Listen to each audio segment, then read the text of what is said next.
Life's a ride, so let's make it count. Cherish every moment, that's what it's about. Tune in together, we're building our groove. Every beat, every laugh, we're ready to move.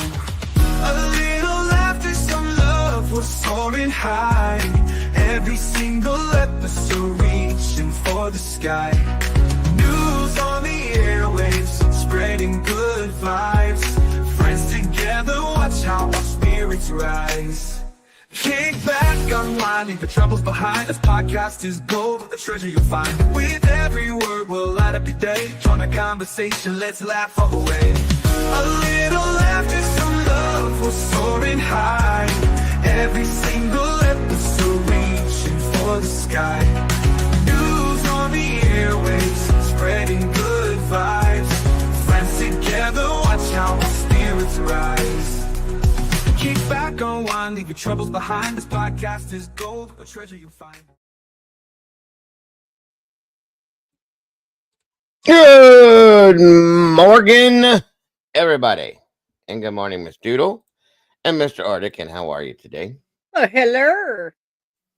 Great show. Hello, hello. Hello, hello, sir. Hello, hello. Hello, hello. Hello, hello, hello. Hey, Stephen. Thank you for joining us. Nutty, thank you for joining us. Welcome, everybody. How are you this morning, Mr. Arctic? Doing all right. Just got finished paying my taxes. That wasn't fun, but Yeah, no. I guess not. And of course, Miss Doodle, other than the amazing show you just had, how are you today? I'm good. I these past couple days, I've been waking up feeling good. It's a blessing. I have to say, it's a blessing. That is amazing. I'm happy to hear that. That's awesome, awesome, Thank you. awesome. And guys, please, please, please, if you're in here and you have not yet done it, please jump on over to the Doodlebugs show side of the fence, guys, if you can. Sorry. And click that link, hit the like button, subscribe if you have not yet, and hit the notification bell so you don't miss any of the awesome stuff that she puts out there. If we could, please put the link in chat if we don't have it yet, guys. Please and thank you. Thank you. I appreciate it. Miss Doodle's been doing an amazing job with every morning doing the morning misting show that she does. For those of you that haven't caught it yet, you got to jump over and check it out. She does a really great job over there. She's following right up online with Mr. Arctic Fox and everything he does on a daily basis. The stuff that Mom puts out, the stuff that Duchess puts out. I come in in the back end of it, trying to catch up with all these awesome people, but I'm doing my best. And I'm telling you, you guys, go check it out. Go check them all out. Amazing creators here, and I am absolutely honored and privileged to be able to work with these people. You have no idea.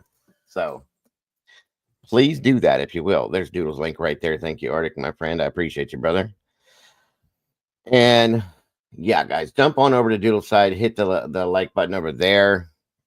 Click subscribe if you haven't. Hit that notification bell because you guys don't want to miss anything she does. You really don't. It's a good way to wake up in the morning to hear that awesome voice of hers putting out all these great posters. I still get nervous. Like in the beginning, you'll hear my voice like shaky because I can feel it, and I'm like, okay, I just need to take a breath. I have signs all around me. Take a breath, slow down. I've seen your signs. I've seen your signs. So funny. It's so funny because Preston will come in here and he's like, "My God, Ma, what are you trying to do in here?" He's a trip. I love it. You make yourself nervous. You know that? Oh, I know. I'm my own. I think you do. I know. I told you. I know. Well, you're doing amazing. I don't care what your brain's telling you and what you think. You're doing a great job. I know Arctic agrees. He said it 100 times already too. You guys, you're doing great. And I appreciate you. We all appreciate you for everything you're doing to help the I've had community. some amazing teachers. I mean, I watch you, I watch Mom, I watch Arctic. I mean, come on now. If I mess this up, it's on my own because you guys all do amazing. Well, I appreciate that, but I've learned I've been doing this for 3 years as of last week, and I did all the things I did beforehand. But honestly, and I'm not trying to because I know I make this guy blush all the time, according to him. But when I do these things, I've learned a lot from him, a lot, and I've learned a lot from Mom. Duchess has really, really taught me a lot. And I'm very grateful to that because I just wouldn't be doing. I'm still not doing the best I can. Because most of it's my technical issues now, but I'm getting there. I'm getting there. So Well, I and you're kind of like me too. You're not the most tech savvy person, but all we can do is the best that we can. We put the information out, we put the facts out, we get these faces out, and that's really at the end of the day all that's important. Through all the fancy edits and fancy opening and closing videos and all that Yep. shit. I mean, as long as I'm getting these faces out, I feel like I'm doing my part. So. Yeah, right. And amen to that. even when I stutter now, I kind of giggle because I'm like, it's okay if I giggle. I don't care if I mess up 40 times. As long as I get that flyer information out, I did it. You That's it. know? That's it. That's absolutely 100% the truth, guys. And I'm grateful. Like I said, when I first started this, yeah, I was covering true crime. It's whatever. It's what we do. You know what I mean? But I very quickly, when I got involved with Arctic and Mom and started watching Duchess more and things like that, started to realize that I feel a passion towards the missing stuff that we cover, and then Doodle comes out and she starts doing her thing. Miss Sherry, Wisdom Speaks, is doing it. She does it as well. Quite a few other creators are doing it, and it's becoming a larger Thank God facet on here. Thank Finally. God. Yes, that's what Finally. yeah, it's becoming a lot larger. And I've noticed, I went searching the other day. There's a lot of people that are doing it now that weren't doing it before. And I love that. I really do. Just like I said today in your chat too, I've noticed there's a lot that are being found. And I don't know if that's because of everybody that's doing what they're doing, but I'll be damned if it doesn't help. Okay. It has to help some. It has to. Exactly. Like Arctic said Exactly. yesterday, Arctic said last night in one of my lives, he was just like, we don't know that person could be the one to bring them home, but that person could definitely see that flyer. And as long as they saw that flyer, whoever shared it, it doesn't matter. As long as that flyer was seen, we've all won. 100%. And what if, I was thinking this last night, I was actually talking to my wife about it. What if one of the people that's been missing, like especially the ones that have been missing for years, and they didn't know they were missing per se? What if they see it? What if they see this? Right. Like, what if they were a 4-year-old that was kidnapped and now they're like my age and they're like, wait a minute, they kind of look like me when I was little. And you never know. And that's the stuff that my heart is into because to be lost, scared, and missing, I mean, could you imagine that? I just, no, that's so scary. Right. That's my thought too. Like, not even knowing that you were missing. How about that one? How about not even knowing you went missing? It like the case we covered the other day, Trenton. Okay. Right. 2 years old and you have no idea that people were looking for you, that you were missing, you were even an issue at that point, and you've been living your life this whole time without that. To see something on YouTube per se. And it's happened to people. I mean, I use the example of the guy that was trying to go to college and he found out that his social security number was invalid, and he starts researching and everything, and he eventually comes across his face on the NCMEC website and puts two and two together that he was actually a missing kid. There it is. Wow. There it is. There it is right there. 70-year-old Arctic. Remember the 70-year-old man that was like, wait a minute, that was me. Yep. 70 years old, and he figured that out. That's amazing. That one blew my mind. That was an amazing one. Yes. I know, right? I was like, wow. But that makes all of this worth every bit of what we do, in my opinion. Okay. Like I said, I don't feel like I do as much as Arctic and Mom has with this, but I haven't been doing the missing side of this as long as they have. And I'm trying my best to get in there.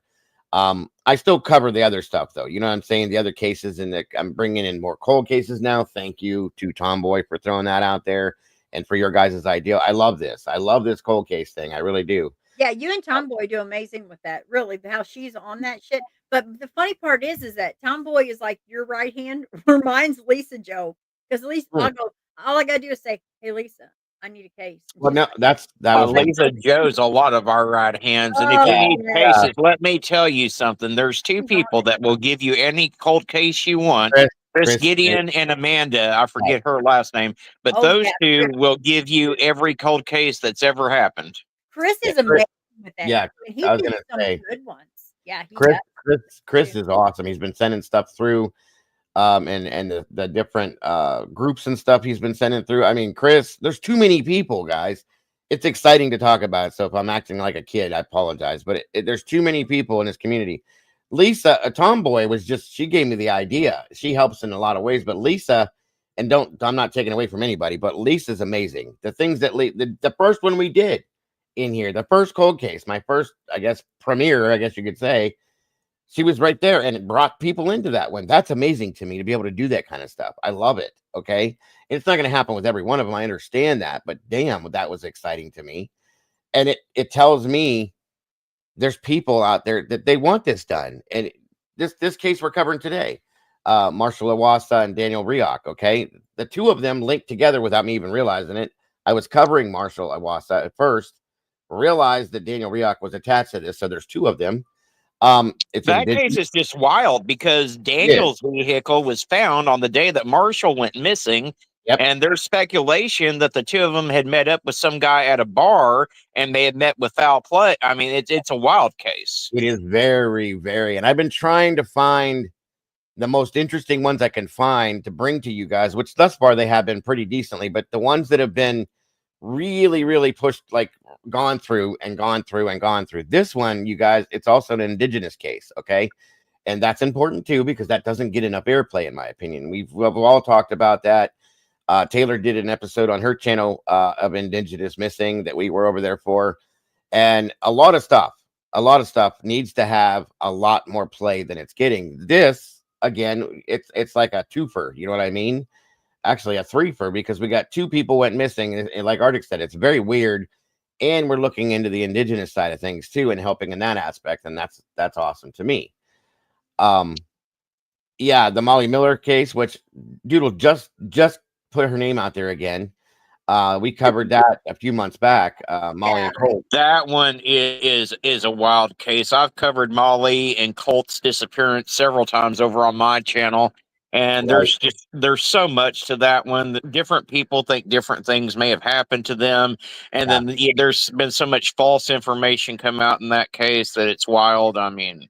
Well, Arctic, I have to thank you because every case I come across, whether it's from Lisa or if I just come across it, you are the first one. I go straight to your channel and I type in that name and bam. Because Arctic he's got covered it. Yes, he covers so many of them. It's crazy. I Yes. was just like, are you kidding me? I mean, my God, he's on this. He is a pro at this. Well, and I know that you're wanting us to do one together on your channel. I sent you a message on Discord. We can do Charles Tolliver. Okay. I've actually done a video on him on my channel, and I've been in contact with his mother, who's given me some additional information, but she's not comfortable coming on a panel because she's not good with the internet or anything like that. So. Yeah, and I've met a couple families like that, and I just think that's adorable. That steals my heart too because she's still fighting, but she doesn't know how to work the internet. What's that say as a parent? You know, you fight for your family no matter what you got to do. It's crazy. I've met so many great people. And you said that was Charles what? I'm writing it down. I'm sorry. Tolliver. Charles Lee Tolliver. Okay. You actually went over his poster on your morning show this morning. That's what reminded me. Okay. Okay. Yeah, I try to saw get that them this morning, old ones too. in there because I don't want anyone to ever feel forgotten. Well, and that you're right. That's the important thing. We cover a lot of the new stuff too, but these older cases, these cold cases, a lot of them haven't been touched in 20 years, 5, 10, 15 years, and that's sad to me. It's really sad, and they need to get as much airplay as they possibly can. Absolutely. And these families are so, you know, like they're just it's horrible for them because nobody's paying any attention to this. You know what I'm saying? Right. And We Go have ahead. so much technology now, Dago. It's like we can bring those back and bring it to light to where back then they were lucky to even get a news channel to pick up that they were even missing it all.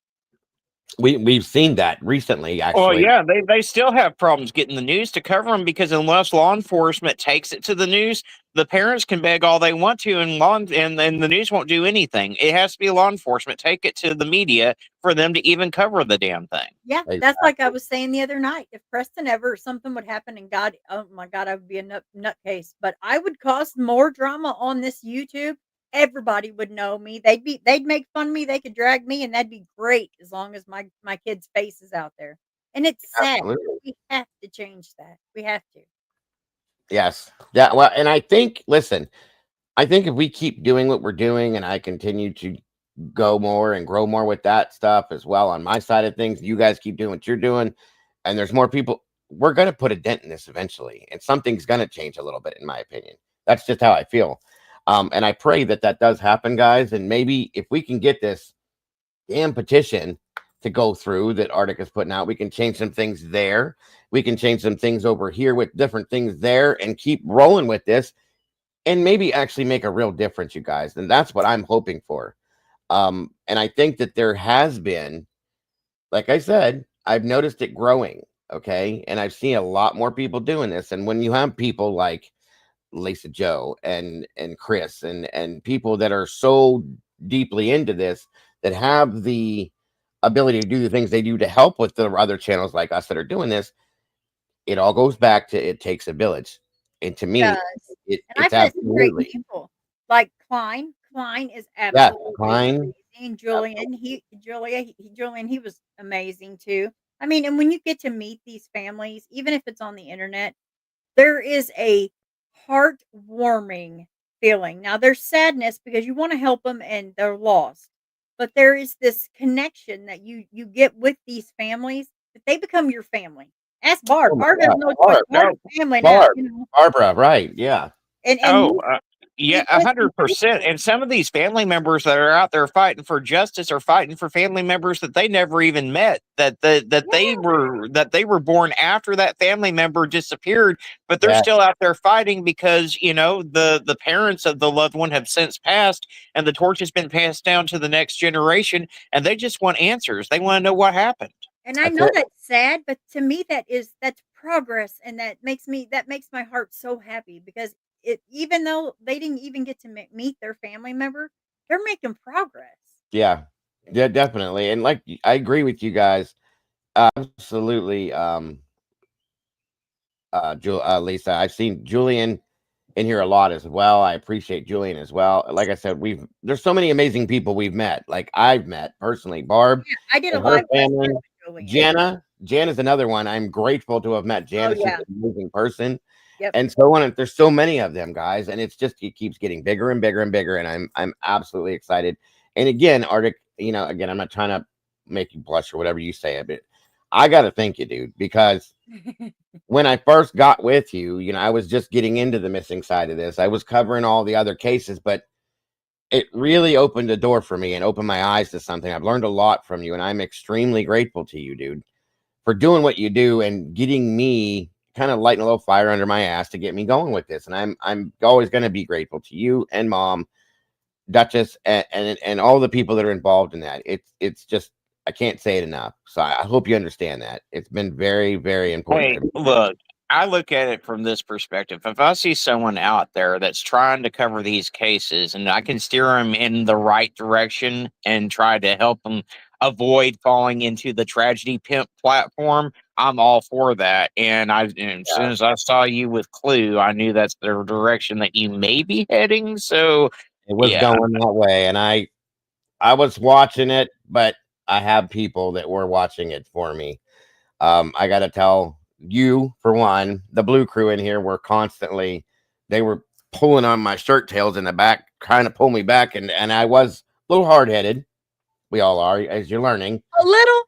And I'm grateful. Listen, I'm All grateful. right, I'm listening. I'm grateful that they did what they did because they care. And that's where I'm at now because of that, and because of them, and because of you, and so on and so forth. So thank you to all of you. Yeah, and it's not You that guys, we try that, Dago. We as your mods just care about you, and it's not I even know. that it was just Clue. It's not like it was a targeted Clue. We were just try to figure out how to keep the balance Of and course.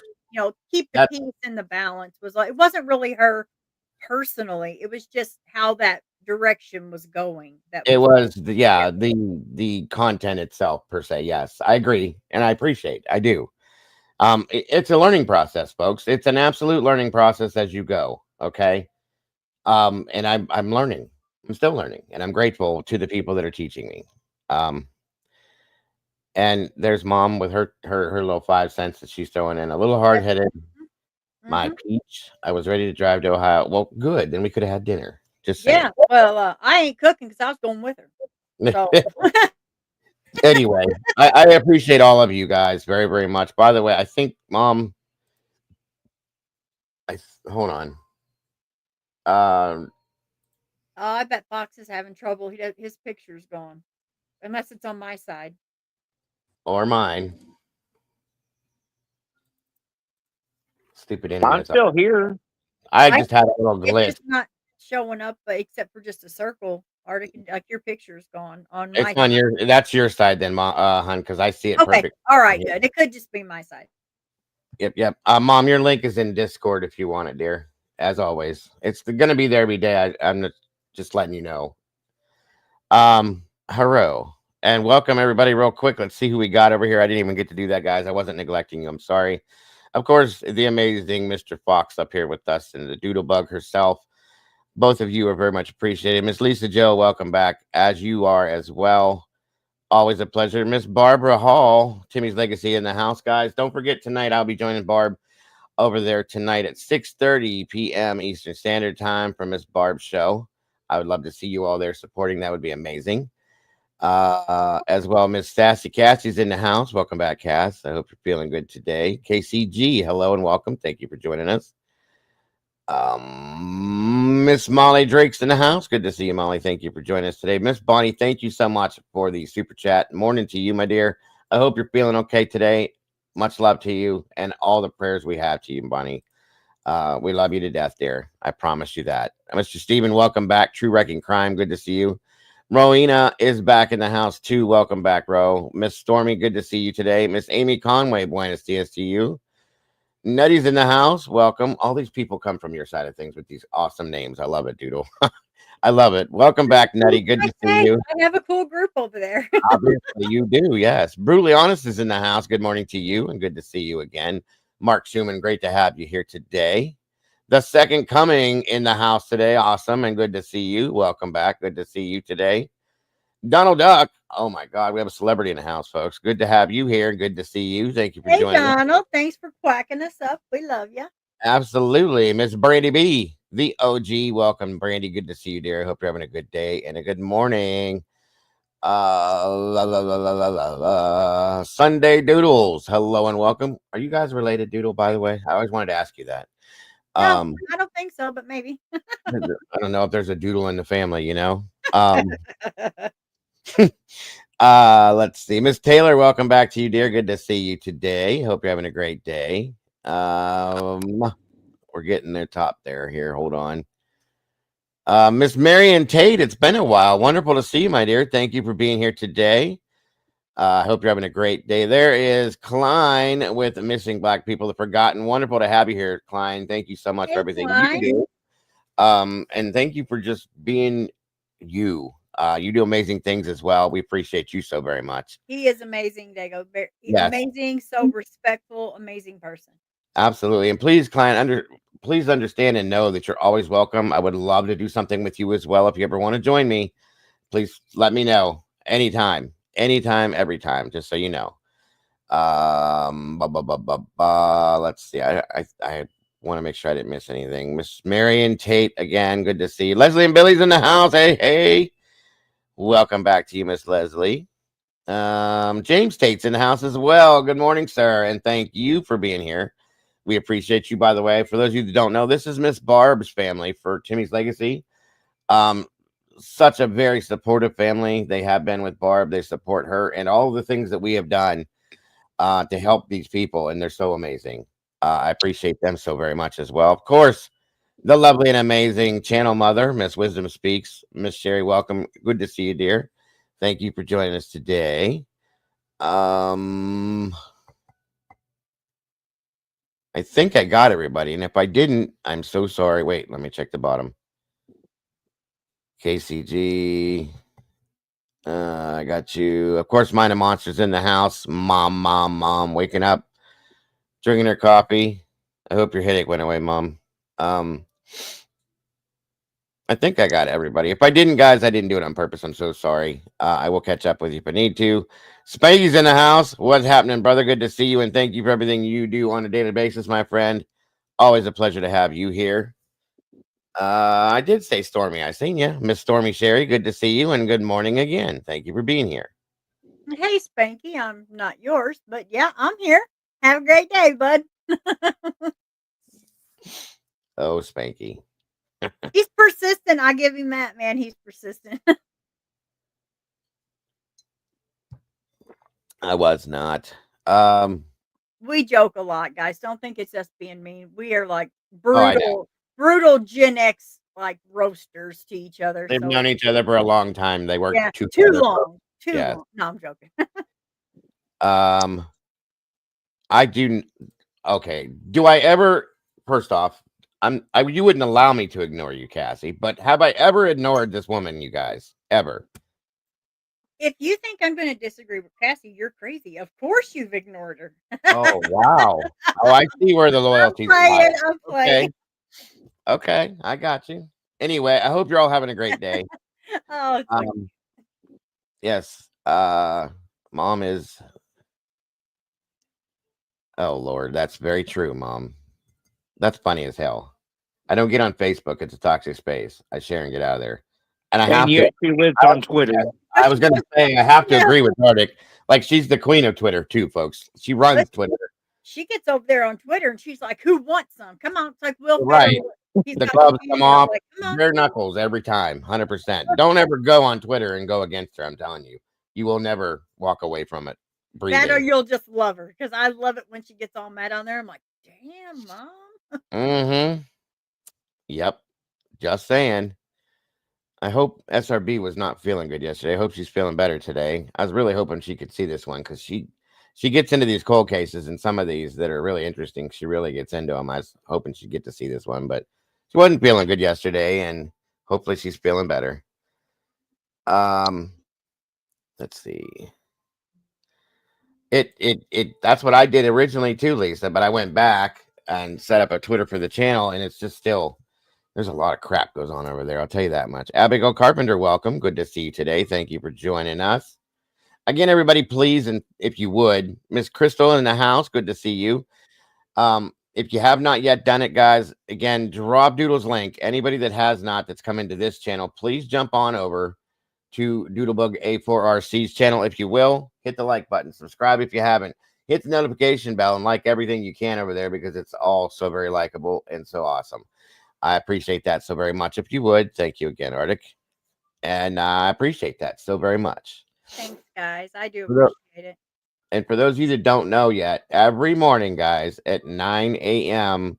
Central Time, it would be 10 a.m. Eastern Time. I'm getting that down. Sooner or later, I'll have it all. Anyway, she puts out the morning missing. She does it for an hour. She puts out many, many posters of the missing. And it's an amazing show. So it's a great way to start your day off, to get your brain moving before a lot of you come over here and we do a little bit of other stuff. But that's a good way to get started. That way you got your mind working first thing in the morning, looking at these people and trying to remember them and helping her to get the word out with that. So and you never know, throughout that day, you might remember that face you saw that morning. That's what I mean. That's exact. I know I have names too. Yeah. Couple names I remain too. Sometimes things stick, you know. They do. They definitely do. Usually it's spaghetti noodles against a wall, but I mean, still, we try. It happens. It happens. Again, 32 peeps in here, 18 likes. You guys are so amazing. I appreciate you all so very much for joining Miss Doodle, myself, and Mr. Arctic Fox True Crime. Again, we need Arctic's link in here too for those of you that don't have it, which I doubt there's anybody in here that doesn't, but still. And of course, the legend herself, Mind of Monsters, is here. Another channel that we need to drop that link for. Mikey's in the house. Good to see you, brother. Thank you for joining us today. Again, guys, today we're looking into this is a very weird case. The missing case of Marshall Iwassa, and linked to it is Daniel Reoch as well. It's a very strange situation. Like Arctic had said at the beginning, it's very weird the way this whole thing went down. And I was gripped by it immediately. And I have a great excerpt that we're going to review that relates to it all, explains the whole story from beginning to end. There's another name that was thrown in here too that I went and researched that I can't find anything on in that realm of area. So I'm a little perturbed about that. It kind of bugged me because I couldn't find anything else. But you guys are really going to be into this one, and I really hope that we can help by putting this out to possibly give some answers to these families. because it just doesn't make any sense, you guys. It really doesn't. So I appreciate you all being here for that. 30 peeps in the house, 20 likes, guys. Let's see if we can make that match, and we will get this a rolling. Let me see. I wanted to make sure. Mama Bear. Okay, she's probably busy then. No worries. Of course, we got Miss Barb's channel, Timmy's Legacy, again tonight, 6:30 p.m. Eastern Standard Time. I will be joining Miss Barb on her awesome show as she talks about what had And happened. I know that Kimber and Mind of Monsters are going live sometime tonight too. Yep. They're gonna go be live too. That would be it. I didn't know that. That's awesome. How come nobody told me about that? Well, they go.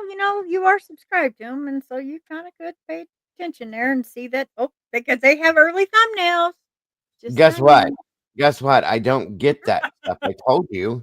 I'm just giving you crap about these dang early thumbnails. You've got to get better early thumbnails. I put this one out early today. I know Earlier. you did. Earlier. You did. Yeah. I told you I'm afraid to put it out the night before because I'm afraid that something is going to happen in my life that I can't make it at that time. But I'm just You going to can have to. still edit it if you have it planned. You can edit the time where if you had to move it up or move it, Yeah. No, I agree with you. That's what I said the other day. I just need to be able to do that. It's just because we overthink. That's exactly our problem here. Yeah, I can just change the time if I need. Like I said, and plus in the evenings, my wife has me when she comes home from work. I'm like, for me to get back to this computer is a joke. She's got me running in circles, doing this, doing that, plus spending time with her. So it is what it is. But I will make that work sooner or later. Well, But it is a good idea. It's a great idea. Lisa's Hell, I like, see it. Doodle doesn't overthink. She's always on me. You're overthinking this. I'm like, okay, all right. I know I do. Well, when I've said it to you, though, you just kind of laugh it off, like, I have to because you're just like me and you overthink the stuff too. I think I overthink going to the bathroom in the morning. I do too. I Beyond overthink everything. everything, and then I panic about everything. Welcome, Bama Cat. Good to see you. I appreciate that very much. So Mind of Monsters will be live tonight. Is there a time for it? I'll look it up real quick. I was gonna say I can look it up real fast and give you guys that link too. Pray to God, First will be at 7:30 p.m. my time, so it would be 8:30 your time. So 2 hours after, but that'll be about right. Okay. Yeah. Good. Well, damn. I may have to do my secondary show directly after this one and get this one done early. Then that'll work. That'll work. I'll have plenty of time. That's fine with me. What are you going over today? Well, I want to do this show. Everybody's been asking me about this Idaho thing. So, really? And okay. Yeah. So I'm going to, maybe I'll do that directly after this and just roll from one to the other, give it a few minutes and do that. But thank you, Mom, for that. Hold on a minute. I don't know why this happens to me every time I pull up her channel. Even though I'm subscribed, why do I have to? I'm gonna send you the link in Discord so you'll have the link so you can go search for it later tonight. I don't know. With I gotta scroll forever to find it. And I'm subscribed to it, so it should pop up. Welcome, Elizabeth Lander. Good to see you. You feel like Miss Sherry says she feels like she's in the Twilight Zone. Well, is there cake? If there's cake, I'm all about Twilight Zone. Mm-hmm. I sent it to you, so you'll have it for Mom. Ah, thank you, dear. You're welcome. Oh, wow, that looks cool. Yes, there we go. Here we are, you guys. Make sure you guys are there. I don't get to go live or join Mom when she's live too very often. It bothers me. And Mom's doing Cold Case as well. Awesome. With Miss Kimber. That's all. I love that. That's a great cover, Mom. That looks awesome. No, Elizabeth, I won't be going live. I won't be going live this evening. I'm going to be over at Mom's, and then Barb's going to have hers. So tonight I'm going to be watching. I only go live during. I think I'll probably like a couple nights in the evenings if I have families that I can speak with. But usually it's just Monday through Friday for my morning shows, and then I kind of wing my evening ones. Yep. Yep. I'm sorry I missed last night's scenario you had going on. I was That's just okay. That's I okay. didn't even see it until after the fact anyway, but so be it. So there it is, guys. There's no way we could all make to every one of them. There's just no way. We all have home lives. I mean, I'm never upset that someone can't be there. There's real life counts most. That's what matters. It does. It does. Absolutely. Absolutely. 100%, Mom. Sometimes you got to do that a couple times to make sure it gets out there. It's interesting too. Very interesting. I'll have to look into that myself. What is it? The Yuba County 5. I've never even heard of that. Huh. Okay.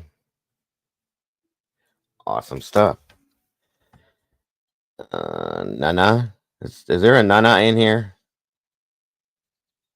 Yeah, Nana drama. Nana. Nana drama. Nana. Oh, welcome back. Nada Drama Nana. Yeah. Wonderful to see you. I haven't seen her in a while. Great to have you here. Welcome to all the meatballs, and thank you, and welcome to the Blue Crew. Thank you for all you do. You are appreciated. All right. And of course,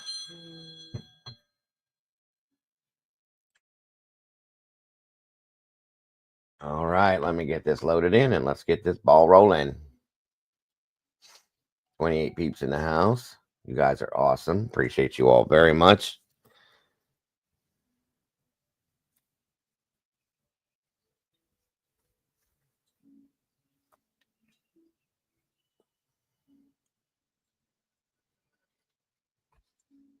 Stupid phone.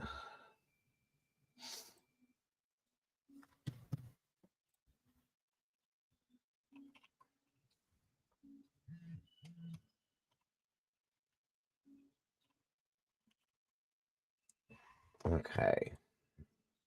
Oh.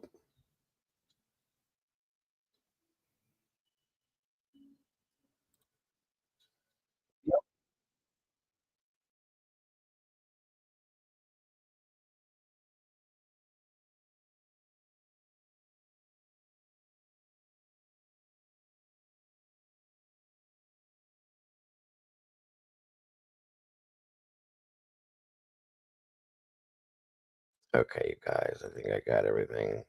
Knock on wood. Everything seems to be working so far.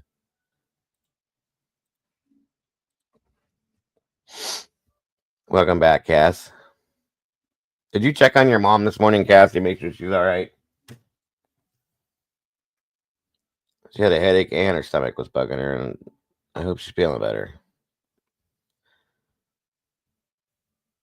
Yeah, we're all going to be busy all day today, I guess, and awesome stuff. All right. And Mr. Steven said he'd be on later, too. At the True Wrecking Crime. Awesome. Steven, I hope that all goes well for you, sir. She ignored you. Okay. Well, as long as she's okay, that's what I was just worried about that. All right, guys, here we go. Thank you again, every one of you guys, for joining us today. We appreciate you so very much. Please make sure to hit the like button. Share this out if you would. And I hope you guys get something out of this for sure.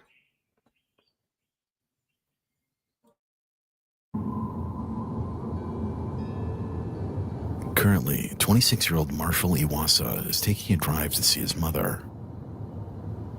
He has just spent the day doing chores around his home in Calgary.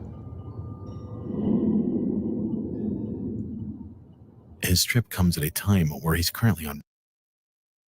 Sorry, everybody. Mind you, also, I wanted to, this is in Canada that this all took place, by the way, just so everybody knows. Break from college. But he has yet to inform members of his family that he's failed to enroll in the next semester.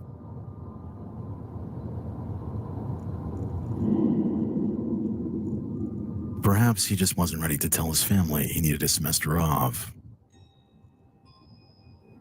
Or perhaps he had gotten involved in something else. Only he would know the true answer as he continued his 2-hour trip towards Lethbridge.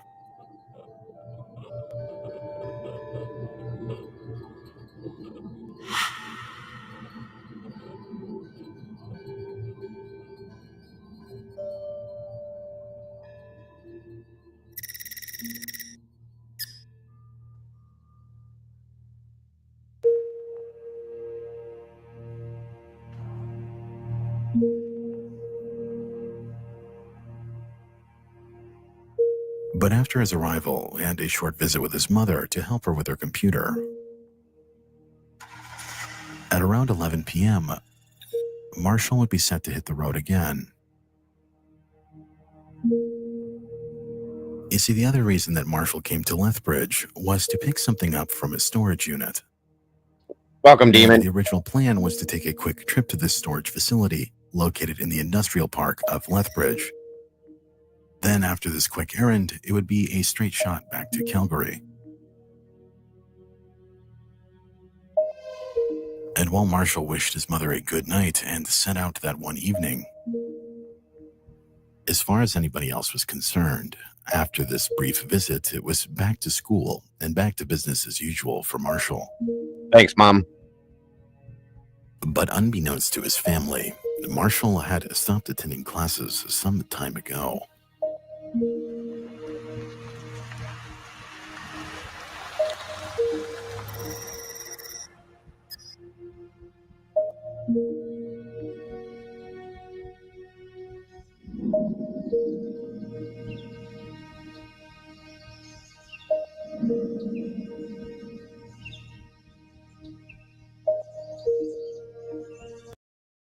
Elizabeth, I'm sorry you're having a bad day today, dear. I hope that being here helps you relax a little bit and you can have a little bit of a better day. If you need any help with anything in that aspect, I've seen what you were saying in the chat. Just let one of us know and we can try to help it any way we can. Okay, dear. Again, thank you all for joining us, Mom. Thanks for putting that link up there for the missing and indigenous. I appreciate that very much. Just realized this was on my birthday that this happened. This is wild. Welcome, Robin Banks. Wonderful to see you. Thank you for joining us. It wouldn't be until 6 days later that some hikers would make a strange discovery. Thank you, Abigail.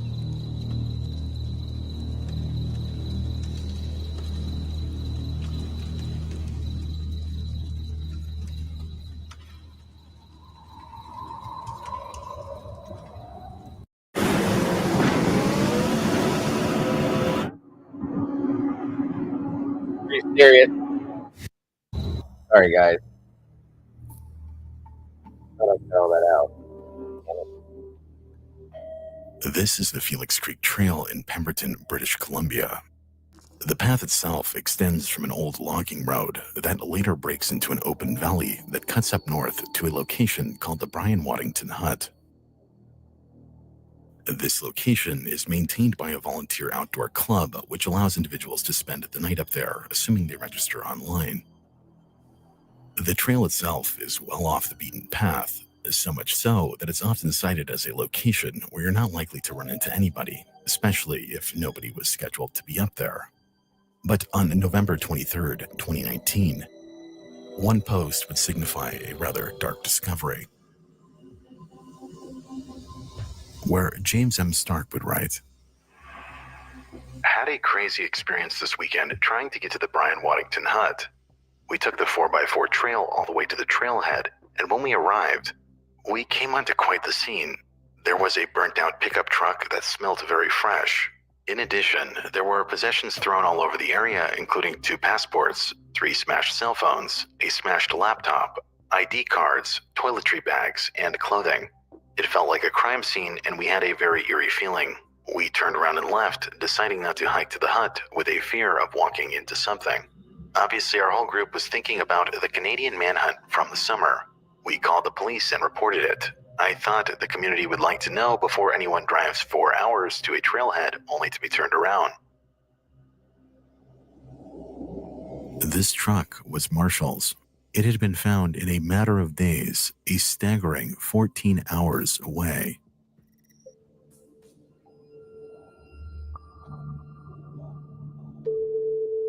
The car was completely torched. The steering column was removed, but Marshall was nowhere to be found. The truck had been discovered right at the end of the logging road, right where the path morphs into a hiking trail, meaning whoever did this drove the car as far as they possibly could into the woods. And the thing about this that gets me is the steering column being removed was strange to me. Well, That was yeah, not just that. The truck's torched, the steering column's removed, and the Royal Canadian Mounted Police are like, nothing to see here. We don't suspect foul play. the whole time. The whole time. That's what they're nothing. And that completely weirded me out. He's absolutely right. How? There's a burn up truck with no steering column and there's nothing here. Come on, you guys. Like, what the hell's going on with this? But again, he's right. That's what they've said through the whole thing. It's crazy to me.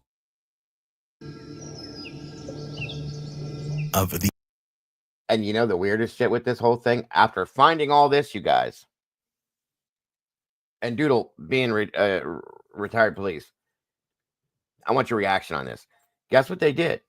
RCMP left this truck. It is there to this day, sitting in that same spot. Never been moved. That does not shock me from RCMP at all.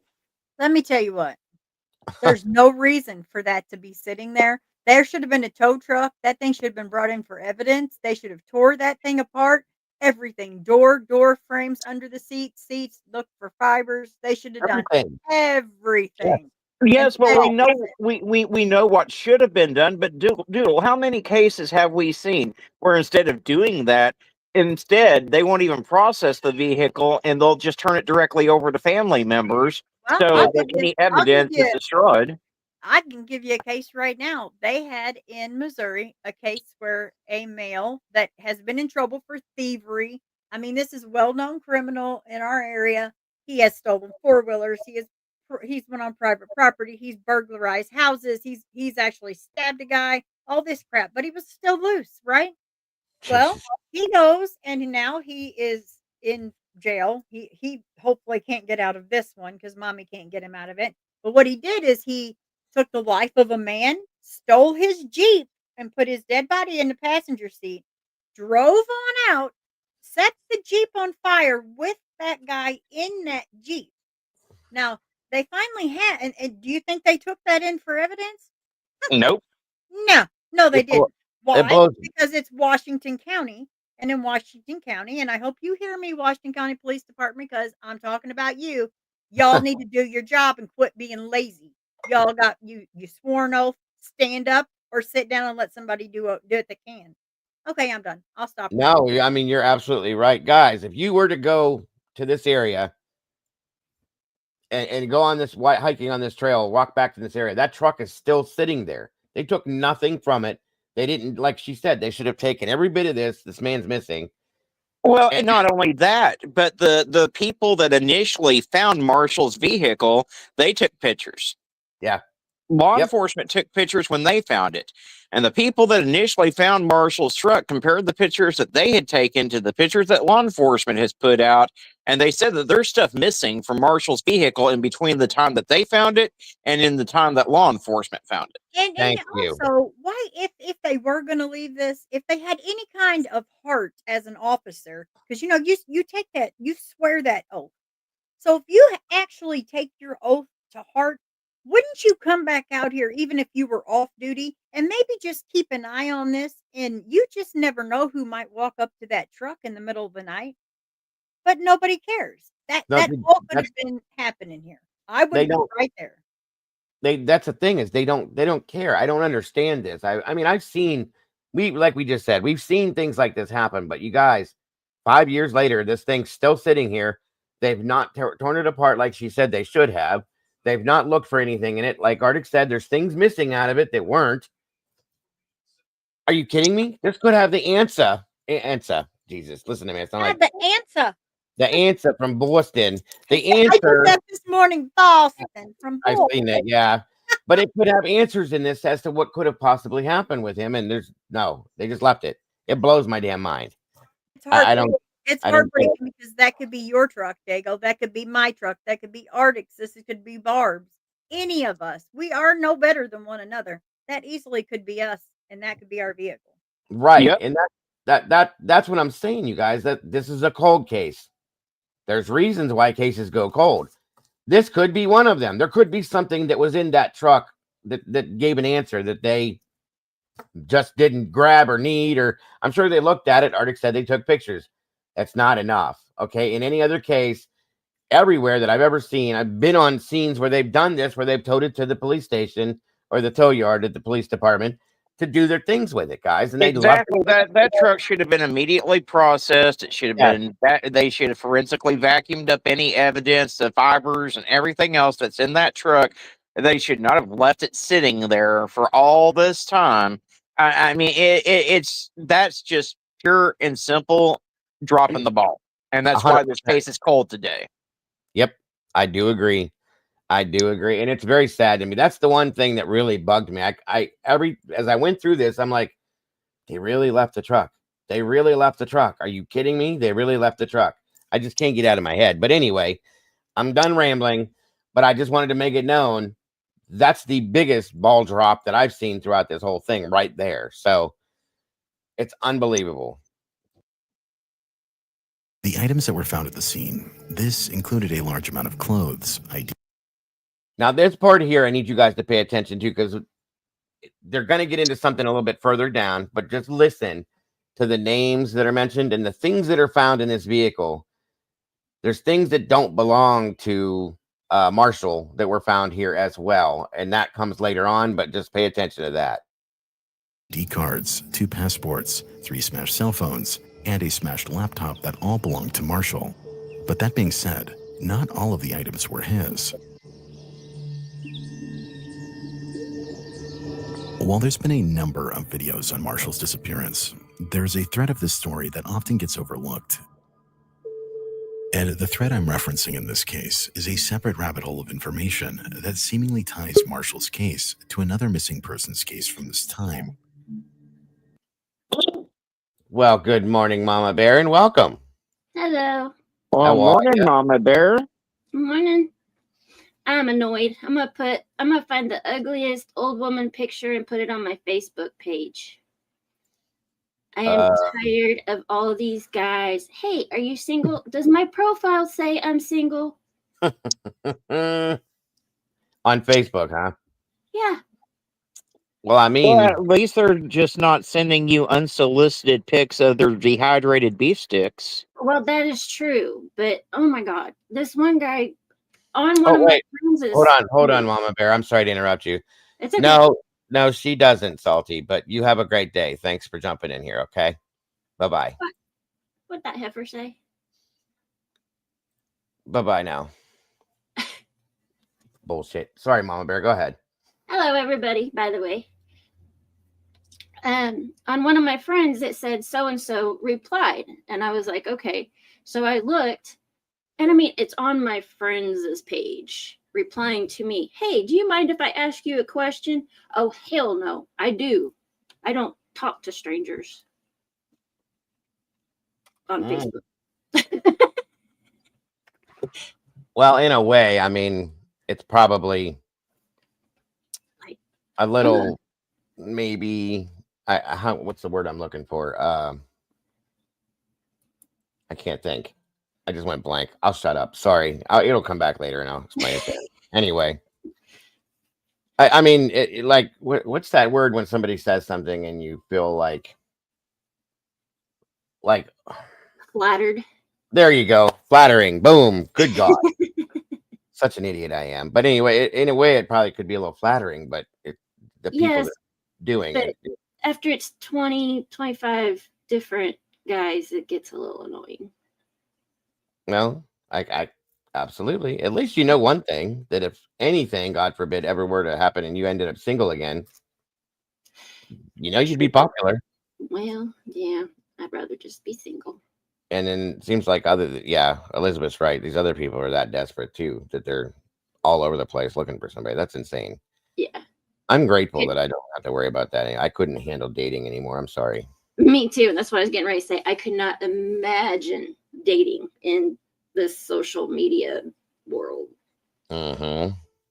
Yeah, it's no. Oh, no worries, Peggy. Welcome. Good to have you here. Thank you for joining us. Hope you're having a great day.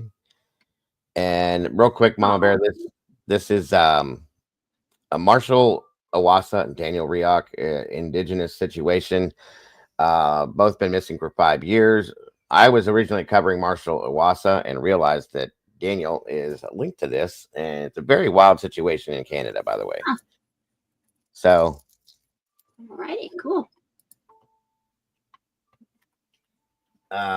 just to give you a heads up so you're not lost. Anyway, Okay. welcome. Oh, no problem, dear. No problem at all. Welcome, Captain Jenks in the house. Good to see you, brother. Thank you for joining us. Here we go. This other individual I'm referring to is Daniel Reoch. He disappeared under equally bizarre circumstances just 3 days after Marshall's truck was found. Since then, family members of Daniel's have identified a wide array of work items found at Marshall's truck as belonging to Daniel.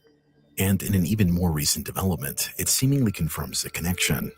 But that being said, we'll circle back to his case here in a moment. Because in regards to the original discovery, by the time the RCMP had reached the scene, it appears as if someone had tampered with the evidence.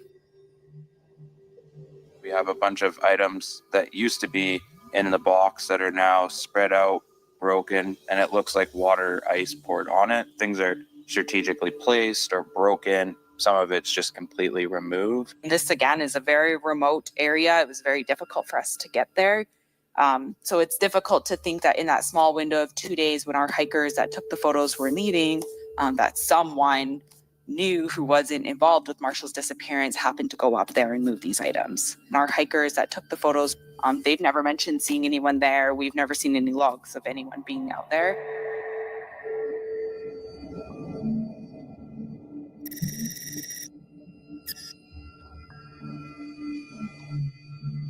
Welcome, Critical.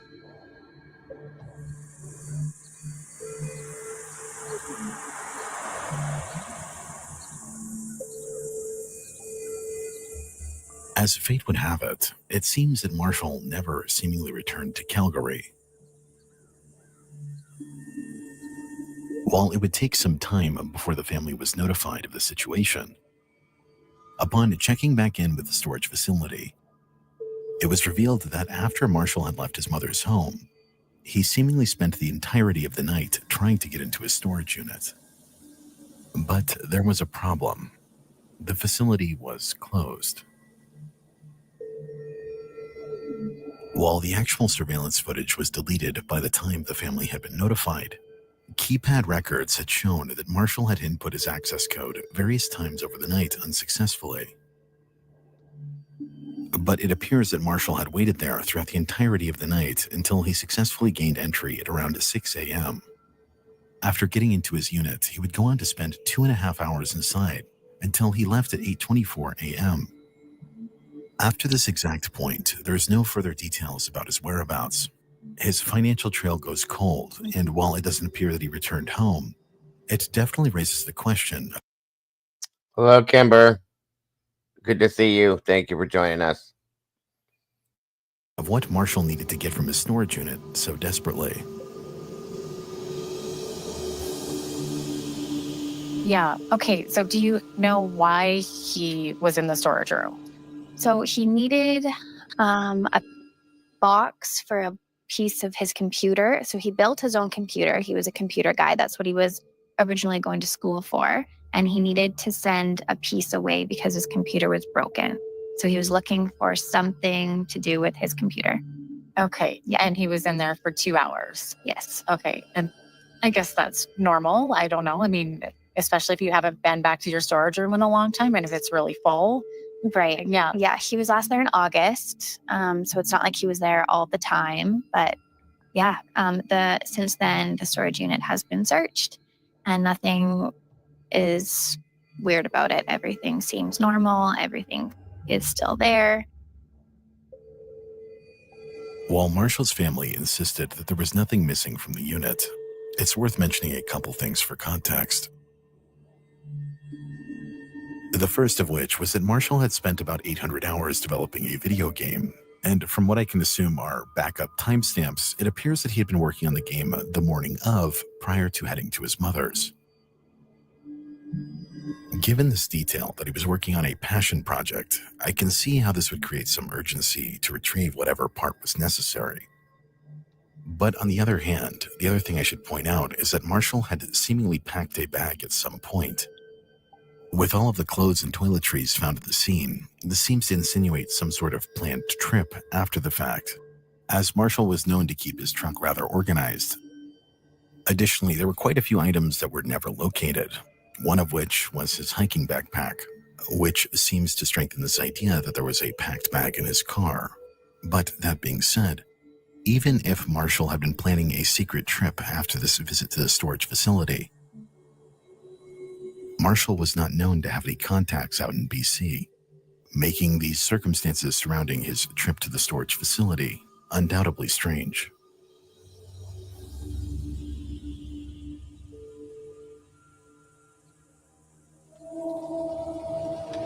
I ain't gonna blame y'all if you feel like the state don't care about us one bit. But guess what? They finally coming through with a fat $5,800 on a spending card to help us deal with these wild All right, guys.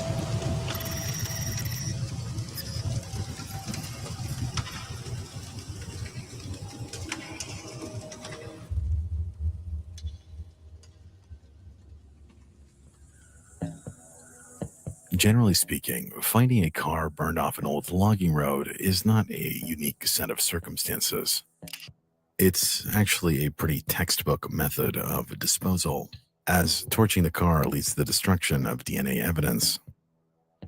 And generally, you see the removal of the steering column in cases where extra precaution is taken, as in some cases, DNA swabbed from a steering wheel has led to various convictions.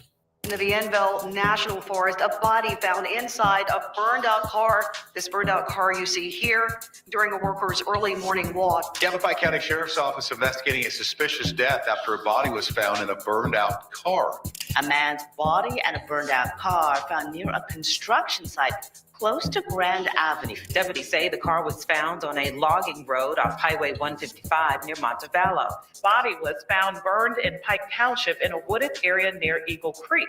A body found inside a burned car in Dodge County. The burned body was located Saturday morning inside a charred vehicle under Gum Swamp Creek Bridge. Police found that burning car around 9:45 last night. Just beyond those pine trees is Interstate 40.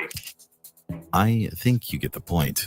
This phenomenon is not just common, it's shockingly common.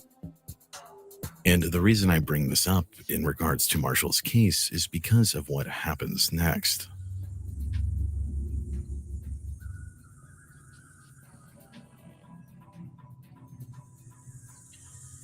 Because after the RCMP had gotten involved in the following weeks, this would lead to a subsequent search of the immediate area, where their efforts would yield one final discovery.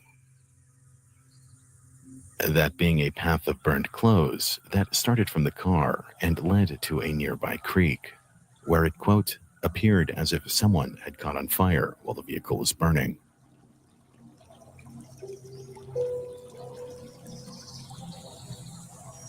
A subsequent underwater search had revealed nothing, however, and further efforts to locate Marshall were suspended, leading to a final statement given by police. We believe that he was likely the driver. There's some personal effects around in the area, but there's nothing to suggest that there was anything suspicious that occurred. Now, right there, I can't get past this. Right there, a burned out car. There's shit strewn all over the place, you guys. But there's nothing to insinuate anything suspicious happened. Exactly. What? Steering column's gone. Looks like people have moved shit around, but there's nothing to see here. No. As soon as he said it, I went, what? Everything there is suspicious. The whole situation is suspicious. How do you say that? I don't understand this.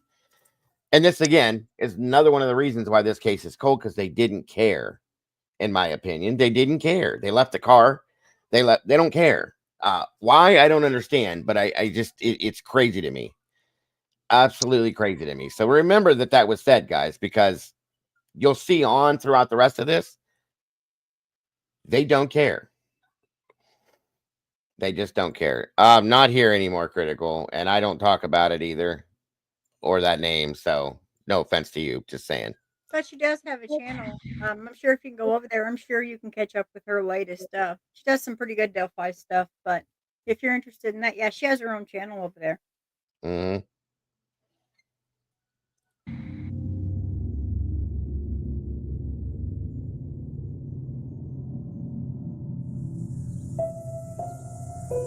Now, let's recap for a moment. A young man is missing. His car is found 14 hours away at the end of a remote logging road in an area he's not. Yeah, Cap. The steering column was completely gone, removed from the vehicle. The car was the truck was completely burnt out, all of it completely. But nothing suspicious. They're saying, Mark, right? The whole situation is beyond suspicious. So that's what blew my mind completely. Known to have ties to. His car is burned to an absolute crisp. His steering column is removed. There are items at the scene that aren't his.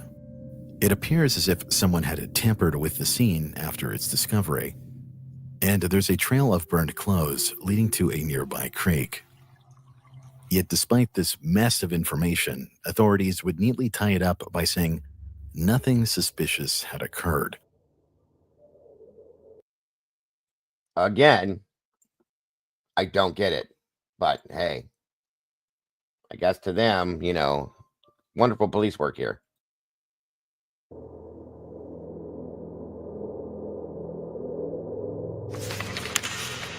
The mere insinuation that he did this on his own accord is absolutely ridiculous, especially when you factor in that Marshall had just recently paid off his truck. Yet, when push came to shove, and the initial search was called off within the first week of December, the Whistler RCMP would go on to insinuate that he just simply walked off into the woods. But come December 12th, 2019, the case would be reassigned to the Lethbridge Police Department, where they kept the case open as a missing persons case. But despite new leadership, they would once again refuse to acknowledge any possibility of foul play, and instead would go on to cite Marshall's recent failure to attend college classes as evidence that he had become withdrawn. As a consequence of the authorities' refusal to classify this case as criminal, no forensic tests were ever carried out. And after the RCMP had collected the loose items found at the scene, they simply just left the car to the elements. As far as I'm aware, to this very day, if you hike this trail, the car is just sitting out there.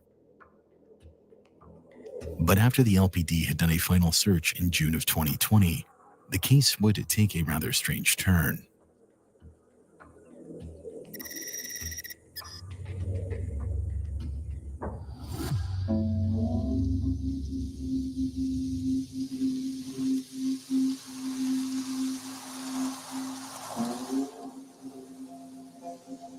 After an exhaustive search in June, which yielded nothing, the family was rightfully frustrated by both departments who refused to classify the case as criminal. You see, given the fact that this case was technically a missing persons case, this created a bunch of red tape preventing the full pursuit of this investigation. And one potential lead that wasn't able to be fully investigated was the search for gas station CCTV footage. We know for a fact that Marshall would have had to stop for gas multiple times, and while Marshall's family did check the various gas stations on the way up to Pemberton, they were only able to check the footage with the various locations that cooperated on their own accord. But beyond that, additional frustration could be felt for the police not even allowing the family to view the items that were found. To date, we're only left with the various photos that surfaced online. When Cassie was here, there was a lot of barriers with the Missing Persons Act in trying to get historical data of Marshall's movements prior to his disappearance. Is it finally removed, Arctic? Okay. See, I was under the understanding that it might have still been there, but why? Why did they wait until 2020? Would you say 23 or 20? Yeah, 2023. So 2 years ago, they removed it. It took probably because people bitched about it being sitting out there looking like it was. And I'm sure that they still didn't take it and tear it apart. They probably just took it to a scrapyard, to be honest with you. But thank you for that. I had no idea that they had done that. At last I saw that it was still left there. So, well, yeah, from what you can see of the truck, Crystal, the whole thing's pulled out. It's gone. I didn't see it laying anywhere in the truck or on the truck. So from my understanding, it's just not there. Completely removed and not there. I didn't see anything on the front end of the truck on the ground or anything, but what you can see in the picture, I didn't see it. What the RCMP is doing is breaking the social contract. Okay. See, I'm not real familiar with the rules and stuff in Canada, so I don't know laws and stuff like that there, but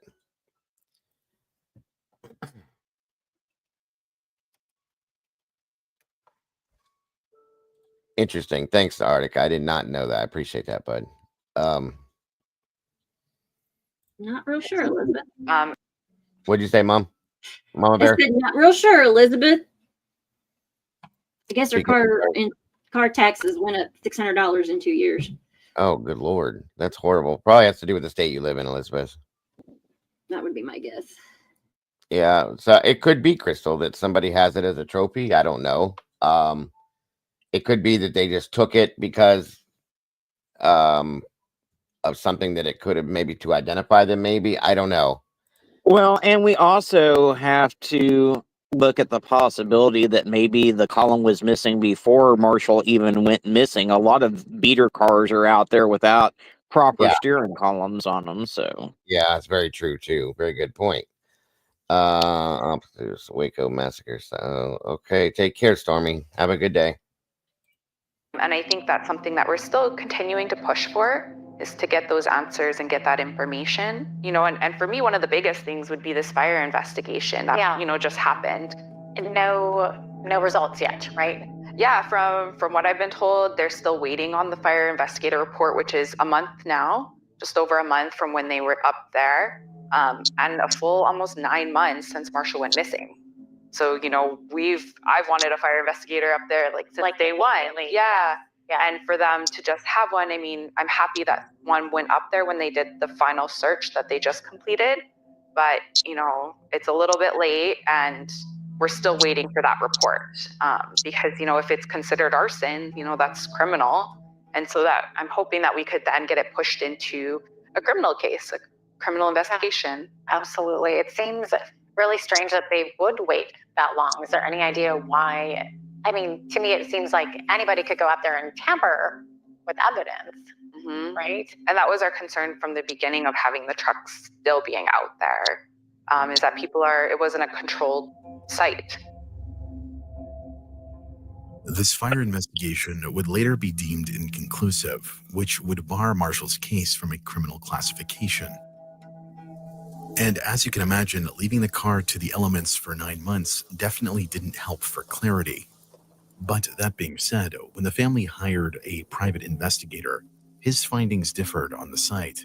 He had determined that the cause of the fire was arson, and the PI was even able to locate a source lighter at the scene.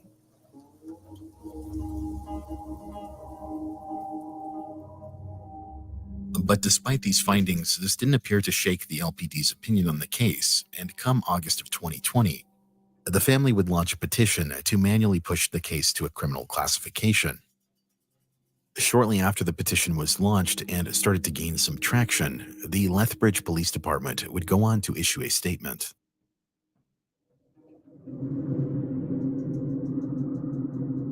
The Lethbridge Police Service understands the family of Marshall Iwassa is seeking answers in relation to his disappearance, and we can assure the community the investigation will remain open and ongoing until he's located. A thorough and comprehensive investigation has been undertaken, and any and all new evidence or information that comes to light in the future will continue to be vigorously pursued. Iwassa, who was 26 years old at the time he was reported missing, was last seen by his relatives in Lethbridge on November 17, 2019. He told family he was returning to Calgary, but hasn't been seen or heard from since. He was reported missing on November 25, 2019, after his burned-out truck was located in the BC back country. From the onset of the missing persons investigation, Iwassa's disappearance has been considered suspicious. However, as previously stated, There is no credible, corroborated, or compelling evidence to suggest foul play or that the matter is criminal in nature. Not all information and evidence in this case has been or can be shared publicly with the Iwassa family in order to protect the integrity of an ongoing investigation. What investigation? An online petition initiated by the Iwassa family to have the missing person case classified as criminal. However, in order for any investigation to be deemed criminal, there must be evidence to support that a crime has occurred. With respect to the Iwassa investigation, Bullshit, there's no evidence to suggest that a crime has occurred. What are you smoking? And give me some of it. Understatement. It's absolutely nothing but the fact that a crime occurred. This is so stupid to me. It's absolutely ridiculous. Ugh. These things drive me nuts. there is no such evidence and the matter cannot be reclassified at this time. No further comment or interviews will be provided in relation to this matter. Now, the public response to the statement was overwhelmingly negative, and for the various individuals who are following this case, they were quick to call out some perceived contradictions. First of all, it appears rather inaccurate for police to claim that they considered this case suspicious from the beginning, when we know for a fact that the RCMP initially stated that, quote, nothing suspicious had occurred, and then promptly closed the case. And second, it's typical for law enforcement to withhold information from the families to protect the integrity of an investigation, usually when you're building a case against a suspect. Yet despite this case being declared non-criminal, information is still being withheld at the expense of the family, which seems paradoxical given the circumstances. Additionally, members of Marshall's family have given statements that downplay the possibility of an investigation going on behind the scenes, instead insisting that they just never took his case seriously from the start. Because despite various new leads for this case coming in the coming months, the LPD would continue to ignore it. Foul play or not, arson is still a crime, and this statement was given as a way of diffusing the media attention the family was generating for the case. Given these circumstances, it definitely makes you wonder why the authorities are refusing to approach Marshall's case under the context of a criminal investigation. And this question only becomes more prominent as you dive into the second thread of this story. We're all idiots for thinking the government cared about people from other countries more than us. They just passed an act in Congress last month that gives every lower income family on less than $50K a year the chance to claim a $5,800 spending card. Barely anyone knows about it because y'all are too distracted with who wants to run the country. But this is nearly $6,000 that you can use for anything you need. Groceries and those bills that have been piling up on you. And the best part is, you don't have to pay it back. It's not a loan, it's a spending card that helps people like us get through these tough times. It doesn't even matter if you don't have a job right now, fam. Let me show you exactly how to claim yours in the next 2 minutes. That's irritating me so bad. Take care, Stormy. Be safe out there and hope to see you soon.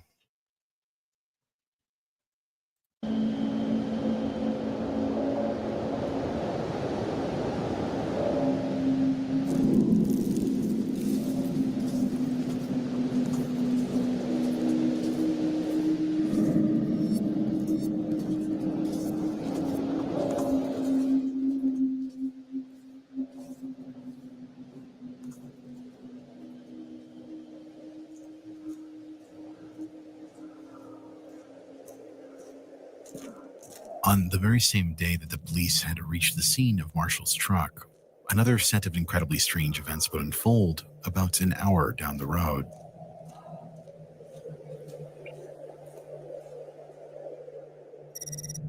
At 10 a.m., 29-year-old Daniel Reoch had been reported walking around Chikai Ranch in Upper Squamish, acting incredibly strange. He wasn't dressed for the weather, and at one point, the rancher had apparently spotted Danny walking in the street with his shirt over his head in freezing temperatures. Upon greeting the rancher, he would ask to borrow his phone, where he would go on to make a call to his uncle. And so Danny takes the phone and he's like, "Hey, uncle, how are you doing?" And he started laughing, and my dad was like, "What's going on? Like, are you okay?" He was like, "Oh, I'm living in another timeline right now. That's what he said. My dad was like, okay. And then he started laughing again. He was like, yeah, I love you, Unc. And then he could hear the man in the background saying, oh, I need my phone back. So the ranch owner took the phone back and then was like, okay, the RCMP are here. Now, I've listened to that. I've even looked at that statement up, living in another timeline. I believe that this guy was having a mental breakdown or something. Something was not right. Okay, whether it's drug induced or whatever. But that doesn't make He it had a history of drugs right in his past, and he had gotten clean for a while. There had been some circumstances happen in his life. He started using again. And again, I think that's part of the reason why RCMP wrote this guy off is because of his history of drug use. You know, we've seen it 1,000 times. So yes, sir. That makes perfect sense to me. But yeah, there's nothing that gives an answer to that statement, folks. I looked it up. I typed that in itself. I looked a bunch of different things up, and there's nothing. So it was probably just a statement. It could have been a drug-induced situation, like Arctic was saying, so on and so forth. It does. Nobody knows, but just to give everybody a heads up, because I know a lot of people are probably questioning why did he say that. I did. So there's the answer at that point, truly, because there really isn't one. I don't know. I'm not real familiar with that. Is this considered the Highway of Tears? Does anybody know? Because I'm not familiar with that over there. I don't know that it is. I can look it up though, Mom, to see for sure if it is, and I will let you know. Yeah, I have no idea. Yeah, that's what he said, Mark. I'm living in a different timeline. Okay. I mean, it could be very just simple, meaning that he's, you know, not living in the same timeline that everybody else is mentally or something. Who knows? I don't know. I'll look that up though, Mom, to find out if that is. I've never heard of that before. I mean, I've heard of the Highway of Tears. I'm sorry, but I didn't know if it was here, so I'll have to look it up. Dad was like, yeah, just let him take him and we'll figure out what's going on after. As a result of Daniel's strange behavior, he was taken into police custody for the day. But they inevitably released him at 5 p.m., as they had no reason to hold him. At 6 p.m., Daniel would be spotted on surveillance footage at a Tim Hortons on Progress Way. Then at 6:46 p.m., he would be seen on surveillance at a nearby Walmart. 15 minutes later, he would return to Tim Hortons once again, where he'd get a ride back to the Chikai Ranch area towards the Squamish Indian Reservation where his family was located. Then later that evening at 1 a.m., Daniel would be last seen by his Aunt Katrina walking off the back deck towards Lewis Drive.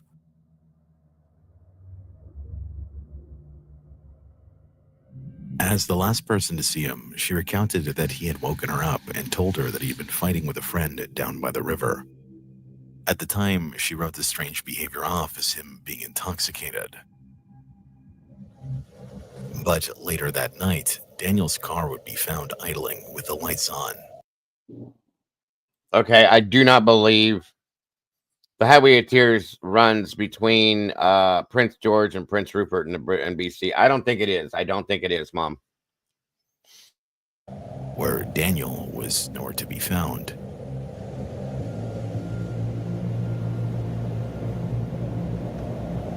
It appeared as if Daniel had just stepped out of his car for a moment, as his cell phone was reported to be inside the vehicle.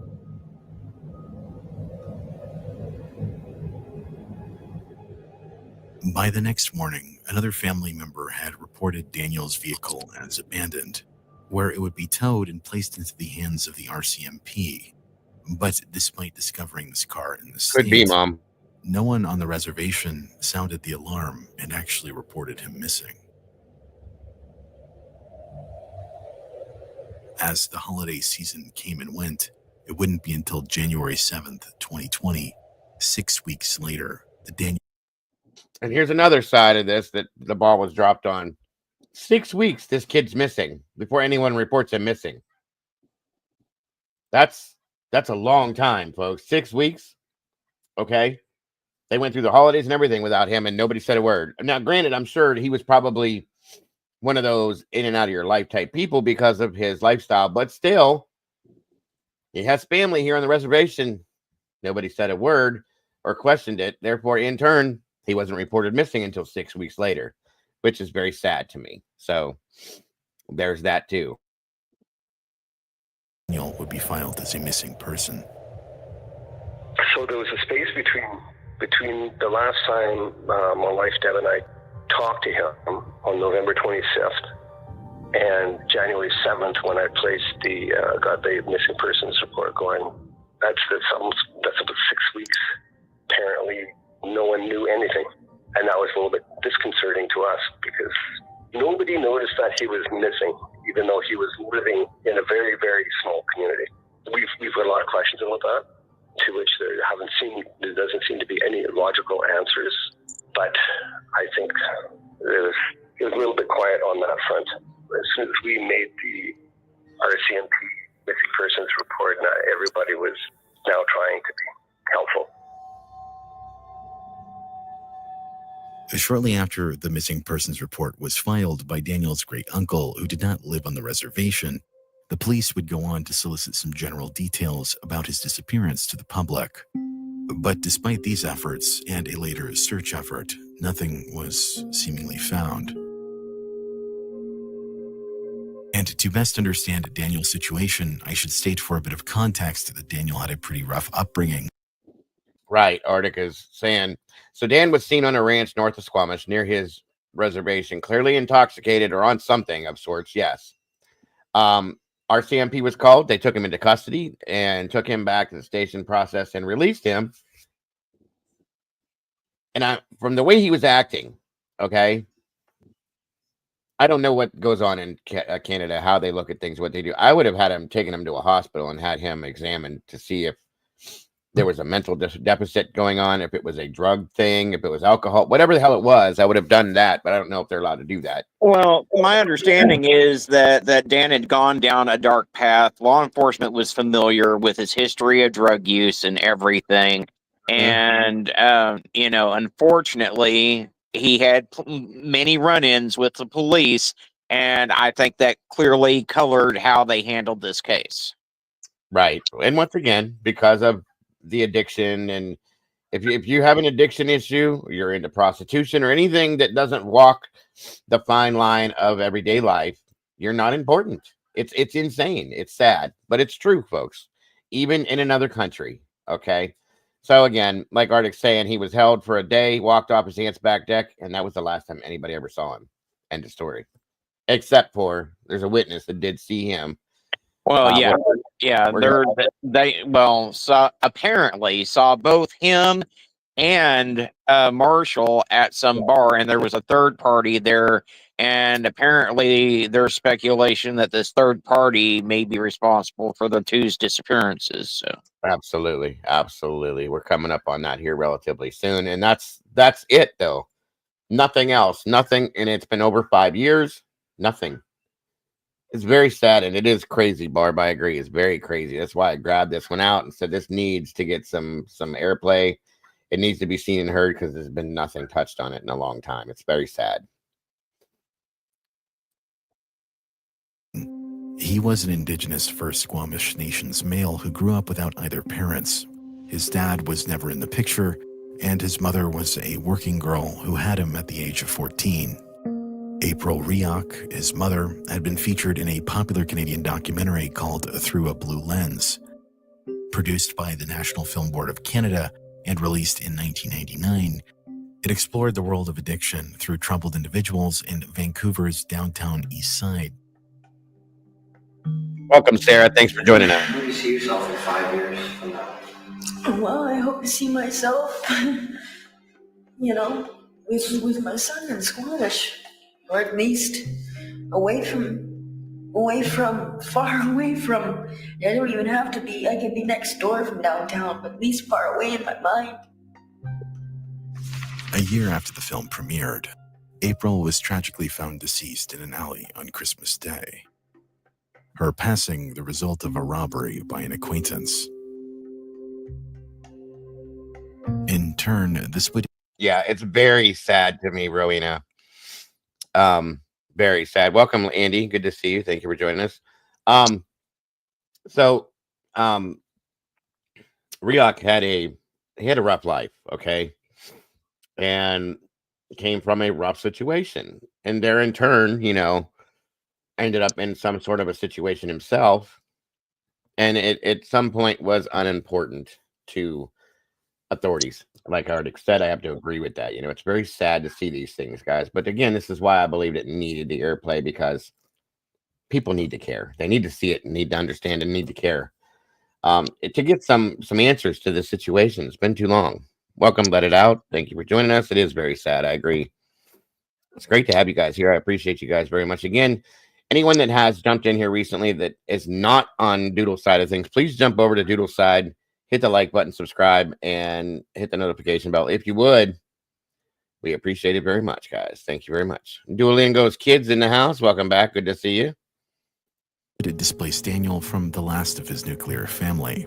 And even leading up to Daniel's disappearance, he had seemingly been struggling to find his place in the world. Living somewhat nomadically, couch surfing between relatives' homes, and struggling with substance off and on himself. But that being said, Daniel had reportedly been making attempts to get his life back on track for the sake of his children. You see, Daniel was also a father. He was Yes, Critical. I'm going to have that show I was talking about the other day after this, not too long after I do this show. We're going to do it. So I hope to see you there. Recently divorced, but when things were going well for him, he had steady work as a laborer for various companies. But despite Daniel's struggles, there's still a lot to consider when it comes to his Welcome, Time disappearance. Elizabeth. Good to see you.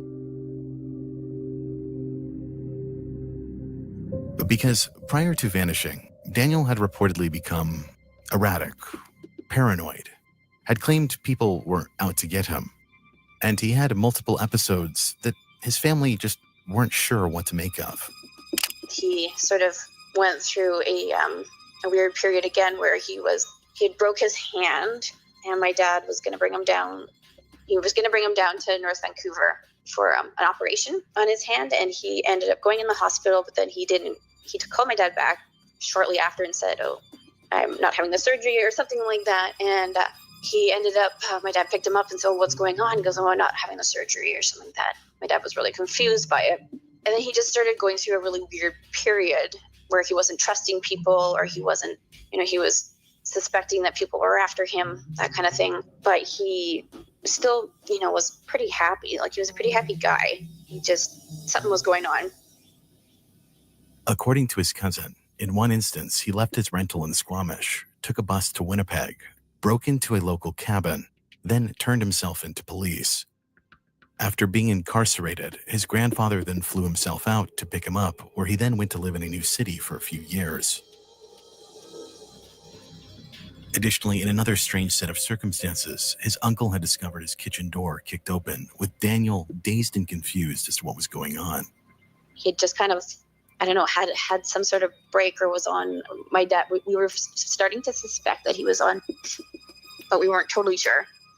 And he had broken into the next door neighbor's house as well, too. He had. They blanked that out, but she said that he was on rugs, but they weren't sure, which he was. So that's why I don't know why they blocked that out, but whatever. Anyway. Broken in and was trying to find, he was trying to find, I think, because his old best friend used to live next door. So I think he was stuck maybe in the past or something like that. Like, he was thinking he was going to find his friend, and then And that could very possibly answer the question about the statement that he meant about the living in a different timeline. That I didn't even catch that until just now, but interesting. Okay. There could be. It could be right there. So interesting. Very interesting. he's going to, he wasn't sure why my dad wasn't answering the door. I don't know exactly. But my dad ended up having to call the police and say, this has happened and I don't know what's going on, and he just seems really out of it. So the police took him. Then he was released later on.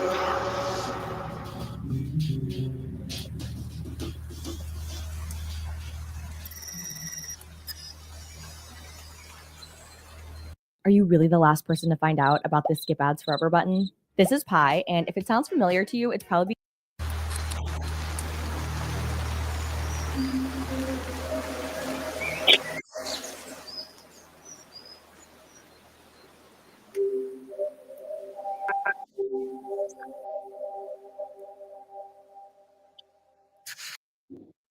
Now, coming up is the third name that I went digging for. they're going to explain that there's a relative that had a relation to Daniel here with the same name, but my understanding is that they're saying that there's no relativity between that person and this possibly, but I don't know that that's true. And they speak on it as if there's another person with the same name, and I went looking and tried to like relate that name to somebody within this group of people. I can't find it. So I gotta wonder, and I don't know, Arctic, you looked into this too, obviously, if the name that's on this cooler could be that third person, Mr. Strange, that they're talking about, the suspicious guy, scary guy. Let me go look at my notes real quick. And that's about to come up. There's a name on this red cooler that links these two together, per se, they said. And at that point, the third person that you're going to hear, there's a witness that saw Marshall and Daniel together at a bar with this third person they called the scary guy. And I wondered, is that the guy whose name is on this cooler that they can't figure out? That's where the mystery gets a little bit more mysterious, because then I go looking for this guy and I can't find. Yes, Daniel has a relative with that name, but they're saying that there's no relation between that person and this, and I don't know that that's true, you guys. I don't. There's no way to prove that it is or isn't. And I can't find anything with him on it. I went through Facebook stuff, so on and so forth. I just can't put it together. So, just saying. So the name on the cooler was Cody Lewis, and Yes. that was Dan's cousin. Right. So that's what I went and looked to see if, but they didn't put him into this. You know what I'm saying? They looked into him, but supposedly he has no relation to this situation. But I gotta wonder, does he or doesn't he? We've seen they dropped the ball with other stuff. You know what I mean? Well, but it could also be something completely innocent. Like I've borrowed people's coolers before. Yeah. It's possible that he had just borrowed his cousin's cooler. So, and that's they kind of like play into that because he was couch surfing at different friends and relatives' houses. That's very possible. And then they also make a statement that makes you wonder if there is another person that's not his cousin by the name of that same name that could have been involved, possibly, which could have been the scary guy that was the third person. I don't know. Again, I went and looked. I get what you're saying now, Molly, with the names that could relate. So I did look, guys, but I can't find anything else that makes it match. So that's all. Just wanted to give you guys a heads up. Daniel himself had claimed that he experienced some form of psychosis as a result of his usage.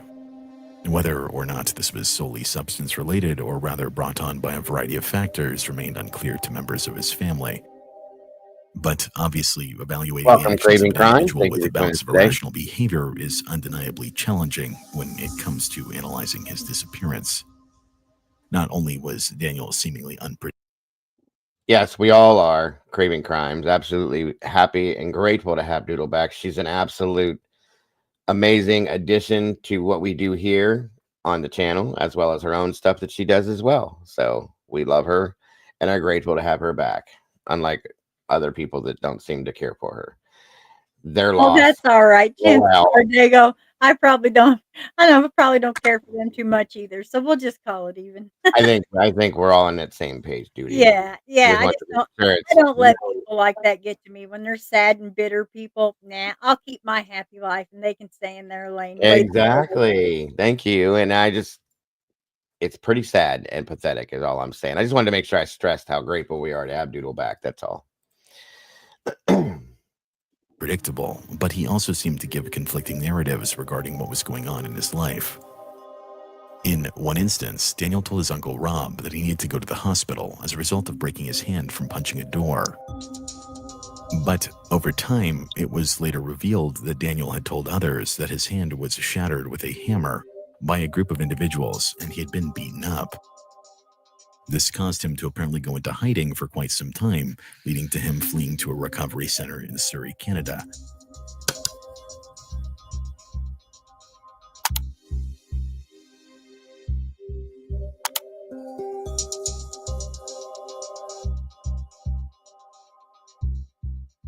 The only detail I was able to find here was that this hammer incident was allegedly in relation to something Danny had stolen. This was covered in the True North podcast where they interview members of his family. But there doesn't seem to be any further details regarding who, what, or why. But here's where this gets rather interesting. Recall this earlier screenshot from Daniel's ex-wife. She also highlighted that around the same time, Daniel had been hanging out with one particular relative. This same relative could later be found on a thread regarding Marshall Iwassa's burnt truck, stating that they recognized various items at the scene as being Daniel's, but then later stated they didn't want to give out any additional information for their own personal safety. And within the same thread, they would go on to claim that they needed to have a private family meeting to discuss the nature of this case, and that they no longer felt comfortable discussing details publicly. Well, that private family meeting was about the cooler found with Cody's name on it, and they didn't feel comfortable speculating on the case, and they held this family meeting, or at least that's my understanding as to why the family meeting was held. That's how I took it too. That's what my understanding was, I should say. So yes, very good point. Before these comments were screenshotted by a member of Marshall's Facebook group. But after reaching out to Marshall's family about this particular thread, they are aware of this case potentially tying into Daniel Reoch, and based on my messages to Dawson, Marshall's brother-in-law, they believe this case to be connected and have kept an eye on this angle of the story. You see, the link that allegedly ties these two cases together was the red cooler that was found at Marshall's truck, which has been alleged by various members in the Facebook community to bear the name Cody Lewis. And on that note, to date, this is the first time this photo has ever been shared publicly, which seems to confirm the aforementioned. Now, this unreleased photo was provided to me by a member of Marshall's family, and initially this detail about the cooler wasn't known publicly to either family at all. The only reason this became public knowledge was because it was effectively leaked from an off-the-record statement by an RCMP officer to a witness who later would go on to post about it online.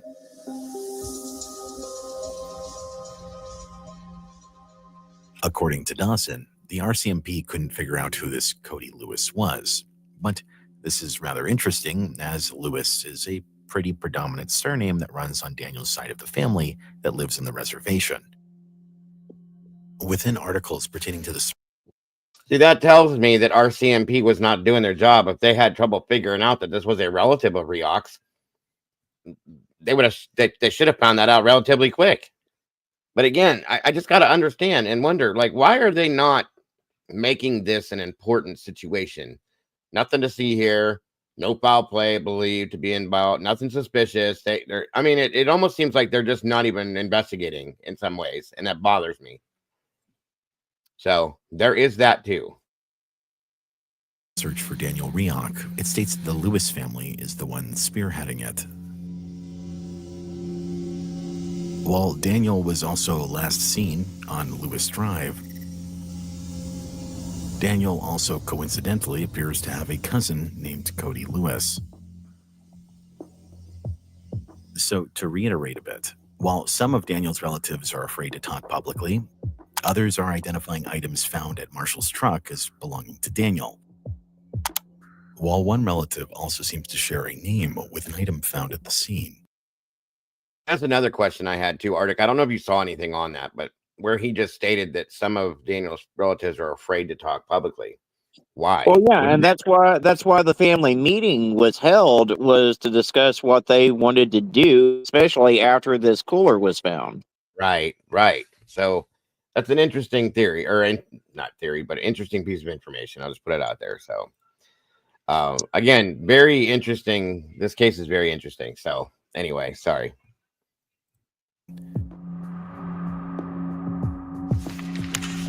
Given the fact that Daniel was couch surfing between relatives' homes prior to his disappearance, it seems plausible that a cousin's cooler could have come into his possession. But while this is speculation, once again, law enforcement allegedly could not figure out who this Cody Lewis was, and it seems that the official stance is that there is nothing to see here. But if this cooler doesn't have any relation to Daniel Reoch, the question then becomes, who was this other Cody Lewis? In either situation, this photo proves that police closed the door on this case while items that were found at the scene were obviously not Marshall's. Pair this with the ongoing fact that the authorities prevented the family from viewing all the items that were found, and this makes for a very questionable bit of police work. There again, they prevented the families from looking at the items that were found for whatever reason. I don't understand. I don't understand law enforcement side of this. It's very strange. There's some things that were done and not done that should have been and not done. And it's just very weird to me. These little points here, the things that caught my attention, I'm sure are catching your guys's too, but just want to point them out just in case.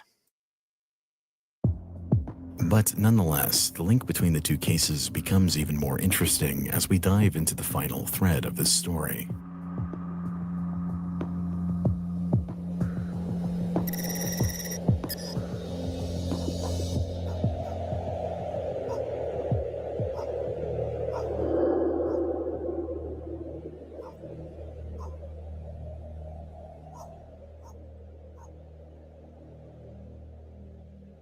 A few months into 2020, the RCMP would be notified of one additional lead, where an eyewitness would go on to claim to have seen both of the missing men at one particular location back in November prior to their disappearances. The location is a bar called That Irish Place in Squamish, British Columbia.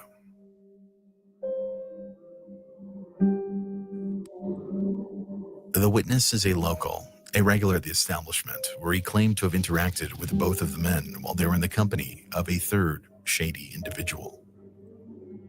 According to the witness, the third man appeared to have power over what appeared to be Marshall and Daniel, where reportedly they were both noted to be somewhat distressed.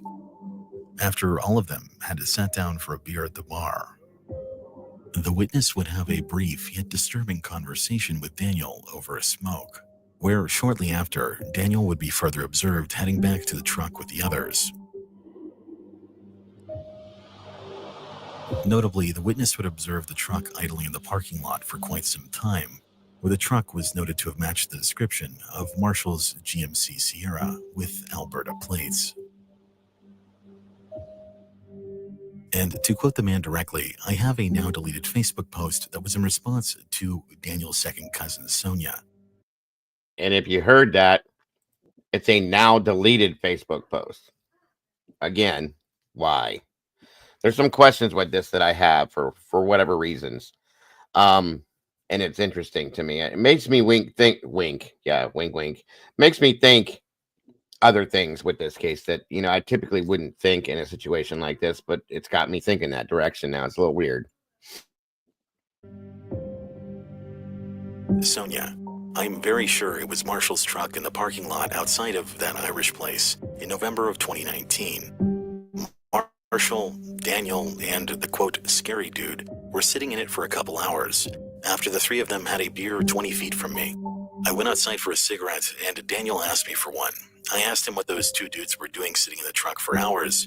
Daniel said, I think that guy's going to kill us. I did not take him serious and butted out my cigarette and went back inside. The bank machine was 10 feet from my bar stool, and Marshall came in by himself and tried to get money. I sensed some distress from him, and almost asked him if he was okay, because I would have given him $20.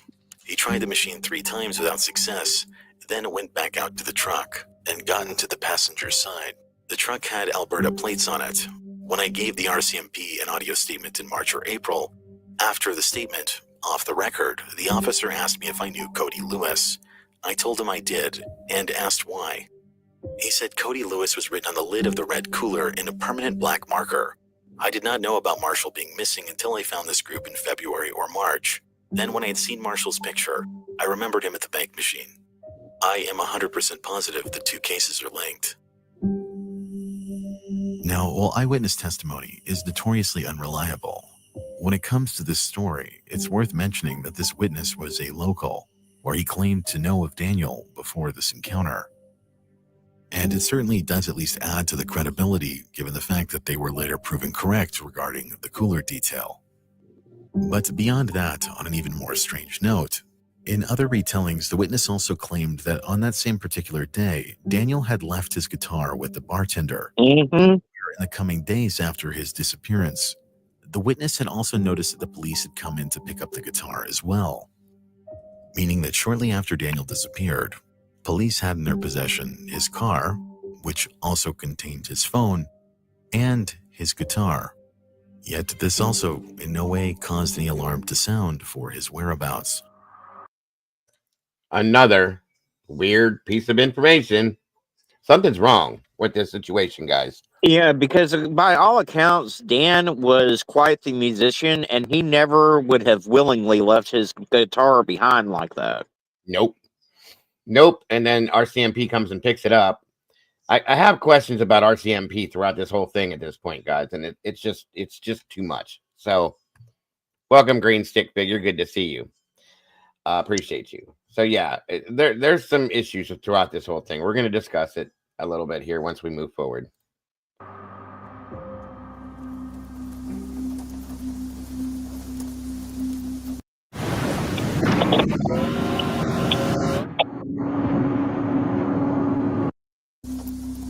Sorry again.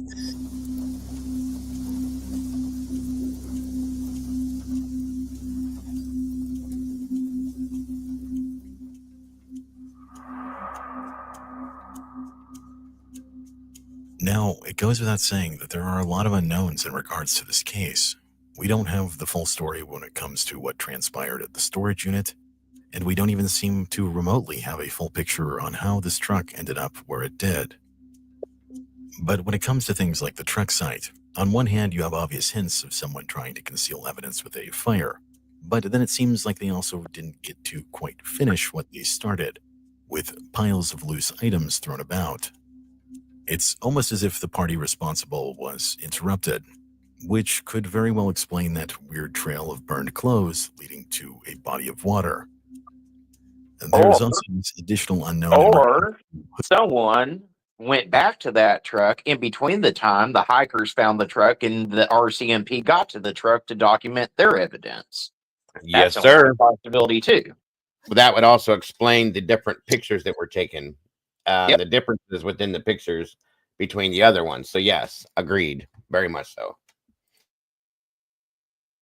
Who or what tampered with the site after its discovery? Well, I suppose it's possible that wildlife could have been a culprit here. It's certainly quite creepy to read the hiker's fears about running into someone and then this happening. Continuing on, however, if you were to take a look at much of the discussion online in regards to these two cases on places like Web Sleuths or Reddit, a pretty persistent theory is that these two were potentially involved in some sort of illegal trade. One thing that seems to support this idea was the fact that Marshall had just recently paid off his truck, but his family could not account for what he'd been doing for work. You see, something that many people forget is the fact that storage units are often a hotspot for storing substances. They are often seen as a neutral territory because everything's under surveillance, and things can still be moved to and from as long as they're disguised. When it comes to the transport of these items over long distances, usually you see some sort of concealment device to remain inconspicuous if the person gets pulled over. Notably, hollowed-out electronics are a pretty common concealment device, and both a hollowed-out Xbox shell and PlayStation shell was found in Marshall's truck. Additionally, I should also point out that coolers are often another common concealment device, usually in the lining of the cooler. Now, as far as the smashed electronics go, the family has given some clarifying statements. So there was also a laptop that was found out around his vehicle, right? Was it in good enough shape to be analyzed? They gave us information that the police had looked into it. It hadn't been used for a while, like a few years. And I think from the timeline of it, I had thought that maybe it was one that we'd given him a long time ago. Okay. And my understanding of that laptop too is that it had fallen and got broken. Okay. Even before it was found outside of the truck? Yeah. Okay. Yeah. Okay. And the thing with some of those phones too is I know that there was articles that they were like smashed or broken, and that also wouldn't surprise me if those were the phones that Marshall had broken and had just left in his truck. Beyond that, I should state that the police work on this case is a bit of a mystery, and in and of itself, I'm not sure what to make of it. Assuming we're sticking with the initial theory that the two men were involved in some sort of running, you may view the actions from the beginning as a tactic used to not spook a greater inquiry into organized crime. But if that were the case, you wouldn't expect this back and forth between the family and the authorities. Marshall's family claims there's been no such follow-through and that authorities have dragged their feet and ignored key pieces of evidence. Recall that it took authorities 9 months to conduct a simple fire investigation, and this detail to me in no way, shape, or form supports the idea. 9 months. 9 months it took them to conduct a fire investigation. They left the vehicle there and did nothing with it. And any situation I've ever been involved, and I know this is Canada, folks, but still, the fire investigation happens immediately when the car is burnt, truck, whatever it is burnt. It happens. Why did it take 9 months to conduct that investigation? And then leave the vehicle there. They never took it, towed it, did anything with it. They just left it there. Well, furthermore, why are they saying they have no evidence to suggest that a crime's been committed when arson is a crime and that truck was torched?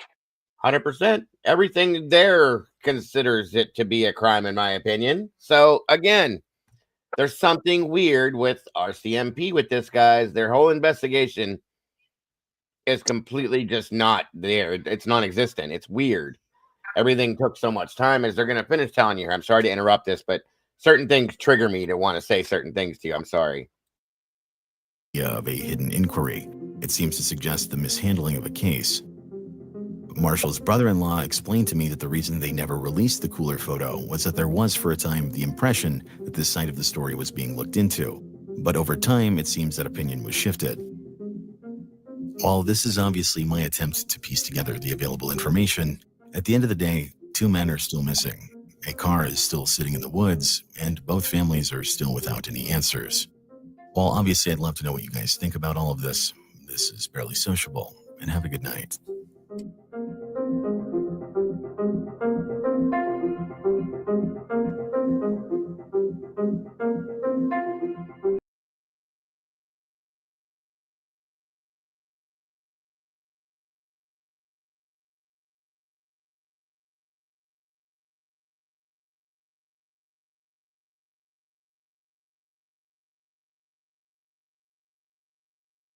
All right, you guys, one moment here. Let me grab something here. Hold on. Sorry. There we go. And again, that footage was provided via a channel called Barely Sociable. It's a very good detailed version of what they did. I think he did an amazing job with it. There's the link to that channel if you'd like to check it out. And I appreciate what they did for it as well. So they've done some of the better coverage of this case than anyone I've ever seen. yeah, 100%. Let me jump over to here real quick. That Reddit post that I sent you just has basically the same information as what he went over in the video. Gotcha. Okay. I was just making sure that there was no subreddits in there that had anything extra. And one moment here, guys. I'm sorry. The problem I have is this witness that saw the three men at the bar has never come forward with the third man's name. All these people do is address him by the letter M. Yep. And then we hear that there's certain people that are afraid to speak publicly about this, so on and so forth. I'm starting to wonder the relation to certain other things that this could have, Arctic, if you know what I'm saying. Yep. You know, it was brought into how can I put this? It was talked about that they could have been doing something with rugs, okay? Very possible, and I wonder how far in depth it could have been, okay? So again, I have a lot of curiosity with this and that aspect of it. Hold on a minute.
All right, everybody. I was just pulling something up, and Mrs. Dago called at the same time, said hello, and thank you all for being here and supporting us. And I appreciate that very much, too. Let's throw this in here and just read a few of these little pieces of information out of this as well. This is not Reddit. My biggest question in this investigation now is the investigation, is the RCMP, and the things that were not done that I have a lot of issues with. Okay. It says here that shortly after the discovery of Iwassa's truck, authorities initiated a search for him, treating the case as a missing persons investigation. In early December of 2019, searches for Iwassa had been suspended by authorities. By June of 2020, over 7 months following the disappearance, authorities had not located any traces of Iwassa. Pemberton RCMP conducted searches using dogs, drones, and on-foot efforts, yielding no results of Iwassa's whereabouts. Simultaneously, Iwassa's family created a Facebook group, which shortly gained thousands of members. They also hired private investigator whose search also found no traces of Iwassa, but did determine the cause of the fire to his truck to be arson. We know that. August of 2020, Iwassa's family, who suspected foul play, petitioned for his disappearance. Now, this is the part that bugs me, too. For his disappearance to be treated as a criminal case. It was also revealed that Iwassa's bank cards showed no activity since early November, including no gas purchases throughout the entire drive. Despite the family's efforts to obtain surveillance footage from gas stations along the route, owners refused cooperation without a police request. Remember that. Due to the non-criminal classification of Iwassa's case, investigators did not examine potential fingerprints or DNA at the scene. Again, another ball drop. The Lethbridge Police Service released a statement acknowledging the suspicious nature of the disappearance, but stated that there is no credible, corroborated, or compelling evidence to suggest foul play. Bullshit. There's a ton of it, in my opinion, at least. Exactly. Or that the matter is criminal in nature. First off, there's an arson. That's criminal. That's the first thing. But this is such bullshit. And at this point, guys, I'm just going to say what I've been thinking. And I hate to say this or think this, and I'm not a conspiracy person, but y'all, to me, it looks like RCMP is covering something up. I'm just saying it. It looks to me that and that's certainly one of the running theories. It really does look that way, bro. There's too many things at this point that makes this go in a different direction. I'm sorry.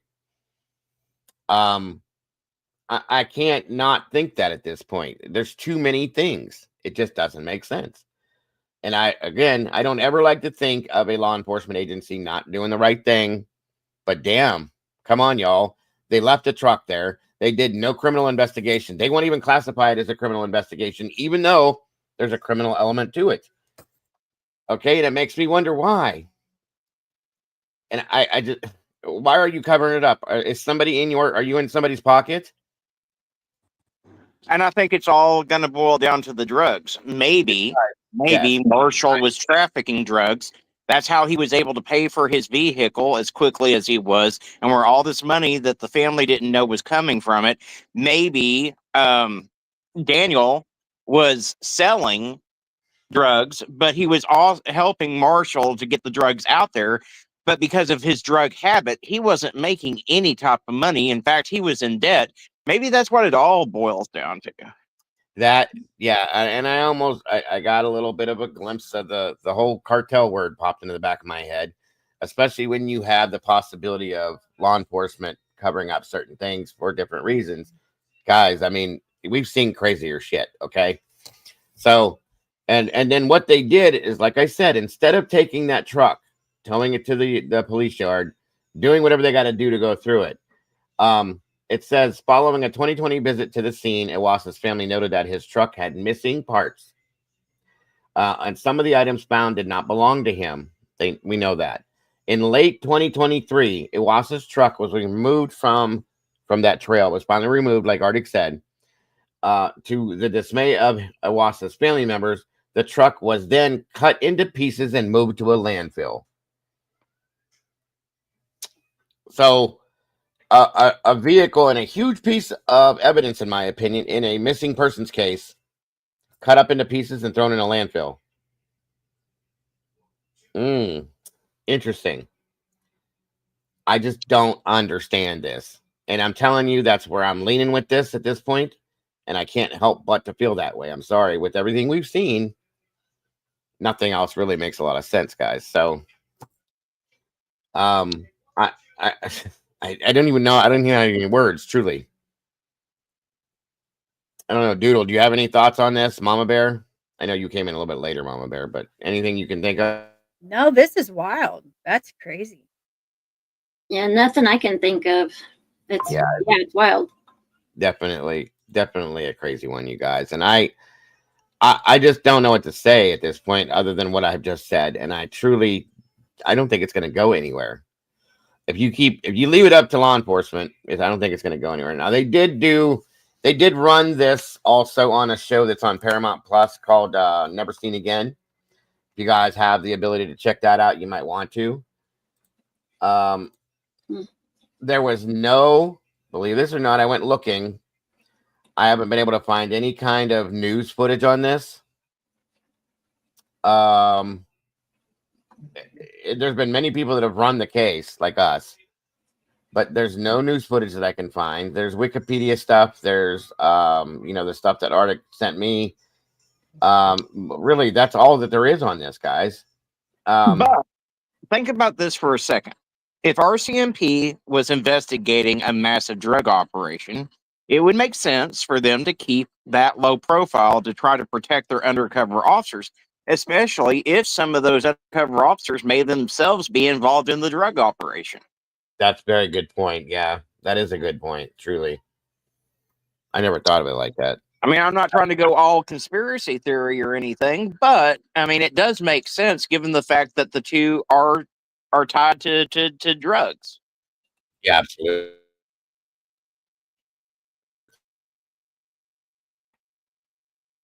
That would make perfect sense, especially if that's something that was going on. I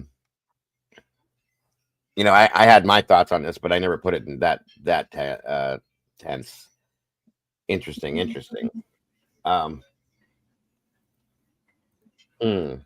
right, so I do have one more piece of info here that I wanted to run for you guys just to show you real quick because it's got a couple little things in it that are a little bit different.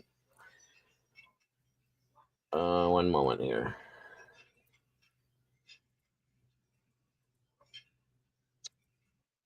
Hang on. Not much difference from what we've seen, but there's a couple of things that they talk about.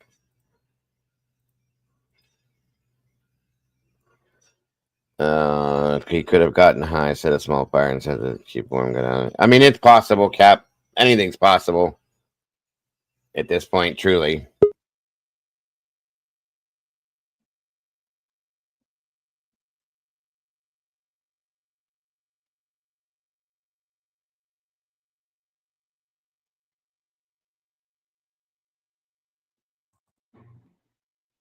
Hello, Mom. Welcome. Thanks for joining us.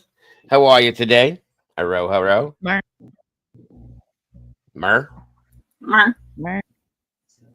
Okay. Mer. All right, then. Thank you for being here. Appreciate you. Yep. I was eating and waking up and What was listening you to eating? this crazy ass case. What are you eating, Mom?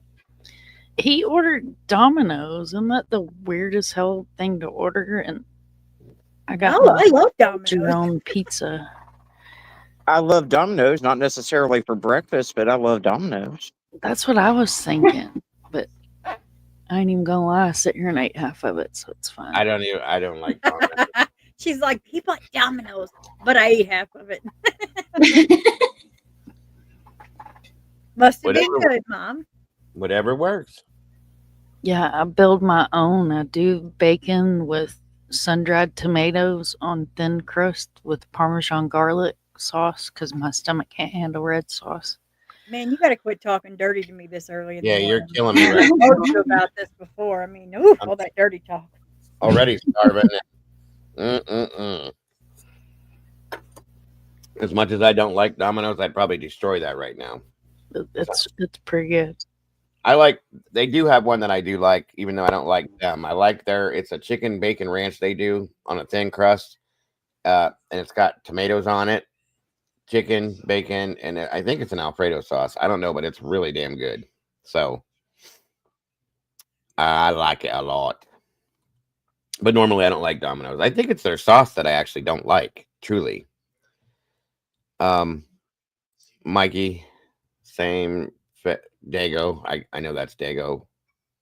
It's typo because mine does it too all the time. My phone will correct it to that, and I'm like, oh, for heaven's sakes. Well, D and F on the keyboard are right next to each other too. So either way, yeah, it is what it I is. do It's it. okay. It's okay. I get it. Tomboy's in the house. Good to see you. Anyway, thanks again, Mom, for joining us. I appreciate you. And I'm gonna play this here. So, what do you think, real quick, Mom, before I go forward? What are your thoughts on this case so far, from what you've seen? This is a whole ass mess. Oh, yeah, that's putting it lightly. And just, my experiences and cases that I've covered or researched in Canada, their law enforcement sucks worse than ours. Yep. Yep. Thank you. I agree. Dago, before you go forward with this, check your Discord. We've got an active Amber Alert, and it's an important one that we need to try to get out.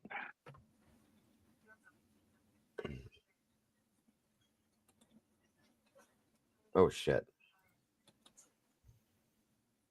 All right, hold on a minute, you guys.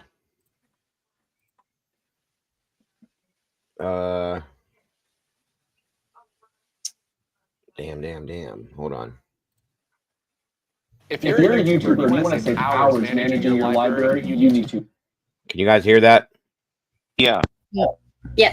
Come check out how you can edit your end screens, cards, and Okay, we continue to follow a story we brought you at the top of the hour. Kings County Sheriff's deputies are looking for 23-year-old Jonathan Maldonado Cruz and 2 young girls. This is a flyer we just got into our newsroom that you can see there are 2 pictures there as well.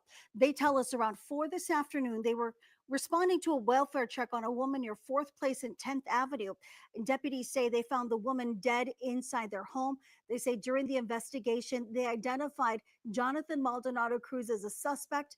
They believe that he left that home overnight around 1 with the 2 little girls who you see there in those pictures, Araya Maldonado, who is said to be about between 3 and 4 years old, and Alana Maldonado, 2 years old. You see her there in that picture holding the Elmo doll. We're told that he is driving a gray 2020 Hyundai Elantra with California license plate number 8LZ D084. Again, take a close look at those pictures. Again, this flyer just into our newsroom. If you see him or the children, call the Kings County Sheriff's Dispatch at 559-852-2720 or simply call 911. As again, this is an Amber Alert that has just been issued. It's been forwarded by the Kings County Sheriff's Department to the CHP. So it's likely that your phone may be going off any minute now with the information on this. But again, those are their pictures just into our newsroom. Former Clovis. That's horrible. Good Lord. Hold on a minute.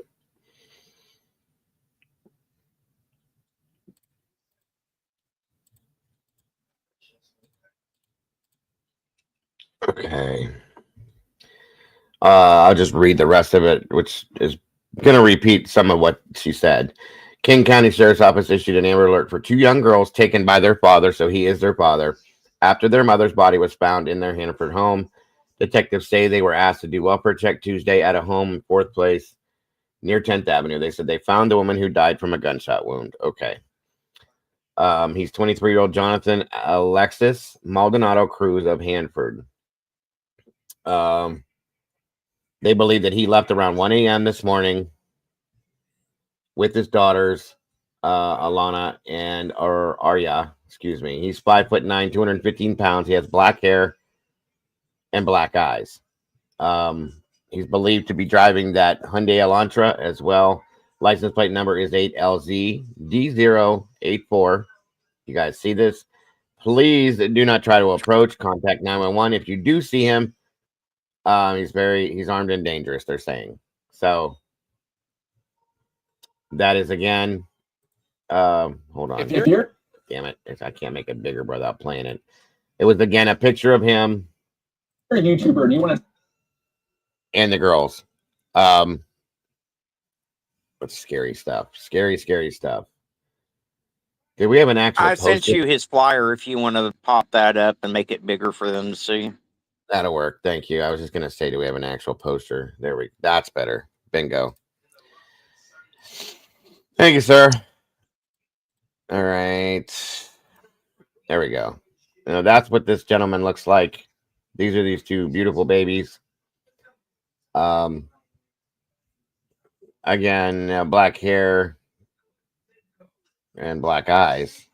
215 pounds, 5'9". He's 23 years old.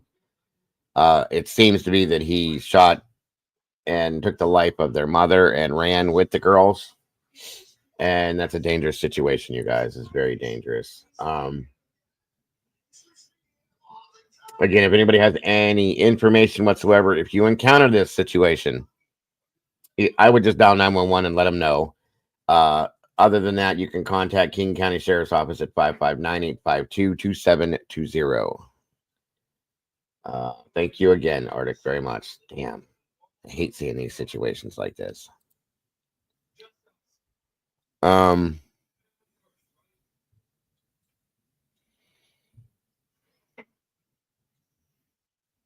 right, let's see here. Let me move that.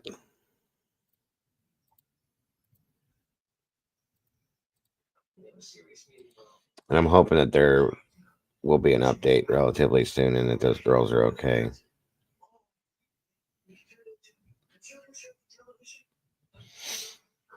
And that's the thing, you guys, too. Nancy just said not in my area, but share it out. You never know where he's going. You never know where he's going. He could drive clear across the country, guys, in a matter of days and go right through your state. So please, please don't share it out, regardless of where you're at. Good point, Nancy, and thank you for that. Thank you, Mom, for that. Again, that Amber Alert we're talking about, folks, to standardize that Arctic put together. There's a link for the petition once again. Please, please, if you have not signed this yet, please do. Just takes a matter of seconds, and every signature makes a difference, folks. It really does. And truly, it's just to make it simple and so that it can be used on every child that goes missing from the age of birth to the age of 18, 17, whatever you want to call it, without having to jump through hoops and cut through all the red tape and the bullshit in every different state that they have different options. Just you go missing, you get an Amber Alert, period. That's the way it should be. So please sign it if you haven't. Pass it around. Share it on your social media platforms as well, and have it signed that way if you can. Whatever you got to do, guys, it needs to be done. So thanks, Mom, again for sharing that. And yes, Peggy, I agree with that as well. All right. Upon the burnt out truck posted.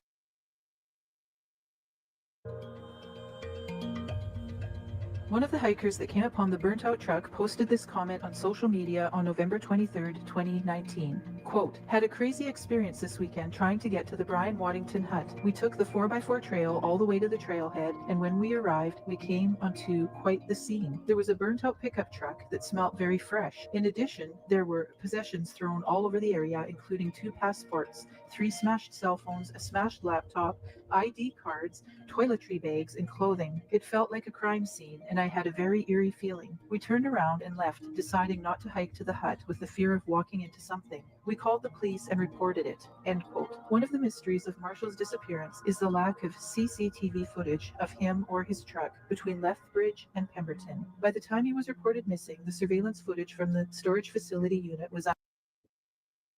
You know what? Something else with this I have to say. That's a long drive. He had to stop for gas at some point somewhere. There's got to be video of it. And nobody will give up video on this at all without police consent. And that tells me the police had been there already and told them no or took it already. Okay? And why? Why are they being so overprotective of that, but they won't do anything else with this case? That's ridiculous to me too. Exactly. Goes right along with my theory that maybe they're involved in the drugs somehow. Yep. That's my whole point. Yes, sir. Absolutely. Absolutely. And it's just crazy, you guys. Absolutely crazy. Unavailable. The lack of usual evidence, along with Marshall's financial records, which indicated that he never filled up his truck with gas along the route or made any transactions anywhere, begs the question about whether or not Marshall drove his truck there at all. Also, more questions about Marshall's disappearance are brought up when it comes to the discrepancy between the original hiker photos of the scene and the photos taken 2 days later by the police. The image. And do you guys see the difference there? That's what Ark was bringing up earlier. The initial photos that were there and then the ones that were taken after the fact are completely different. Everything had been gone through, trashed, like somebody was looking for something. That is interesting as hell to me. That's a huge point to remember. Images clearly highlight the missing, moved, or damaged items. In one image, it looks as if the phones and other items were neatly placed beside each other on the ground. His family also say that not all of the items at the scene belong to Marshall. The family believes that someone returned to the scene during the 2 days between the hiker's discovery and the police's arrival. The police preserved the items, but haven't tested them for DNA. The Lethbridge police stated that the evidence cannot be tested by the RCMP crime lab unless officers have reasons to believe a DNA-designated crime has been committed. At this time, no such evidence or grounds exist. Paige Fogan, Marshall's sister, stated, quote, "I think the biggest thing I would want to clear up is this. This case needs to be pushed into criminal. It needs to be investigated as criminal," unquote. Paige Fogan also stated, quote, "It's so easy for these cases to get swept under the rug and to just get overlooked or passed off as self-harm, suicide, or getting lost. It's so easy for that to happen." And I have a feeling that one of the reasons why that they won't categorize this as a criminal case is because then other agencies have the ability to get involved. Mm-hmm. I don't think they want that for reasons, guys. I'm just saying. Well, technically they could get involved, but like the FBI, they have to be invited in by local law enforcement. So I don't know if that's necessarily the case, but that may be a part of it. Well, this is Canada, so I don't know what the differences are. Well, that's true too. That's true too. I forgot about it being Canada. I don't know what their rules and regulations are there. I just wonder if that's one of the reasons why, because then other agencies could get involved per se if the family pushed for that. And if they don't classify it as a criminal case, other agencies won't because there's no criminality for them to investigate in that sense, which is crazy to me, but it's just a thought. You know what I mean? Either way, it's still a very bad situation.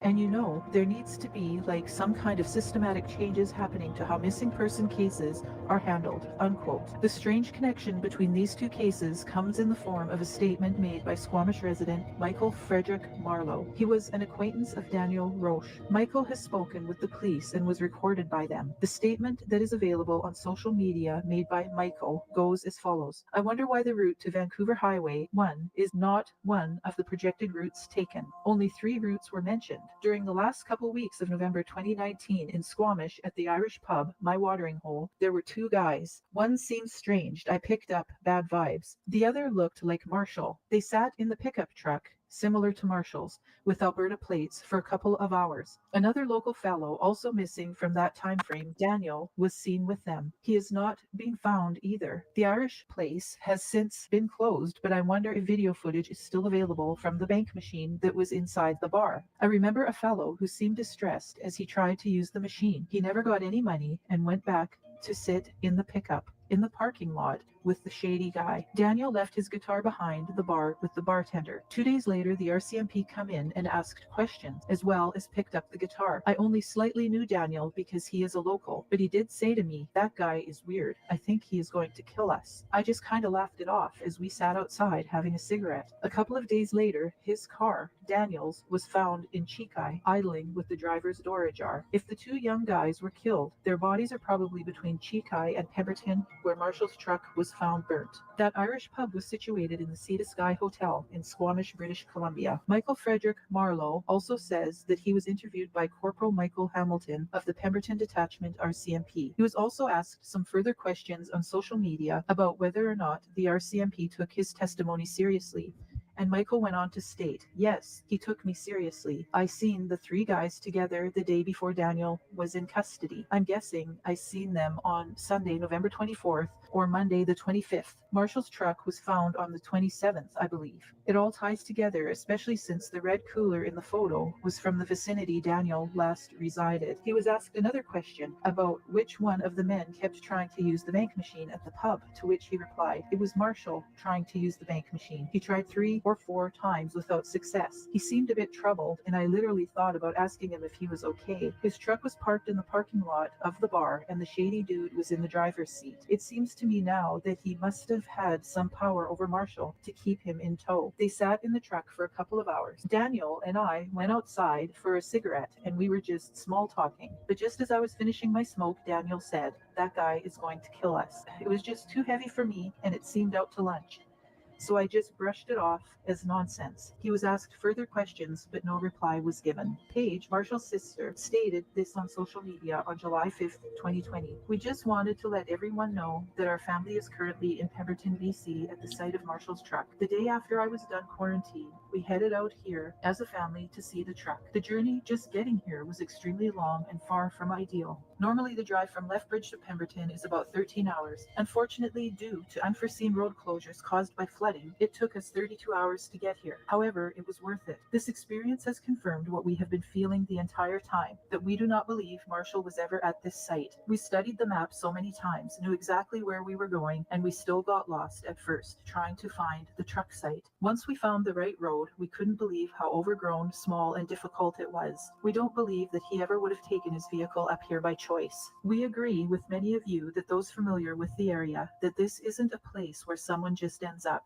Someone knew where they were going with Marshall's truck. To me, this feels like the end of wondering if Marsh was ever up on the mountain with his truck. It is now time for us to push for concrete evidence of what happened to Marshall after he was last confirmed in Lethbridge, and get answers as to what happened to him. I feel like this terrible experience has shown me the amount of caring and support that is out there, and I am truly grateful for it. If you have any information about Marshall's whereabouts, his disappearance, or have any video footage from November 2019, please contact the Lethbridge Police at 403-328-4444 or Crime Stoppers at 1-800-222-8477, case number 190-30078. If you have any information as to the whereabouts of Daniel Reoch, please contact the Squamish RCMP at 604-892-6100 or Crime Stoppers at 1-800-222-8477 to remain anonymous. The information about Marshall Iwassa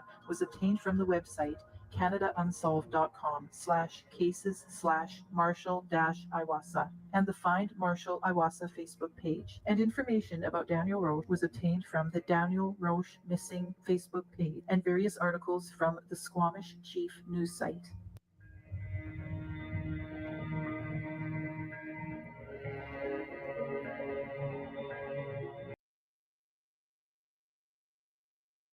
Also, you guys thinking about that too, they sat in that truck in the parking lot of that bar for a couple hours. Like they were waiting for something or somebody or something to happen. The guy went to the ATM a couple times, 3-4 times. I think he said 2 or 3 times trying to get money out. Didn't happen. Something happened. Okay. And I want to know or wonder who they could have been waiting for or what they were waiting for to happen. In that sense, hearing what they said about knowing that Marshall didn't drive up in there, in their opinion, I agree with that. That was taken there to hide that situation. And then they went through they were looking for something, I think somebody was, and went through everything in that vehicle, tossed it, and left it all there. Yeah, I mean, and Marshall was obviously under duress, which is why he couldn't even use the ATM machine, why he went back several times and never was able to actually get money out of it. I mean, that's just my opinion, obviously, but it would seem that he was under duress. And we don't know if the entire time he was in the truck was this bad guy that everyone keeps talking about. Did he have a gun held on Marshall? We don't know. And that's the point. Daniel said to the witness, who that was about was the witness, I think this guy's going to kill us.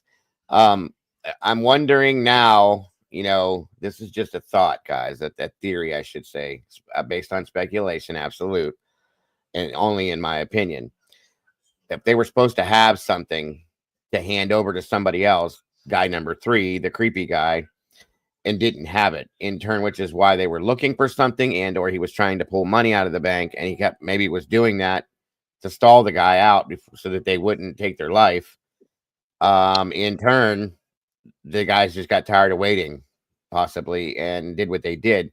Now the problem is to find these two wherever the hell they're at, because they've been no signs of them anywhere. And I still think, and I have a very strong feeling that, and I hate saying it, guys, like I said, that RCMP has a lot more information than people think they do. And the sad thing about all of it is that the families are afraid to speak out against the RCMP because they're afraid if they do, then they won't do anything at all, as if they've really done anything to begin with. Right. And then probably another reason why they're afraid to speak out too. If there's a link to somebody else or some other group or organization that's a little bit more powerful in some senses, there's that too. And that they shouldn't be afraid. This is why there's no answers being given. If somebody's sitting in your driver's seat of your truck and you are going to the ATM for money, you either owe money or you're getting jacked. Thank you, Critical. That's my whole point. And they said that this third person had control over both of these men. Yep. And they were okay. That says something to me in itself. So you can kind of build a story out of this, what possibly was going on, and it's not too far off in either direction.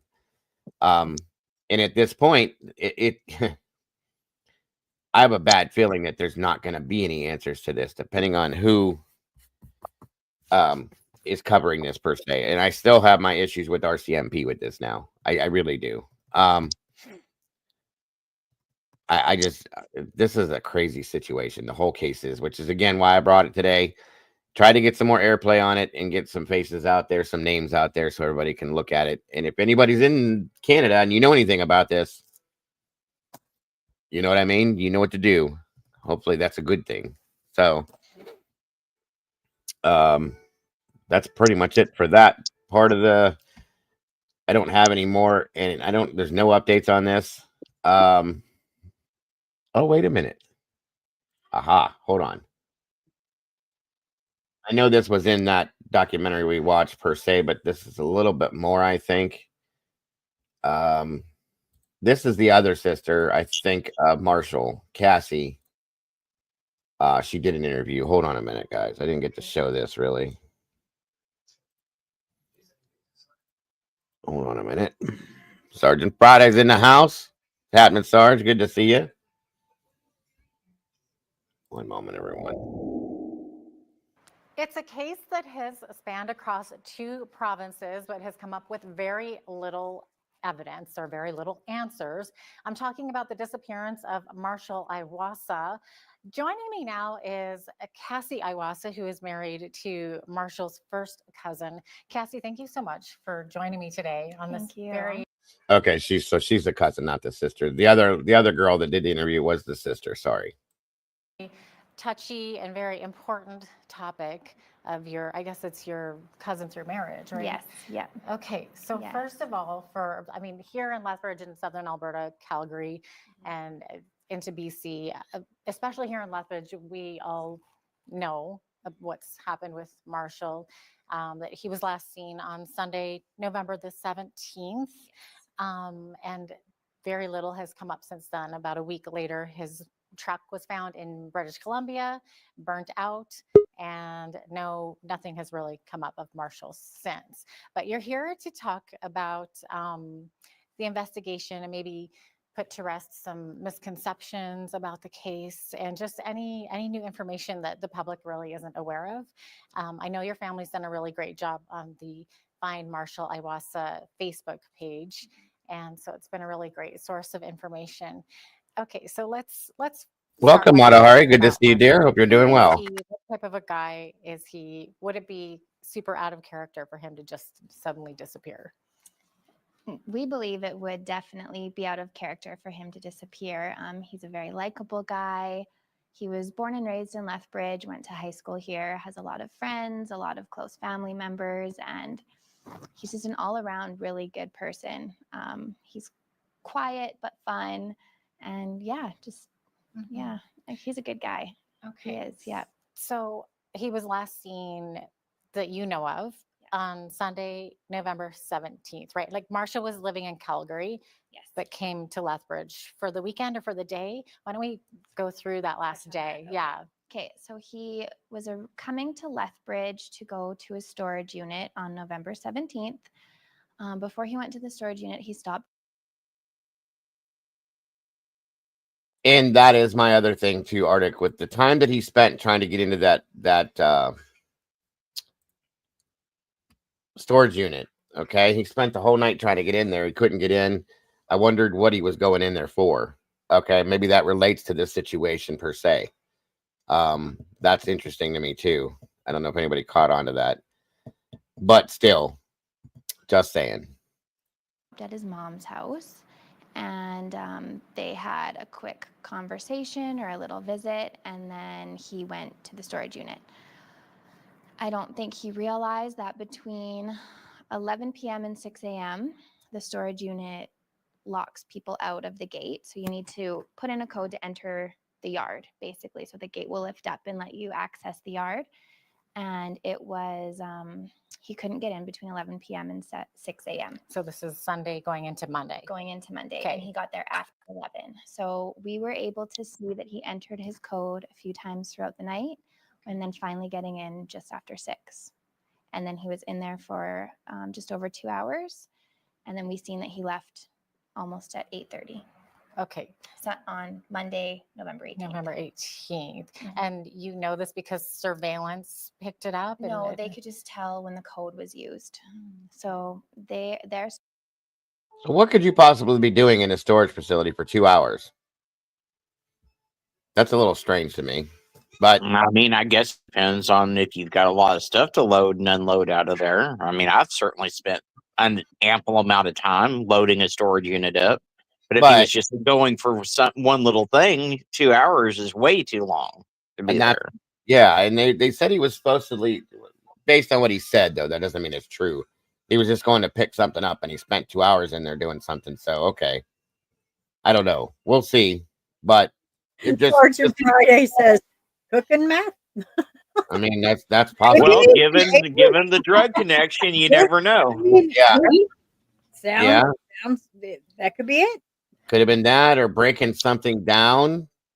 Okay. There's other things that can be. Just saying. There is definitely, in my opinion, a drug connection with this, and no way, shape, or form am I going to deny that. So, but yeah, absolutely. Happy day anniversary to you, Matahari. 4 months. That's so awesome. We appreciate you very much. Thank you. surveillance was erased after 7 days, and by the time we figured out he was missing and we tried retracing his steps, the surveillance was gone. Okay. Oh, talk about timing. Yeah. Okay. So do you know why he was in the storage room? So he needed a box for a piece of his computer. So he built his own computer. He was a computer guy. That's what he was originally going to school for. And he needed to send a piece away because his computer was broken.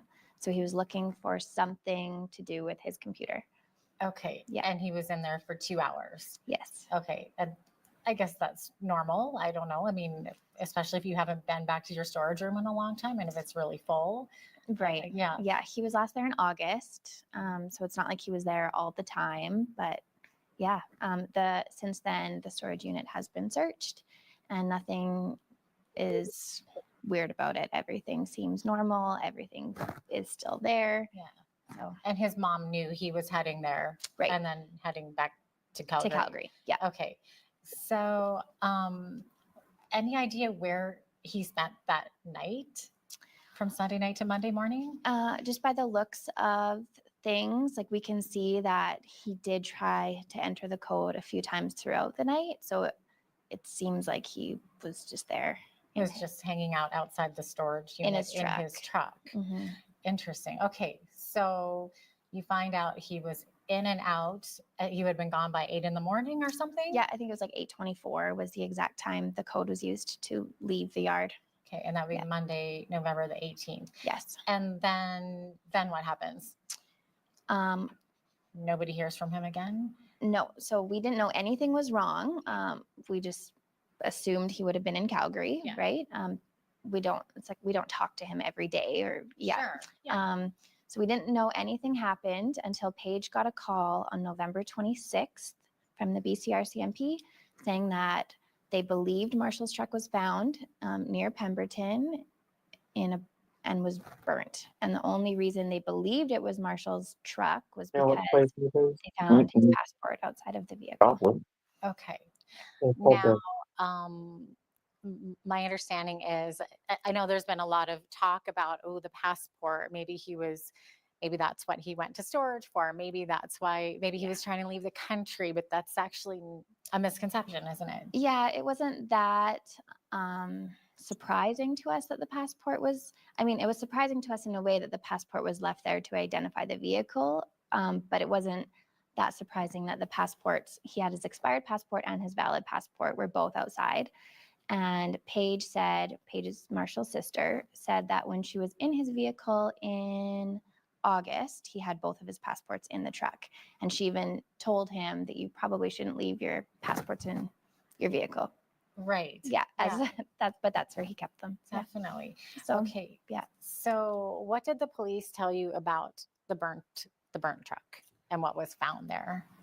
There was a lot of items found there that they believed were Marshall's. The police didn't tell us much about the truck. It was never investigated how it even started or but they did search that area. They searched it for 5 days they had dogs out there and they searched the area. They had helicopters looking for him, but we didn't get much information. Yeah. So what now, in one of the items that we heard from police was that other than passports, there was other ID, there was clothing possibly found or a bag. That belonged to Marshall as well? Yes. Okay. Exactly. Okay. There was clothing, there was a toiletry bag, there was a laptop, there were smashed cell phones. Well, the smashed cell phones is what it was reported, but they were broken cell phones that he had just had in his glove box. Why do you have more than one phone too? People that usually have multiple phones, that there's something else going on in their life. Just saying. I mean, not everybody. There are a few people that have two phones here and there, but not too often do you have 2, 3, or 4 phones, unless they're old phones, maybe. Who knows? But still, I'm just saying these are other things. I have a whole drawer of just old phones that after we get new ones, I just throw them in the drawer. Old ones, yes, but you gotta wonder sometimes that people that have more than one phone have. Oh yeah, burners. Yeah. You know what I mean? For different reasons. That's all I'm saying. Right. Personal and business. Yeah. Friday was saying he was just joking, Dago. He had no clue about the case when he said that they were cooking meth. Oh no, I know he does it all the time. He ends up being on point. I just got so tickled with that because he's like, I have no idea with this case, but okay. Right. No, he does that a lot. He'll come in and make a statement, and it's usually right on point with what we're talking about. Has no idea what the hell we're talking about. It's funny. Yeah, that's what I'm saying, Cap. Possible burner phones. Now, it could be just old phones that were left in there when you got new ones or whatever, but that's what I was thinking too, was the possibility of burner phones and what you're doing with those. Now, personal and business, yes, but this guy didn't have a business, okay? He was a student that stopped going to school, blah, blah, blah. Paid his truck off recently with no income. Something's not right. That's all I'm saying. That's all I'm saying. And, of course, Miss Barb doing her norm. Calls bullshit, because she's right. There's bullshit going on all the way around this. So 100%. And they hadn't been used in years. Okay. That was another big public misconception, I think, about the 3 cell phones, that something else would have been happening, but they were. Oh, okay, so there's the answer. Then they were old. Okay, there it is. I should have shut my mouth and listened. All, like, one of them I don't think was used since like 2005 or something. So, Okay. yeah. Okay. They So, weren't sketchy cell phones. Okay. Yeah. So yeah, he's just got old cell phones and Yeah. an expired passport in his, I guess, a glove box or Yeah, something. in his glove box. Okay. All right. By the way, Sarge, my apologies for not joining you last night. I didn't see it until way too late. So next time I definitely will join you, my friend. I miss joining you over there. Is anyone else getting this weird vibe between these two women? I mean, they're kind of acting like they're at church choir here. What is going on? It And- could just be that this is a Canadian news network and maybe they have to act Okay. a certain way, I guess. I don't know. Okay, because I was like, what are we watching here? Or is this like backstage at Sunday school? What is Yeah. this? You know? Yeah, no. This is some form of a Canadian news. Bridge City News is what it is. Thank you. Sorry. The only news network I found of any sort that had anything like this that I could find. So Yeah, it's hard to find info there. yeah, big time. But good call. There's that police mentality. Honing in on Sorry, stuff. I'm sorry. No. I like that you do that kind of stuff. I love it, actually. So on we go. And were there any other items found around the truck that maybe didn't belong to him? We do think that there was items that didn't belong for sure. We haven't actually been able to see the items.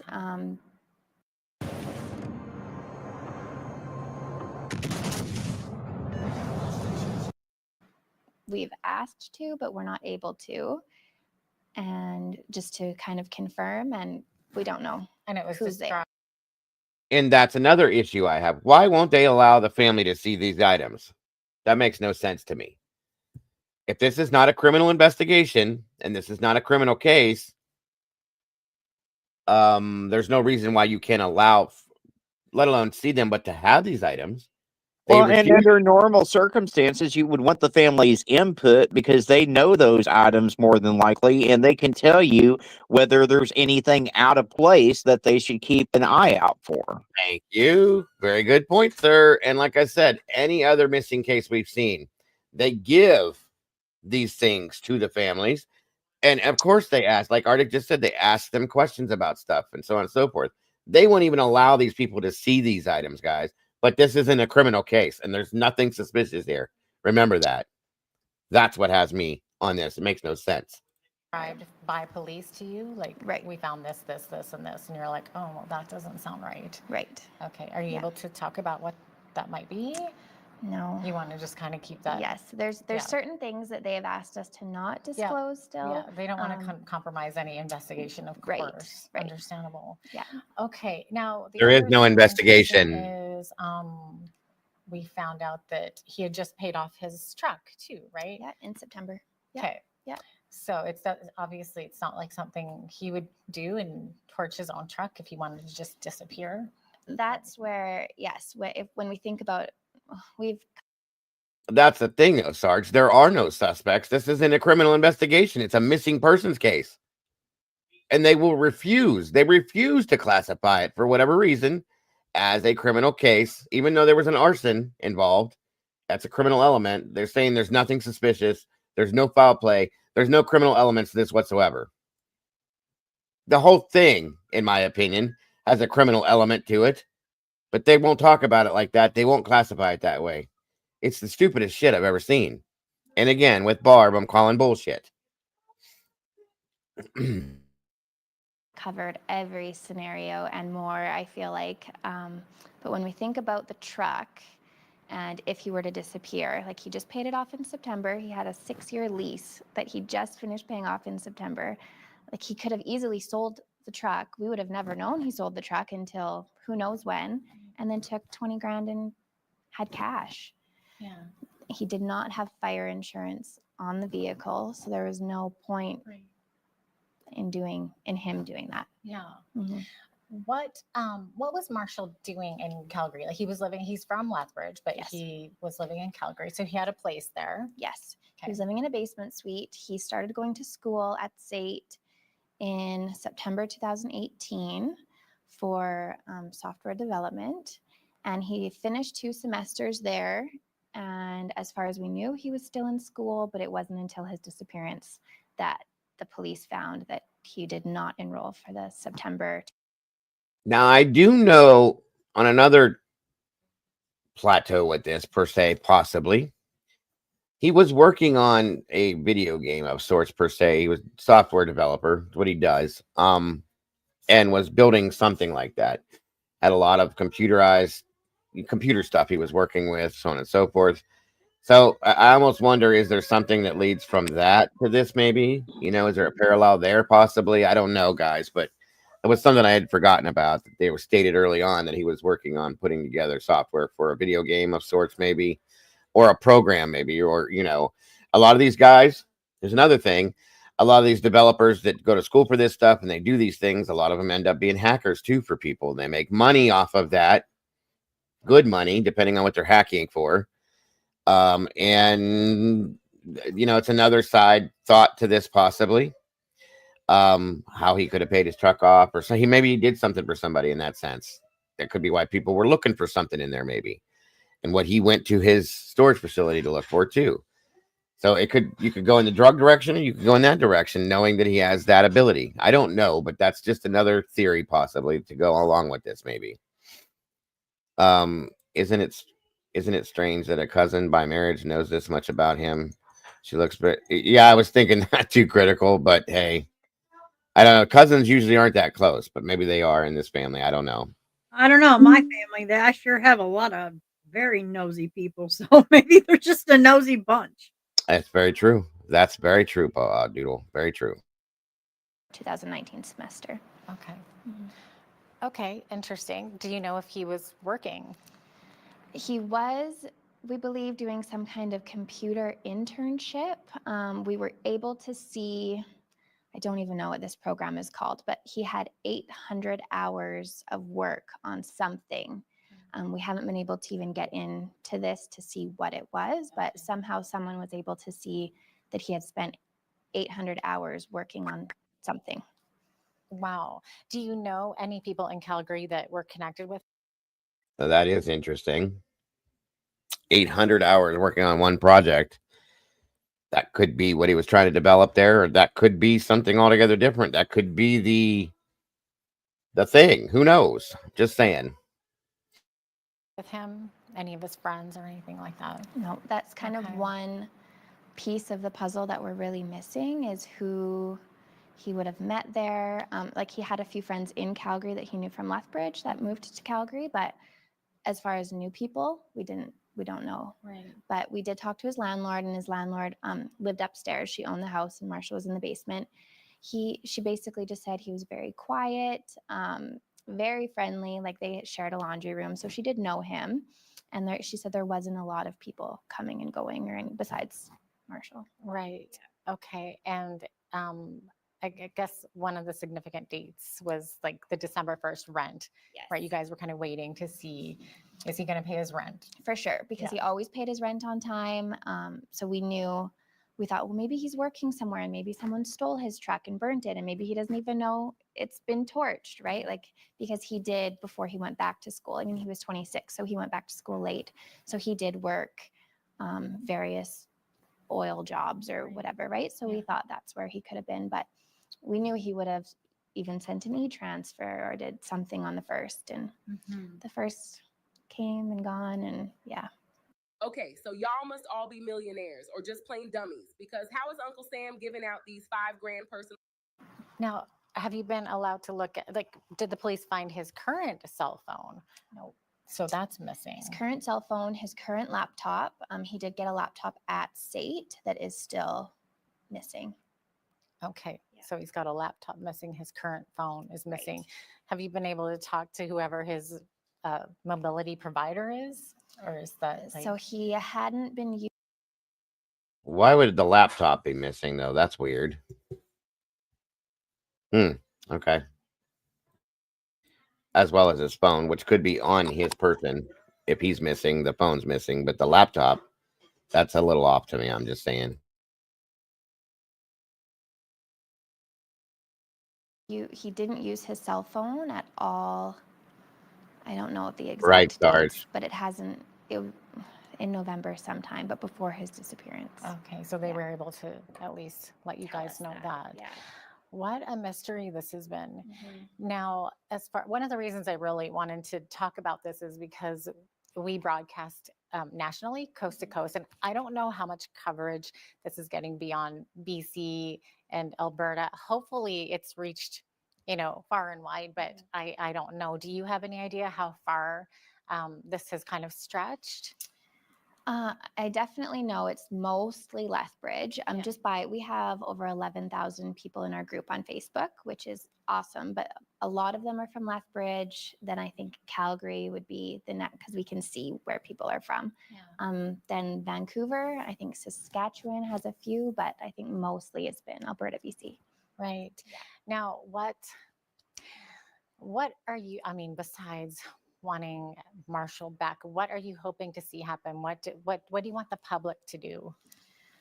What can we do to help you? Basically, it's just getting the word out there. Like we've still had, up until a few weeks ago, even people in Lethbridge that had no idea, right? We think we're reaching a lot of people, but then there's always people that didn't even hear about it. So it's just getting the word out there that's the hugest struggle. Right. Yeah. And I've been following the Facebook page, and I've seen posts about how people will go and put up missing posters, and then they'll go back and it's been taken down by maybe the store owner or something. So don't take the posters down. Yes, I think people assume he's been found by now, and so we just spent so much time asking people to jog their memories, and now it's kind of scary because it's been so long. Like, unless there was something weird that you've seen, you wouldn't remember the person you were getting gas next to 3 months ago, right? Right. Yeah.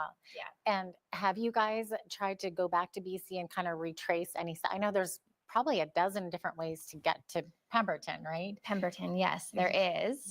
And that was the one thing if we could even find, we didn't find one Good piece point, of sorry. security footage, which is so insane in this day and age. Like I can't believe that he made it there, or the truck made it there without being seen. So if we could just find one piece of footage that showed even him driving there, like was it even him that took the truck there? Was he alone? Those are huge questions that we don't have the answers to. Gosh, what a mystery. And Paige, his sister, has since gone back to the apartment he had in Calgary, and there wasn't any. It's been, we had to clean it out, right? We did pay for December's rent, and then and then January, we paid that as well. That was hard, like knowing, like, do we clean it out? Because you're just hoping that you don't have to do that. That makes it so official, but we did, and nothing, there's nothing weird, nothing out of place.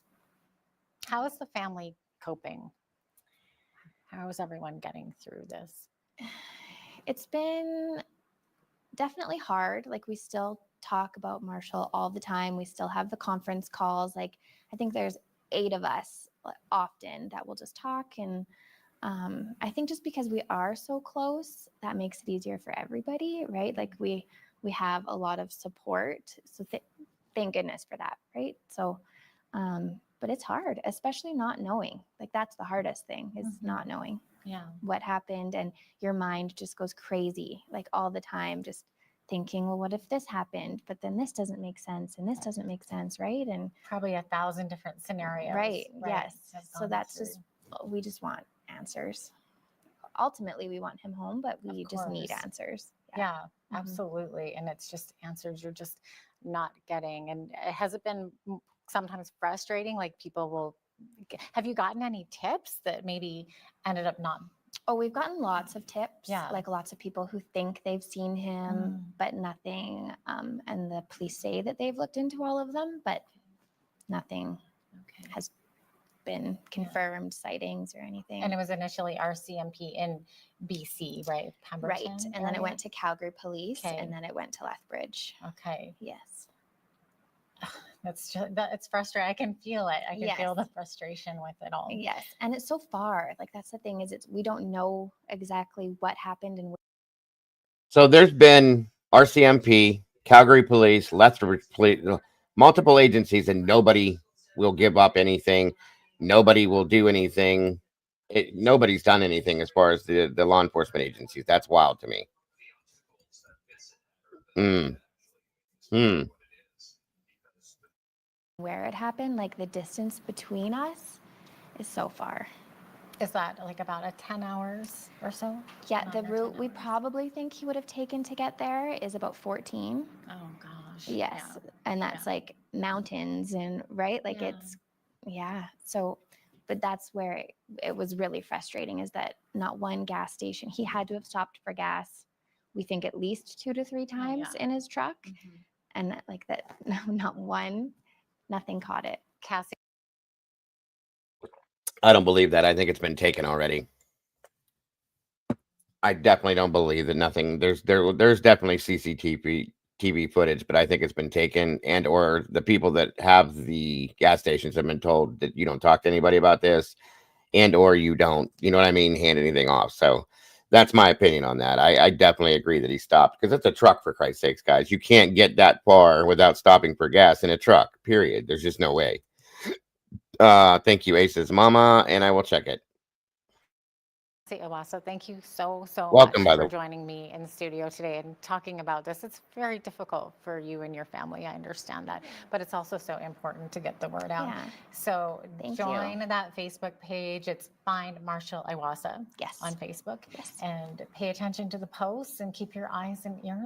Thank you, Ace's mama. We just ran that Amber Alert about 20 minutes ago, but I appreciate you sending that very, very much. Very much appreciated, and I'm grateful to have you here. Thank you for joining. Open, and that's all we can really do for now until we have any more leads or information. Yes. Thank you so much, Okay, Cassie. thank you. We'll have more on BCN.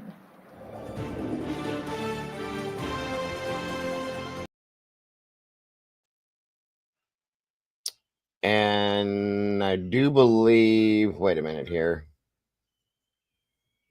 Hold on.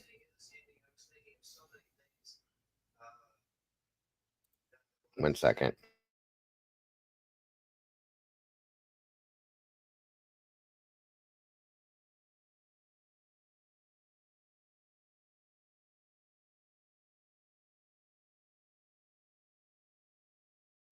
Okay, this is it, guys. I forgot to. This is Marshall's sister, Paige. They had little clips of her in the documentary we watched, but I wanted to show you this too, and this will be all we have on this period. So, 1 second. Really appreciate it. I know it's a difficult case to talk about. So, police say that an examination of Marshall's truck in the area at the time offered no evidence that there was any criminal activity or that Marshall had ever been there. But you think maybe something different is going on there, right? Yeah, that's something that we've been kind of pushing for since the beginning, is that, you know, we've never really seen any concrete proof that Marshall was up there, drove his truck up there, or went there on his own choice. And, you know, since the investigations continued and since we've went to the truck site, it kind of fueled our fire of pushing and saying, no, we really don't believe he went up there. The location was so difficult to get to and was so challenging even for, you know, our vehicles to get up there, that we really don't believe that he drove his own truck there on his own choice. Right. Okay, so let's back up for a minute. You and your family recently had the opportunity for the very first time, all of you together, to travel to BC, to travel to the area where the truck is and see the truck for the first time. Describe that for me. Describe the area. I mean, first, the drive there was so challenging. We had GPSed it, and even just to get to Pemberton was supposed to be about 13 hours. But we ran into some problems with the weather and the roads, and we ended up taking about 30 hours for us to drive there. So it was a lot longer than we had even originally anticipated.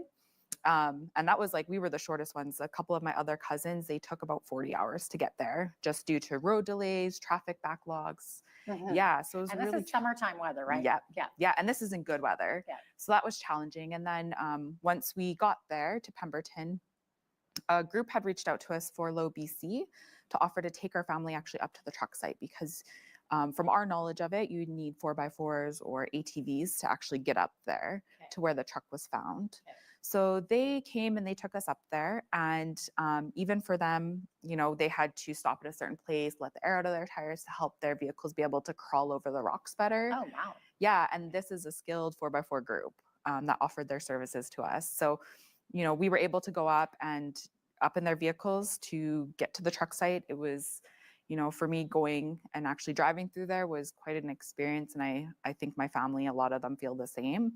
You know, there are spots where we were going over quite deep holes and rocks and like rivers at one point. Crossing through water and all kinds of rough terrain, right? Very, very challenging. And, you know, that solidified it for me essentially that I don't believe Marshall would have taken his truck up there, not on his own choice, if he ever was even up there. Okay.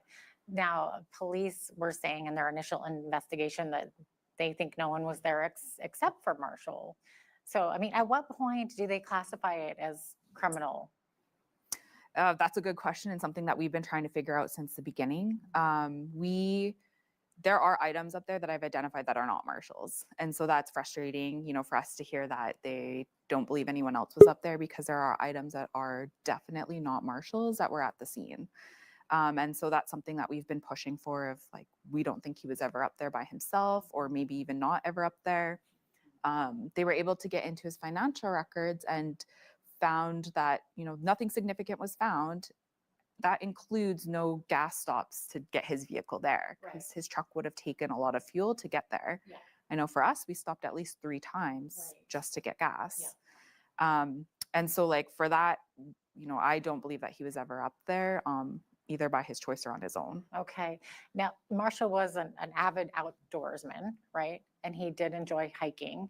Are you like, how do you know for sure that he wasn't familiar with the area? That's just through knowing him and talking to his friends and knowing like them and their experiences with him. For me, all of our hikes have been either in Hawaii or in Alberta, and a little bit in Montana, where we always have gone camping in the summer as children growing up. So for us, those are our main areas that we go hiking. And then even talking with his friends, all of their hikes were in Alberta, never really in BC. He's not familiar with there. And all of the hikes that he's done, he usually goes with friends and family. Like, he's never really done these hikes on his own. So he's not like a solo hiker. So that's, all of those are indicators for us that like he didn't go there. He didn't know that place. Right. Now, you were saying there were items found near the truck that you didn't identify as Marshall's. Were they fresh items? Like how, like, do you think they were there the whole time, or did they possibly somebody dumped them? Because it's the bottom of a trailhead, right? Do I have that correct? There's the hiking trail. Yeah, and then you would hike up to the hut. So the way that I know those items aren't his is I identified them from the first set of photos from the hikers that found the truck. And then since then, every time I do get the opportunities to see some photos or see some items that were found at the site, either by the hikers or by police, I've still identified items that I don't believe are his each time. And so the difficult part is that I've never actually been able to go through all of the items that were found at the truck site. So we've never fully been able to see everything that was there and go through them. Initially, the ones that RCMP found. Yeah. Everything. Yeah. We've never been able to go through those. Right. Because they took them in as evidence, right? Okay. Well, I guess that makes sense. Now, there were some items that have not been found that are pretty important personal items, right? You were mentioning.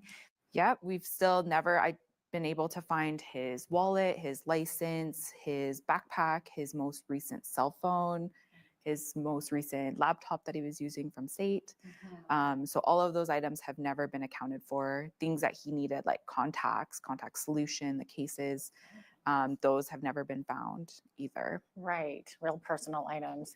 Now, last time I had Cassie in here, this was a few months back, we talked about how at the time police still weren't able to access, I think because of the Missing Persons Act, right? There's a privacy issue with accessing bank records and phone records, but I think since then it's changed a little bit. They've been able to get in. Yeah, so what we've been told by the investigator is that they were able to access a little bit of his bank records and look a little bit further back, not just the last transaction. But from there was nothing significant found, including no gas stops along the way from Calgary to Lethbridge or from Lethbridge to Pemberton. Right, which seems impossible, right? Which is impossible on his truck. Yeah. Yeah. And the other thing that's just so puzzling is how could there not be any surveillance anywhere between here and there? Yep, that's been something that's been really frustrating. from the get-go is not having any footage or any concrete evidence that he was ever there, or on the way there or anything like that. So we've never gotten any footage. And I think, for us, that's been one thing that we've been trying to push for, is for this to be investigated as a criminal case so that we can get access to more information. Because like you mentioned, when Cassie was here, there was a lot of barriers with the Missing Persons Act and trying to get historical data of Marshall's movements prior to his disappearance. And I think that's something that we're still continuing to push for, is to get those answers and get that information. And for me, one of the biggest things would be this fire investigation that, just happened. Yeah. Breaking news. Migrants are burning folks alive on the subway, but still getting billions of dollars from the... No results yet, right? Yeah, from what I've been told, they're still waiting on the fire investigator report, which is a month now, just over a month from when they were up there, and a full almost 9 months since Marshall went missing. So, I've wanted a fire investigator up there since day one. Yeah. Yes. Yeah. And for them to just have one, I mean, I'm happy that one went up there when they did the final search that they just completed. But, it's a little bit late, and we're still waiting for that report, because, if it's considered arson, that's criminal. Right. And so that I'm hoping that we could then get it pushed into a criminal case, a criminal Exactly. investigation. Absolutely. It seems really strange that they would wait that long. Is there any idea why? I mean, to me, it seems like anybody could go out there and tamper with evidence, right? And that was our concern from the beginning of having the trucks still being out there, is that it wasn't a controlled site, right? And that was hard, having that. But yeah, we definitely would have, wanted something as soon as possible. And I really don't have an answer as to exactly why this report wasn't done in the beginning. Right. Yes. It must be very frustrating. Now, you up until recently were living in Hawaii, so you were trying to do all this from overseas, essentially. You've made a few trips back to Lethbridge. On one of those, I believe you went through the storage room, which is essentially the last place that we know Marshall to have been, right, on that morning of November 18th. So he left your mom's house on November 17th, late in the evening, right? Yep. Went to the storage room and no idea what he was needing or looking for? No, I think that's something that has kind of puzzled us too. Yeah. Even as his family, we went through the unit. First, while I was in Hawaii, the police went through the unit. And then when I came back, I went through the unit again with police. We didn't find anything significant or missing. Interesting though, we did find all of our camping gear. Right. So, if Marshall had been wanting to go camping or do some hiking or backpacking on his own, all of our gear was in our unit together. Yeah, and the other important fact is that the gear that you need to go backpacking overnight, if you're carrying all your stuff in, is very different than the gear that you take when you just drive up to a campsite and pull it out of your car. Right. It's different weights, it's different, packed differently, different sizes. And so we don't own any of that gear. Marshall's never owned day or overnight backpacking the trip gear. backcountry Yeah, gear, that yeah. you carry your stuff in. Yeah. He's never owned that. But all of our car camping gear is in our storage unit. So either way, if you look at it, if he was going to go hiking there overnight by himself, which is kind of what you would need to go up to the hut, he doesn't own that material. And if it was like that, he was just going to camp with his regular things, all of those are in our storage unit. Right. Interesting. Another thing that's been a big mystery sort of shrouding this is finding out that he wasn't enrolled in school like you guys originally thought. Cassie and I talked about this a few months back as well, that, it was kind of a surprise, but it wasn't like a big shock. Nobody thought anything really of it. But I guess my question was, have you ever found out what Marshall was doing in September, October, and November if he wasn't in school? Nobody's ever come forward and said, hey, he was working for us, or no T4s were ever sent? No, we've never received any information of Marshall working somewhere else or doing something different. One of the things that we did know, though, is in the summertime, he had been volunteering. He kind of described it as like volunteering for experience. So he was getting experience in the field he wanted to go into. I didn't know the name of the company that he was doing that for, though, but it was all remote. And so he had described for me some of the kind of like help desk activities he had been doing or learning from this company. So we've never heard from them. And that's something that he definitely could have continued doing in September, October. We also know that he had been working on a game online, and he had been working on that. He had put about 800 hours into it. Yes, and he had been working on it the morning that he went down to Lethbridge as well. So on the 17th. Yeah. And when you went through the apartment, nothing jumped out at you. It didn't look like somebody that wasn't planning on ever coming back, right? Yeah. Okay. His stuff was all there. It was all left in, normal condition. What do you think happened to Marshall in your heart of hearts?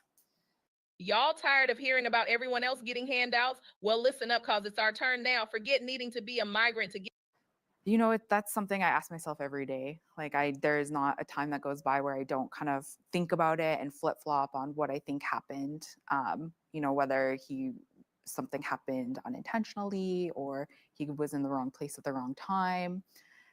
I really don't know. I've thought about every single scenario and, thought about them all the time. But I think for me, one of the things that we're trying to do is kind of stick with what we know and what we've been crossing off the list.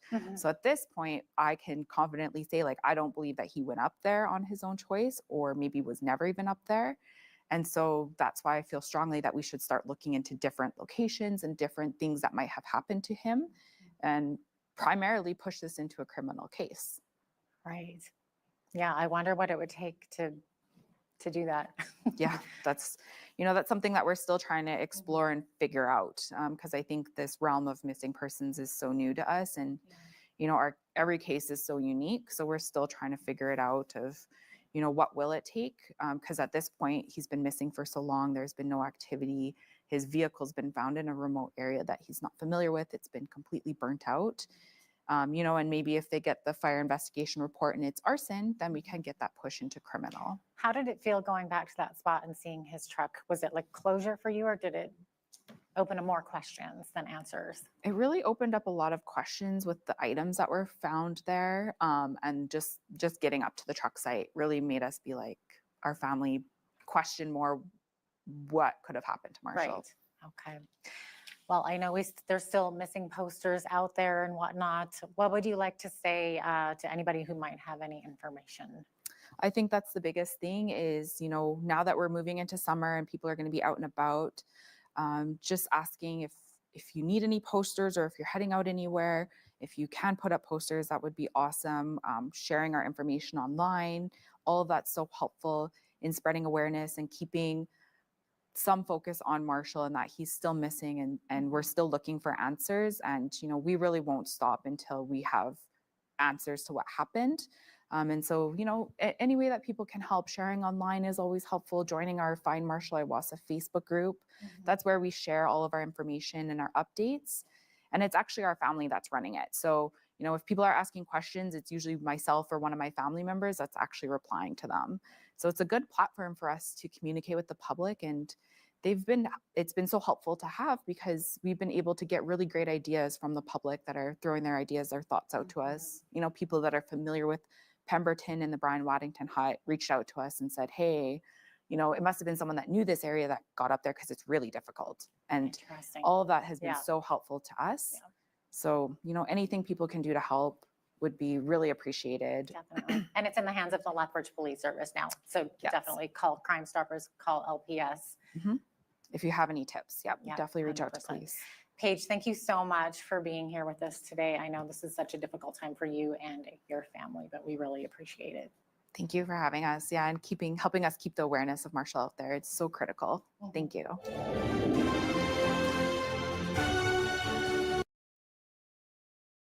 Okay, that does it. Yeah, that was a pretty stupid question. I agree with that, Arctic. How dumb.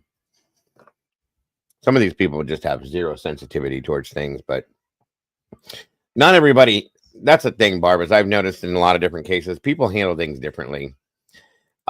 She could just be, the family could be being that way because they're on a news station and at the same time walk away and break down into tears. You know what I mean? We just don't know what's going on 100%. Or some people don't cry like that. You know what I mean?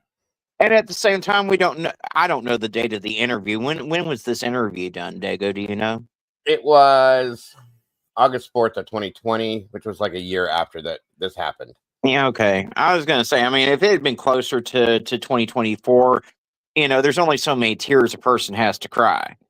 And it was, like I said, it was a year later, and I think a lot of these people in cases like this are so wrapped up in the investigation and the fact that law enforcement's not cooperating with them, not doing this, and their head is all on business mode, not, you know what I mean? So Exactly. I mean, there comes a point where you've cried all the tears you have to cry, and then your focus goes to, okay, I've got to put my head on straight. I've got to do what I got to do, and I got to get justice. yeah, that's kind of my thought with that too. That's where I was kind of thinking that as well. Let's see. What do we got here, Mom? Oh, go ahead, Mom. That is the Explain. strangest legislation I've ever read. That's what they were referring to, the Missing Persons Act, which I've never heard of until this case. It is weird, isn't it? You there, Mom? So they have to get a court order to obtain information that could possibly lead to details to finding a missing person. That's the way I understand it. It doesn't make any sense to me, but it says NWT officials are explaining how the new missing persons legislation will work in the territory once it becomes into force. Representatives from the Justice Department held a public briefing on the territory's proposed Missing Persons Act on Monday.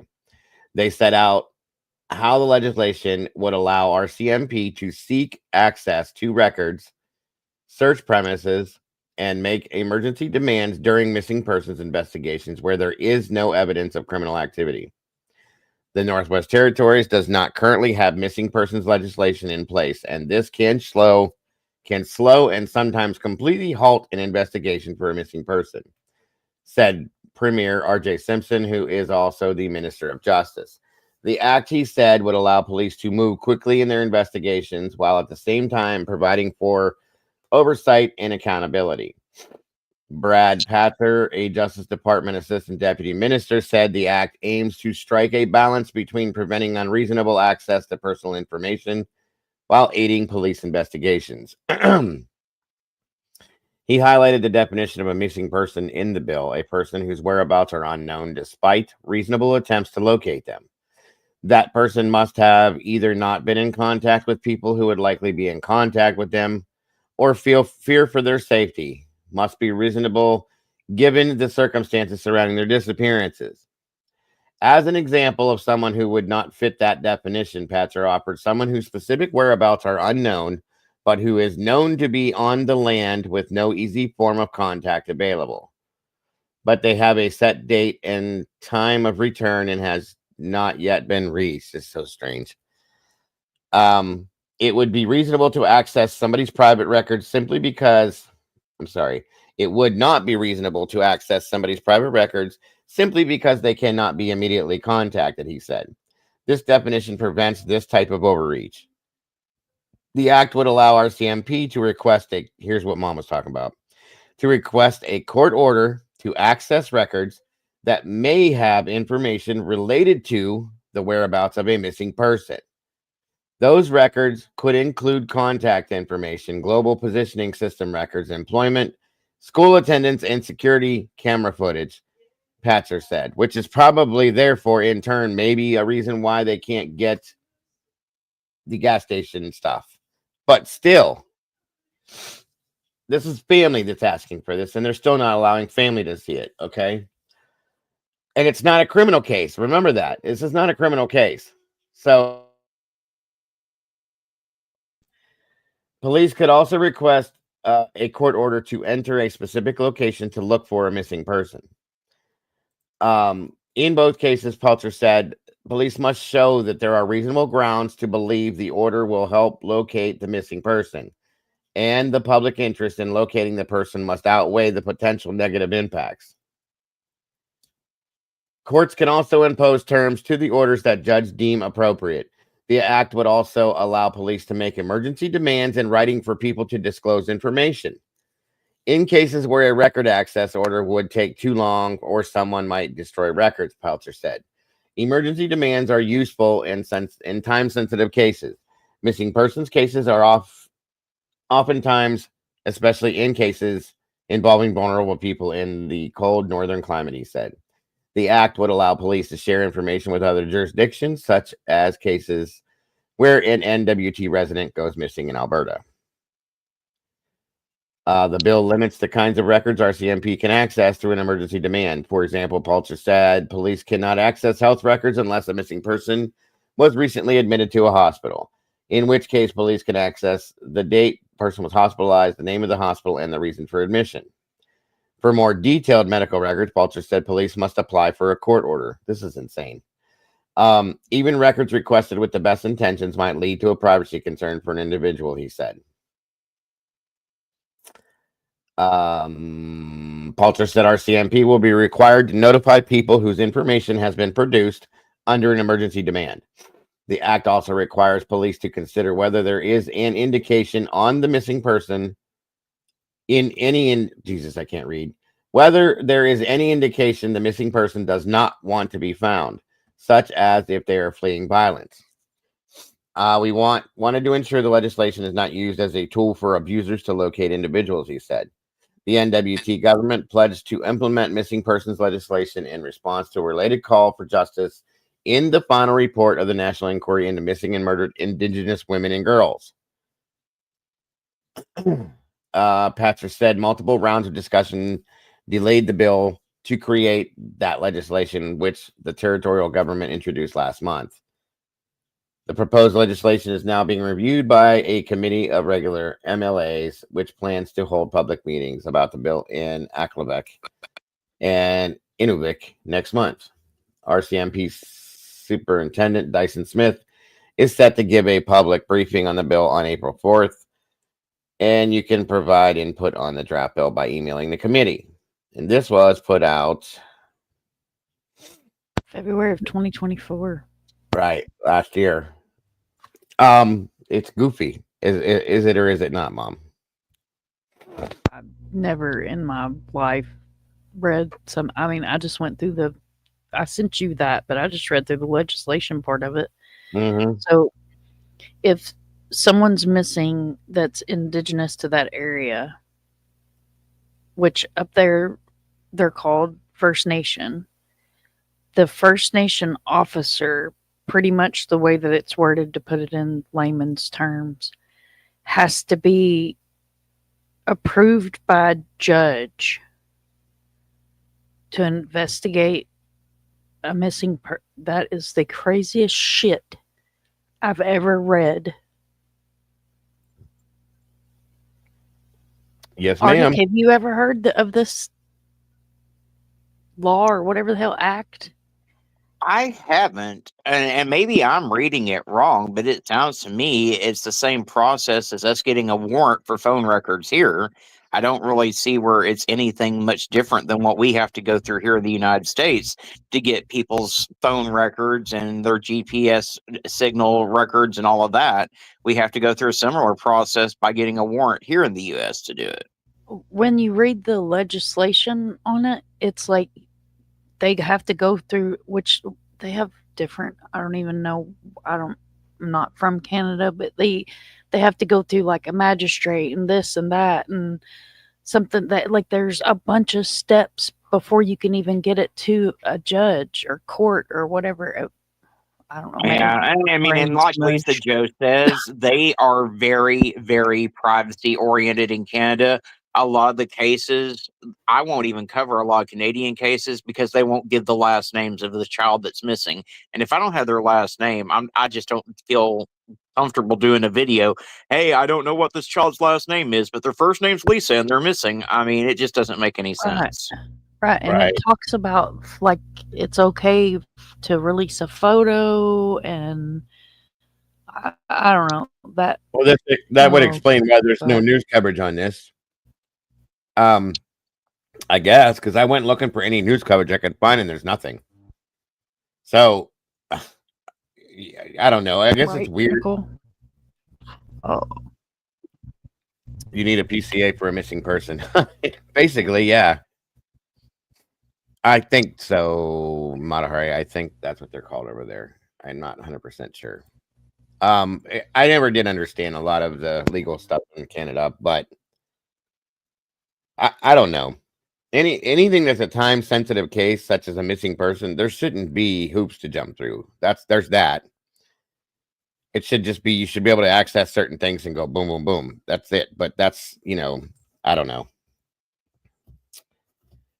I guess in a sense, yeah, Mom, that is kind of right. It is almost like obtaining a warrant for certain situations. But what you're saying is you have to get to a certain point to be able to get to a certain point to obtain that situation, which is the way I kind of read it too. Maybe I misunderstood it. no, I don't know if I misunderstood it because I read I pulled up the legislation, Missing Persons Act, but this was from 2018. So look, they've been like changing it and making changes to it since 2018. So right.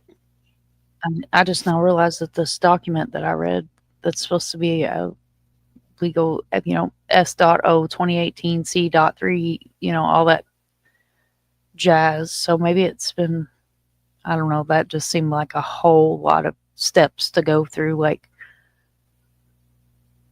to get somebody's phone number. That's what I thought too, but maybe I overread it myself. I don't know. I didn't understand reading it quickly. I didn't even hear about it until this case. I'd never heard of the Missing Persons Act before in my life. So at least it just said, but he was a suspected kidnapping from a long time ago, so it's probably different.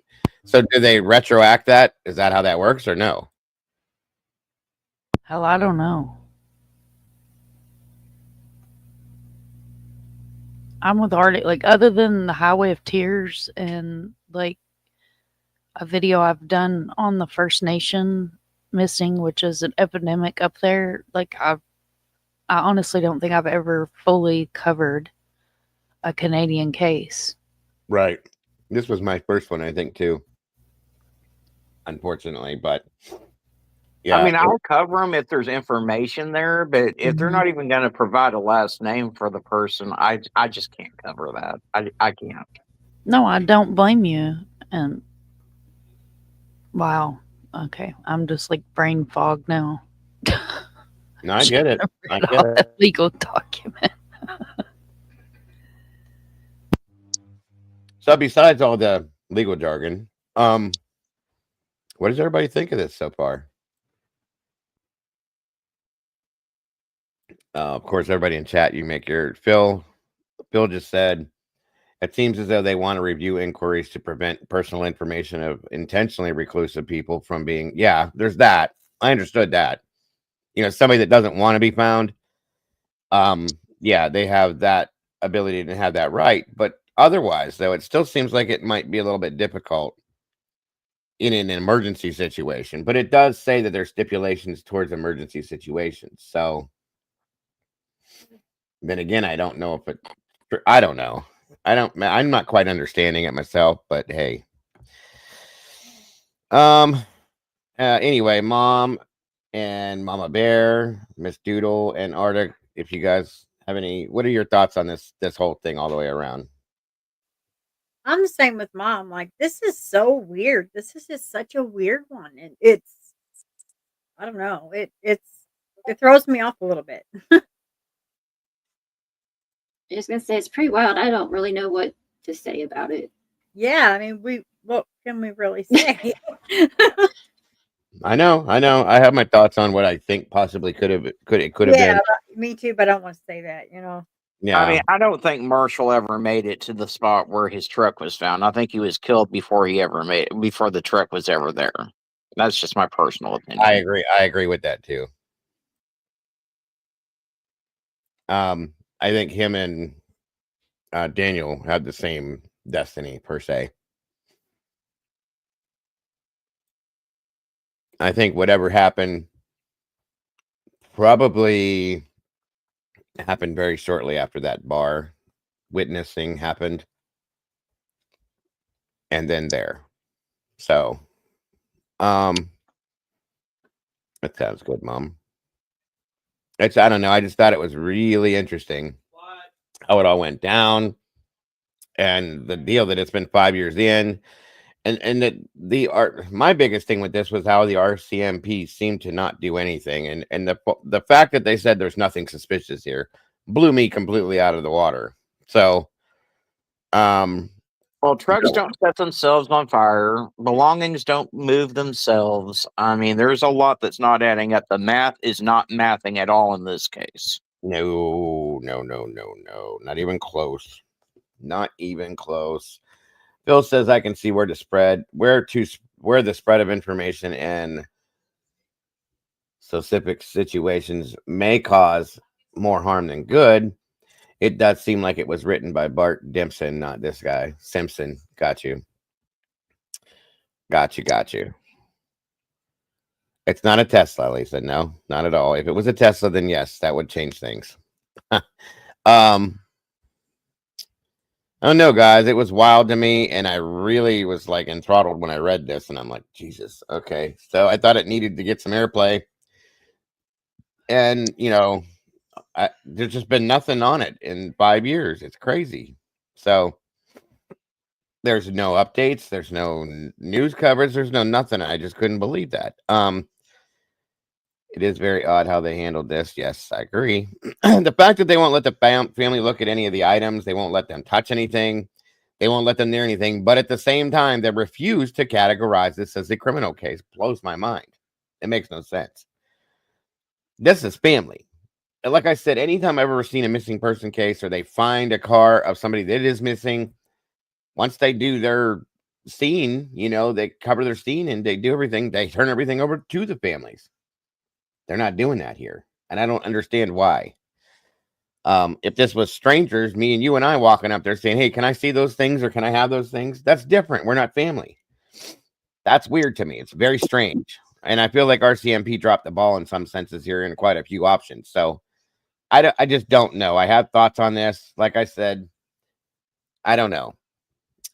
But it's wild. And I'm interested to see if this goes anywhere. I tried reaching out to Cassie and his sister, and of course I couldn't get to them via the Facebook thing. So I'm going to try to go back and go through that Facebook group and see if I can get any kind of a response there, because I'd love to talk to both of them myself, just to see if there's anything new since 4 years ago, because I haven't found anything new update wise, and it's a little weird to me that there's been nothing touched on this in 5 years. That's odd, other than the car being moved in 2023. So I don't know. Welcome, Isabella. Thank you for joining us. Isabella says, would you consider doing a live interview about drama on YouTube with creators and their inauthenticity and personal experiences you've been through? I'm planning on, sure. Sure thing. Yeah, send me an email, Isabella. I'd absolutely have no qualms talking to you. But that's only for Isabella. That's only for him, because I won't do that. But just so we're clear, I won't. But Dago will do better with that stuff. No, it's okay. Yeah, no, I was speaking for myself. I'm sorry. I want to clarify that. Yeah, I was like, no drama for me. Mm-mm. Sorry, writing without glasses never. It's okay, Phil. Don't worry about it. I understood what you were saying. I understand, Barb. I know. Absolutely, I know. Let me see. Let me ask this though. Are you doing this for a reason, Isabella? Are you running like are you what's the outcome? Once we talk, what's your outcome? Just out of curiosity. I mean, I've already said I would talk to you. I have no bones with that, because believe me, I've been through some shit out here, but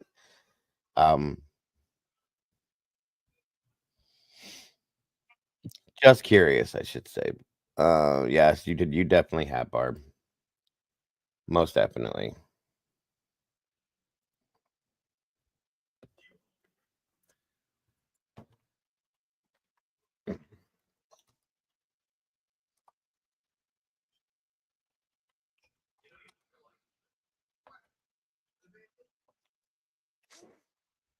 I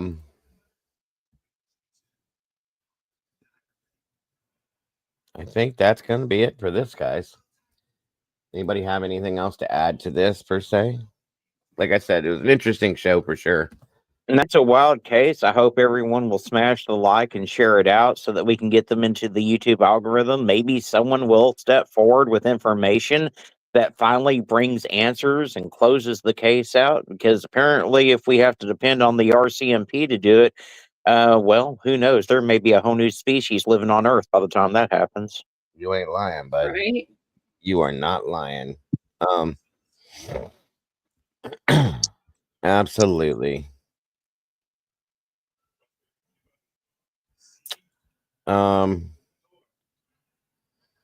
Checking in chat to see if anybody had any statements or comments.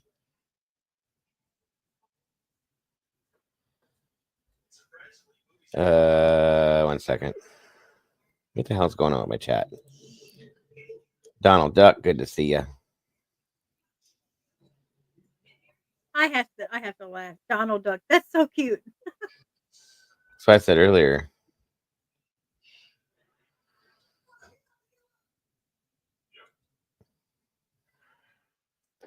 We have a celebrity in the chat.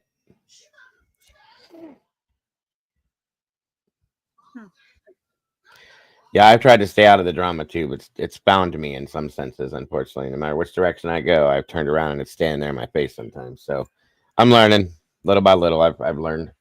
Yeah. Oh, I try to stay out of the drama, but I'll damn sure call a motherfucker out when they need dragging. Amen to that one. Yes, sir. You do a good job at it That's what too. we were talking about last night. I told the girls, I said, Arctic is an amazing human being. Arctic is a rock star. But let me tell you what, if you ain't seen a good Arctic live, you ain't seen shit. Yeah, she told. We were all talking last night, and then she did. I said, he Fox is something else. She said, oh yeah, you got to see him pissed off. You got to see one of those. I was like, oh my god, yes. The sweet loving Arctic turns into let me tell you about yourself and a whole bunch of other words that I can picture it, honestly. I can picture it. oh, I'm telling you, there's only a handful of them, but they're definitely worth a view. I'm gonna have to say that I don't think I don't think he does a let me tell you about yourself. He just tells you about yourself whether you want to hear it or not. That's how that works. I was trying to stay PG. I'm no good at that stuff. There ain't no PG when it comes to that shit, Mom, with him. Nope. I mean, just because I said all of Zav Girl streams look like she's giving head to her microphone, I mean.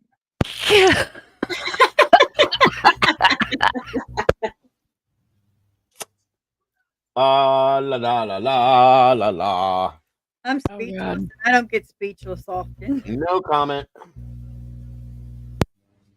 The fact is don't piss him off, because if you do, you'll definitely leave that conversation thinking differently about yourself. That's all I can say. Don't be a dirtbag. Yeah, then you won't piss him off. Very easy to do. Yeah, that's a good point too. Who would try to stay PG with Arctic? You can't, guys. There is no PG. It just doesn't happen. It just doesn't happen. And mom, listen, guys. She's all quiet and sweet and all that too, but she has the ability. I'm just gonna leave it at that. You don't want that's one woman you don't want to get on the bad side of either. Oh no, not our innocent mom or Mama Bear. I couldn't dare either one of them say such anything mean or just never. Are you high? No, I'm not. Because you're able to go there too, Doodle. Everybody heard you at least one good time. Oh, I don't know what you're talking about. Of course you don't. Up here don't do a damn thing wrong. It's all of you boys that are causing the trouble. Yep. You don't want to piss any of the. I'm out of everybody up here, to be honest with you. I'm probably the calmest one if you make mad out of everybody up here. You guys definitely don't want to see Mama Bear piss because it's scary because you don't expect it ever. Doodle's the same way, and Mom just scares the shit out of you because she's so quiet all the time. Then all of a sudden, out of nowhere, go to Twitter and just watch her for a little bit. You'll see. Yeah, out of nowhere, she'll chuck a rock at your forehead. Bam! You're like, Yeah, and Arctic don't hold no bones. He don't give a fuck. He tells you straight out of the gate. If you do this, that, this, or that, you're gonna get a fuck from my mouth to your face. That's all there is to it. End of story. So it's just quite simple, folks. Like I said, out of everybody, I'm probably the calmest one, and even me getting riled up is actually kind of funny because it's stupid because I don't know how to do it. So when I do it, it comes off all goofy and sideways. So see, even Cassie's on you, Dago. She said, I walked into a bunch of lies here. Leave Mom and Mama Bear out of this. That's right. Thanks, Cass. this is coming. You The first forgot me, part of, Cassie, but okay. the first part of her name tells all you need to know about that right there. Okay, just leave that go.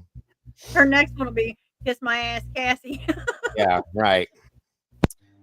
Yes, all That'll be sweet. your new name, so everyone's aware. Like, hey, go ahead and try me. I just love Everybody has. I'll tell you what, though, out of everybody, the most amazing I've ever seen anybody, the sweetest person you'll probably ever think you know, and she can do it with class and tell you to go fuck yourself sideways with Duchess.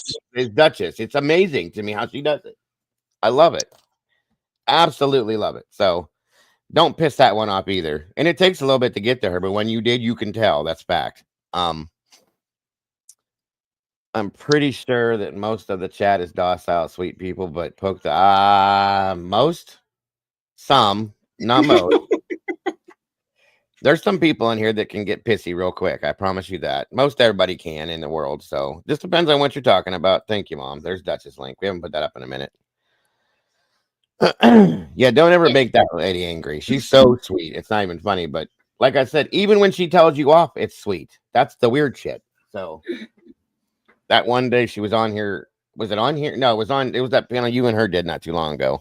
That was too funny, Arctic. I loved it. Well, it's easy to call someone an idiot in Southern and make it sound sweet. Well, bless your heart. I thought you were supposed to add a little name at the end. Like, oh, bless you. And please come again. That was killing me. I loved it. Hello. In your hide, you pretty little ugly face that only a mother could love. You know, it's one of those things. That is awesome. He's absolutely awesome. But yes, chuck a rock at your forehead. Yeah, that's what you call it, Phil. 100%. Yeah, that's Mom all day. Yep. And Mama Bear is so, even her voice doesn't change. You have to understand that. Her voice stays all soft and quiet like it is. But the words that come out of her mouth in that voice is what makes you turn your head to the direction because you don't expect them. That's the difference. Licity J, oh my God, I ain't seen you in 34 years. Welcome back. Good to see you. 34 years later. How you been? Good to have you here. She says, I'm definitely not sweet. Well, that's yes. I've seen you say some things that could be taken as not being sweet. Agreed. Molly, we're not even gonna get into you, so just leave that go. Yeah. There ain't enough angry cat pictures out there to describe that. Missed you, so Kane. Well, we missed you too. You can be here. You're welcome here anytime, Licity. It's wonderful to see you. I appreciate you. Cass and I are sweet and quiet. Yeah. And on that note, So is the volcano when it's inactive. Yeah. Okay, I got my rubber. Yep. On that note, Molly. Yep. And I'm a virgin. Oh my goodness, Mama Bear. Huh?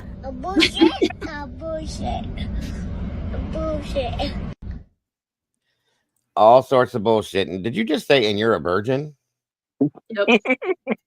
Like I said, you guys, there's things that come out of left field you'd never expect from this one. What did you do that one day to me? And I was just like, what the hell did you just say? It was really windy outside, and I said, oh my goodness, the wind's blowing like, oh, what's her name? Jenna Jameson. Yes, and I went, what did you? Who? How do you even know who the fuck that is? And I was in our early on in a relationship, and I was like, Yeah. oh my god, I blushed. I'll just put it that way. And that was when the things turned the corner. I said, okay, then I cool. Well, that's like last night. I was up for a little bit, and I went into Sarge's live, and Oh boy. I guess Jeff H made some kind of video, and he's like, okay, I'm gonna play this, but I'm like, Mama Bear's in the chat. I'm like, I don't know if I should wait till she goes to bed. Everybody. He Never said she's such a sweet lady, but she's also not an eggshell either. He's like, I don't know. He's like, Mama Bear, forgive me. I'm sorry. Yeah, even Sarge holds his tongue with her, guys. There's that. Like I said, it's kind of interesting, but the moral of the day, folks, is never expect the unexpected, because you'll be completely surprised. I'll just put it that way. Yeah, like I said, of everybody here up here right now, I'm probably the most timid one, but if I say, I'm gonna do it right now, everybody in the chat's like, yeah, I can't wait to see this one, and then it's a joke. So it is what it is. I think it's comical when I get mad, because it's kind of goofy. What'd you say, Doodle? I said, well, bless your heart.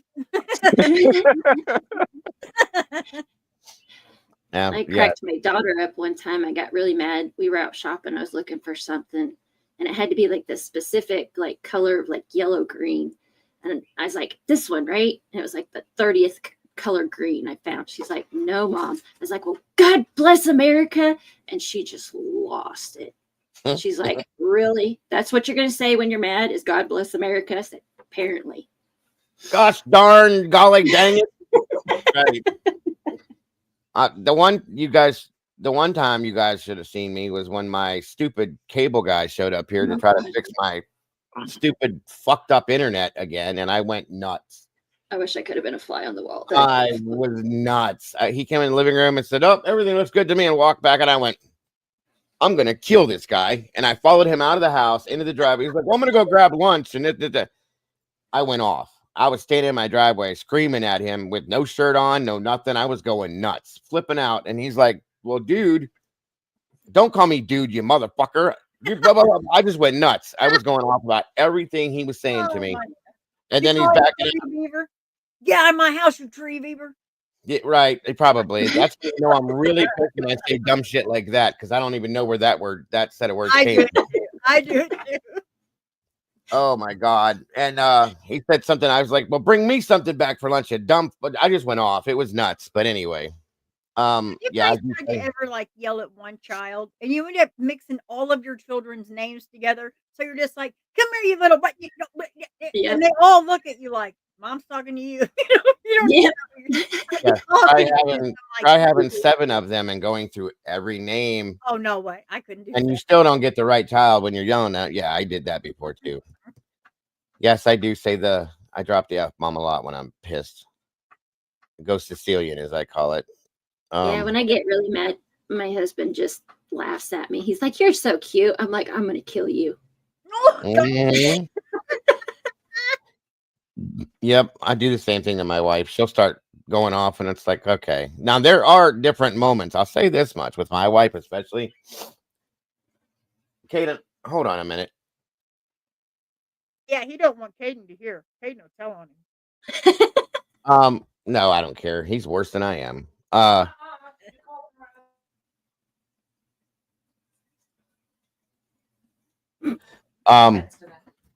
There's 2 levels of her being mad. There's her being mad where I can joke around with her being mad, and then there's her being mad where I need to pack a bag and leave for a week when she's mad. There's 2 differences.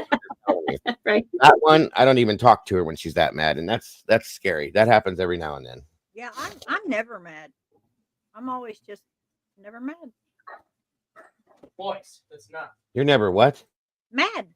I hardly ever get mad. See, that's worse. If Austin's mad at me about something, I get I'd even. rather him just yell at me, scream at me, and get it over with. this whole moping around for 2 weeks without saying anything. That's why bugs me more than anything. Yep, Does. yep, and I do that. I used to do that, and it used to drive my ex nuts because I had nothing to say. If he wanted to be rude, then I just wasn't going to speak to him, and that got him worse than any name I could call him. That's usually what happens here, and they don't bother with me. When I get super duper quiet, you don't want to come anywhere near Yeah, me. that's how I withdraw because I know the words out of my mouth will be like I need an exorcism, so I have to hush. Yeah, I get when I'm dead quiet about something, that means I'm beyond pissed. There's a different level. So well, I scare myself at that point. I don't think I've ever showed that here ever. I try not to, and I still tried to never put that out there. I don't want to, and God forbid if I ever do, I apologize ahead of time because it's just ugly. It's Just really ruins ugly. it. I mean, it really when I get mad, I like ruin my own day with it because I can't just get mad and get over it in 2 seconds. I'm pissed all day. I can't help it. I do that too, Cassie. If I start laughing and I'm angry, that's a dangerous mode there. That's weird to me. Yep, I was gonna say, Molly, that's me. If I start crying, you better head for the hills because Mm-hmm. Oh, I not get me. even more pissed that I'm crying. Are you always mad then? Are you always mad then, Molly? Yeah, when she's in that damn catnip. She's always mad. Good Lord. Nobody has seen me mad. Yeah, I don't think we want. Cassie, I've seen you mad enough. It's good enough for me. No, I'm good.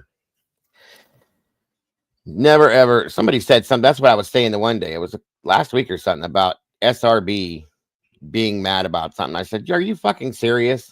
Of all people, I don't even think she knows how to be mad. I can't imagine her being angry at anybody. She doesn't come off that way ever. Even when she's mad. There's another one. She reminds me of Duchess. It's like she'd be sweet while she's mad. You know what I mean?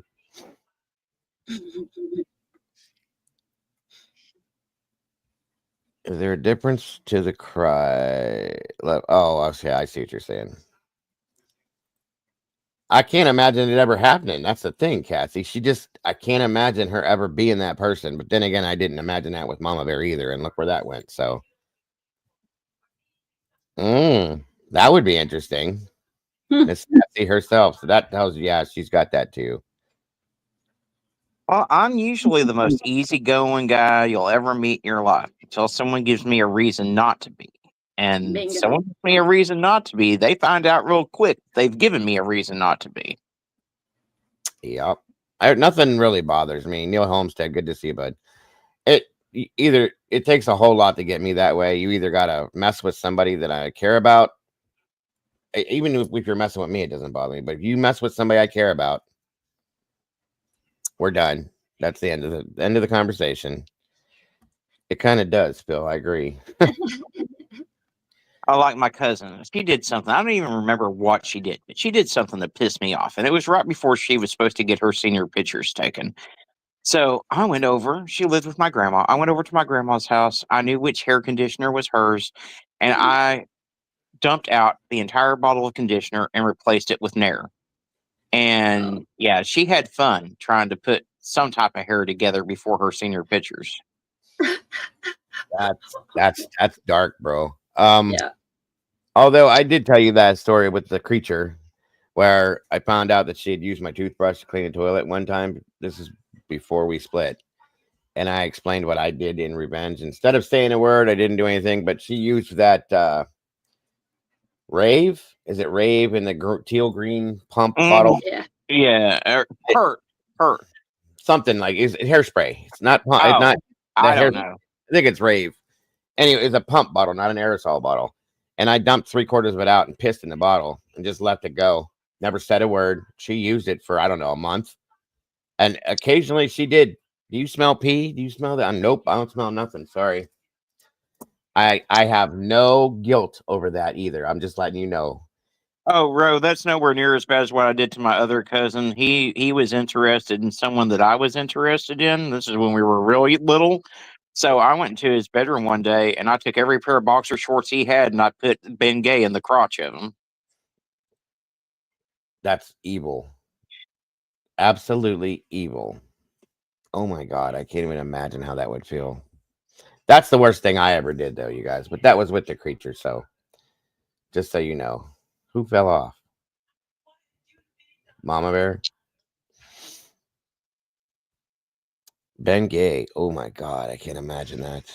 That's just like using Icy Hot. They did that. They did that in the locker room to somebody when I was in high school. Put Icy Hot in his jockstrap, and oh boy, yeah, he wasn't a happy camper.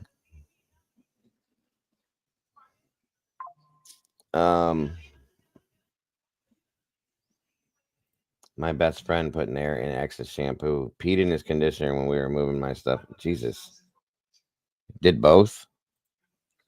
That's pretty low. Good God. Icy Hot in his body. Well, his whole body probably felt good if he had any soreness.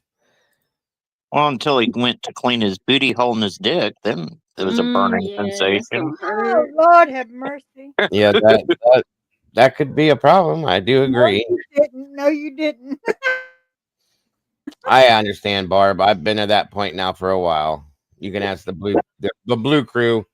Yep. I'm tired of being nice to people. Doesn't seem to pay off anymore. Welcome. I've been telling Dago he's got to stop giving people so many chances. When they show who they are, believe them. Oh, believe me. I'm at that point. I promise you at this point now. Paula Fitzhenry, welcome. Good to see you.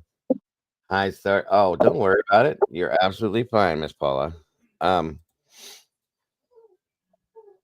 So I think that's it for today. What is today? Wednesday? Oh, yeah. For anybody interested, if you don't have anything to do, I'm gonna have a quick meeting afterwards. And depending on the time, I'm see about my other show. Because again, we have Miss Barbara. We've got Barbara, and we've got Mom having their lives tonight too. So yep, Miss Barbara's at 6:30 Eastern Standard Time on her channel.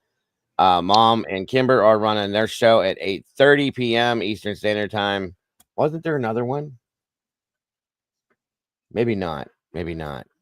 Take care, brutally. But anyway, so we got those other two shows as well, you guys. Please, please, please, if you're not doing nothing, please tune in. Show some support. Mom's shows are always amazing. And, of course, so are Barbara's.